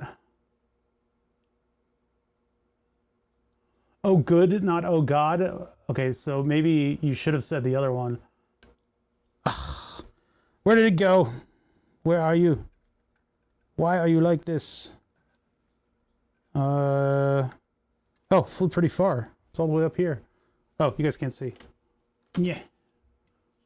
It's way up here. 4 o'clock's pretty normal for me. All right, this is a little chunky. Just want the chunkier side to be, well, no. Okay, get off. Now it's fluxed onto the board again. Oh, jeez. Oh, we should probably hold that down. Hold it down. Well, potentially hold it with my hand. You son of a bitch. I can't believe you've done this to me. Ugh. What in the hell? Okay, I'm gonna get this. I'm gonna get this. This is the back end of my GeForce 4 from back in the day. I cut it so that I would have a insulated pad. I'm wondering whose fault it was that this thing didn't properly operate. Propulate.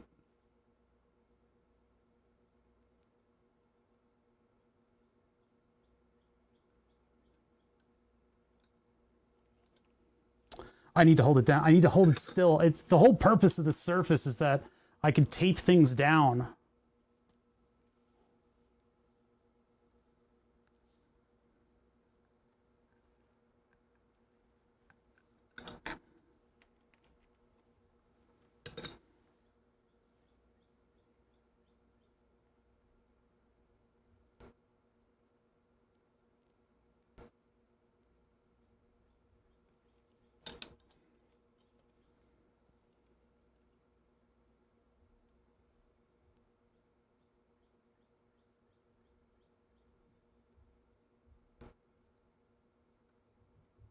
There. These are never supposed to be like in trying circumstances. These are supposed to be inside of that light where they would be nice and safe and protected from impacts and stuff like that. So doing them up like this is a little much. Let's get this wire out of here too.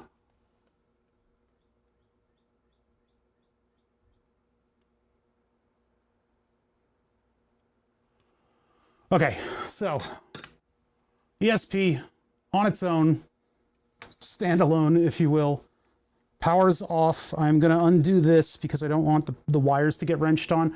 These clips are kind of big for what we're hooking up, and the resistor is not that mechanical of an element. So having it on the ends of these clips is a little bit precarious.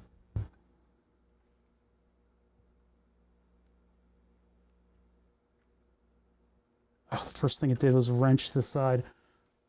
Gut wrenching myself as well.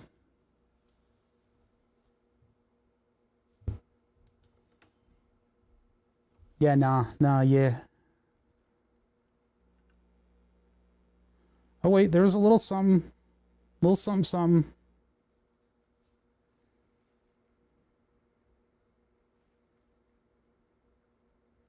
Okay, we got a bad connection. Hold on.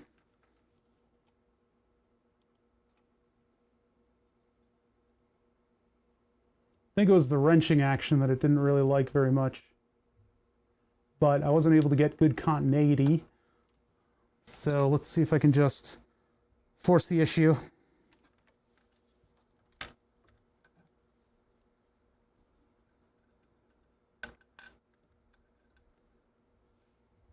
Yeah, that's probably why.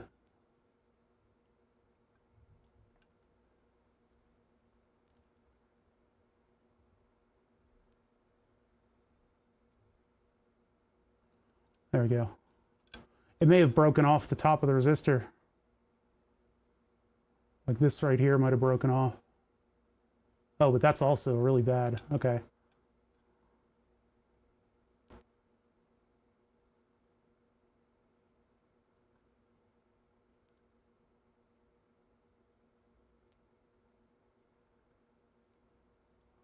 Huh, this looks like all cold welded, huh? Well, that looks a little better. Let's see if I can't get a less destructive clip setup.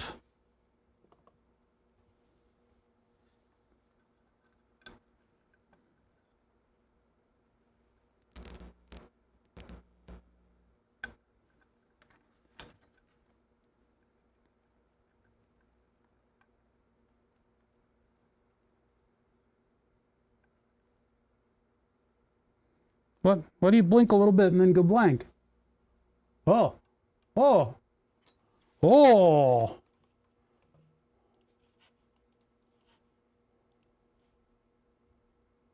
Number 147 and 200. So now they even got IP addresses. Cold solder joint on the bottom side. Yeah, something like that. But I mean, okay, so the ESP survived. Okay, so let's test the LM1117s. Look up. It could also be these guys might be connected weirdly. Okay, so these are actually good. I'm surprised about that. Yeah, the ground looked like cold on the bottom. That may be so. Okay, LM1117s. You guys are on my shit list.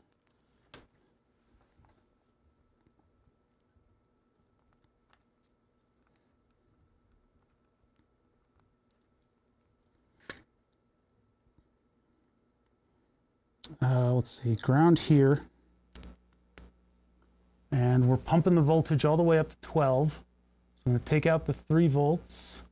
And then I'm going to hit the button and go 4, 5, 6, 7, 8, 9, 10, 11, 12. Okay, 11.97 volts. And actually, this is going to be a lot easier for me to poke and prod if we put it on a board. So we'll get a little board. And plug the plug. Now this one hasn't been broken in, so it's a little rough in some spots. Okay, so there's that. Let's go to this.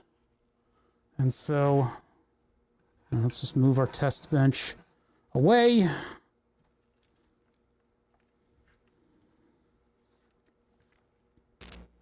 So, GND, ground, bada bing. Okay, ground from the probe. Voltage here, ground where? I've got a wire on my arm. Oh, that's my mic cable. Where are you? Connectors, connections, connecty thingies. So this could go on a probe.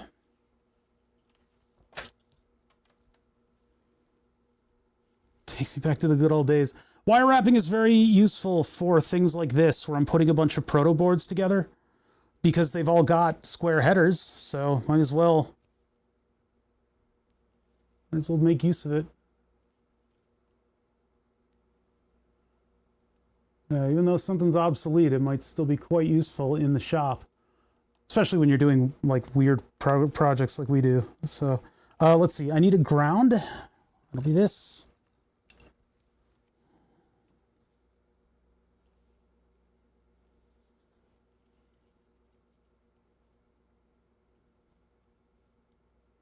We had this working as a bunch of wires in a solderless breadboard.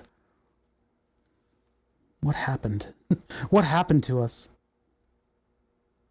And then this is power in. V in goes to V in. So at its simplest, we've got V in, V out, which is on the multimeter, and ground. And it's 3.3 volts. Ladies and gentlemen, we got them. Where's the other one?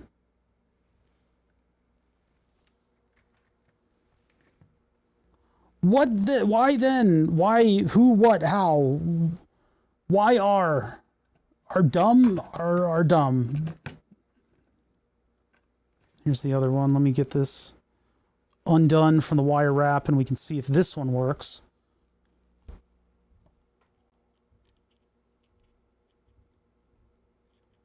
Shush, no remote piloting the streamer. I am not, well, I am a mech made out of meat, but I'm the one in the driver's seat. 3.3 volts. They both work. What the hell was the problem? Like, okay, I am just completely beside myself now. Like,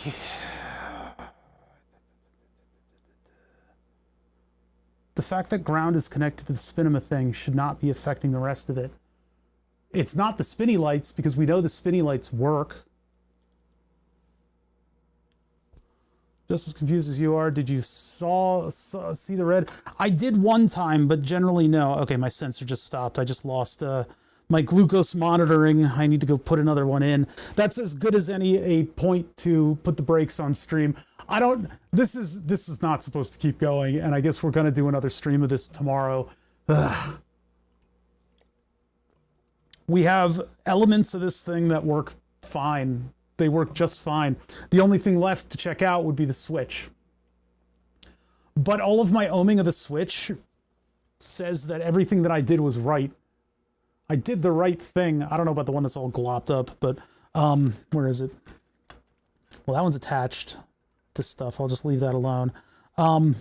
Where is, yeah, this one I can show. We've seen that the ground goes directly to that VN minus. VN plus is just a bar. That just goes from thing to thing. And then the trigger signal goes to just this little circuit here with an LED on it. How would hooking this up in any way affect the rest of this thing? Why would it suddenly be sending weird grounds and 12 volts and all kinds of odd bullshit? I don't understand. There's nothing to the circuit, and we've tested all the elements in and of themselves independently to have totally fine behavior. We had this thing working. We had end-to-end. We had the whole thing working using the power supply. All I've added was like an extra little plug in the path.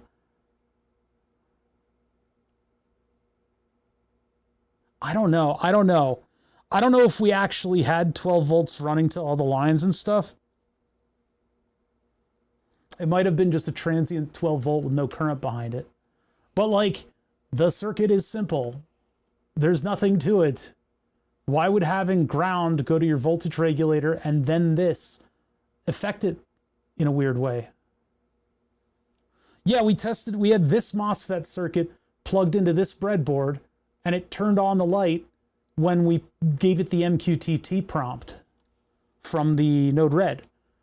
So we had a complete, and if Code Rush had waited a little bit, or if UO had rated a little bit later, we would have been able to show it. Actually, what I should have done is we should have worked on this until UO started up again, and then I could have rated everybody back into them.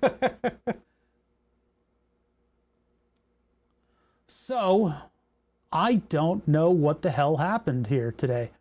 We had a complete breakdown of it. Maybe the ESP tried to draw too much from the LM1117.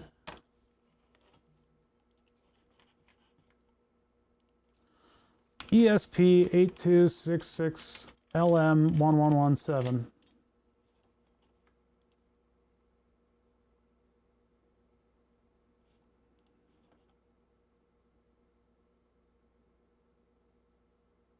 $10 on its input, 100 on its output. But nobody's saying you can't. Nobody's saying you can't.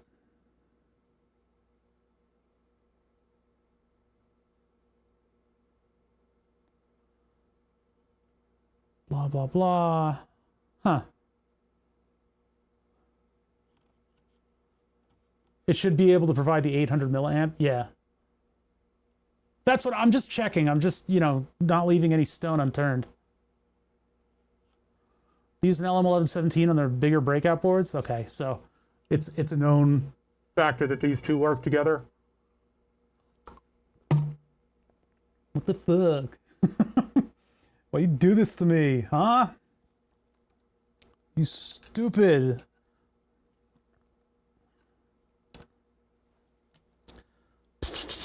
Yeah, we're gonna work on this tomorrow when I've got my when I don't want to punch this thing to death. I'm giving it 12 volts because that's what the voltage of the spinning light is. The spinning light gets 12 volts, so we send 12 volts to the regulator where it outputs 3 volts, and then we hook this thing up to ground. You know, the way that I did this before, I didn't have this ground connected. I didn't have it connected to anything. I wonder if that's what I need to do, is not send ground to this board. But this board we used as an intermediary of ground.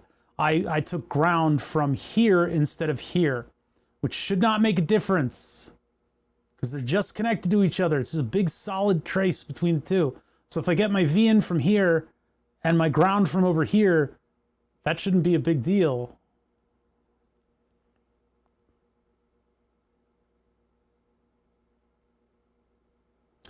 I mean, yeah, it will get pretty warm. That's why I added this little heat sinky to it. But getting 3.3 volts from 12 volts is a very common thing for the LM1117 to do. Do it in modular synthesizers all the time. I don't know about the current draw of it, but whatever. I think that was a phantom 12 volts because it should have gone poof. Yeah, it would have actually made crackling noises if that 12 volts had anything behind it. But I'm just wondering why, like, I mean, could it have been a bad connection on a resistor that kept it from booting up? But then I still would have seen 3.3 volts at the thing, and I saw 12, and then I saw a difference in grounds of 10 volts, which is baffling. We're coming back to this tomorrow. I can't. We've been working at this all day, and it just hasn't been working. Ah, why are you guys over there? We've been working at this all day, and it just hasn't been working. So, yeah, consider this a mulligan. We're going to start from the beginning next stream. I'm going to go walk my dog instead of, yeah, 12 to 3.3. Yeah, okay, I read all that. I'm going to go walk the dog. Sleep on it. Yeah, before you fall asleep, you'll be right back. I'm going to realize in the middle of the night, oh, shit.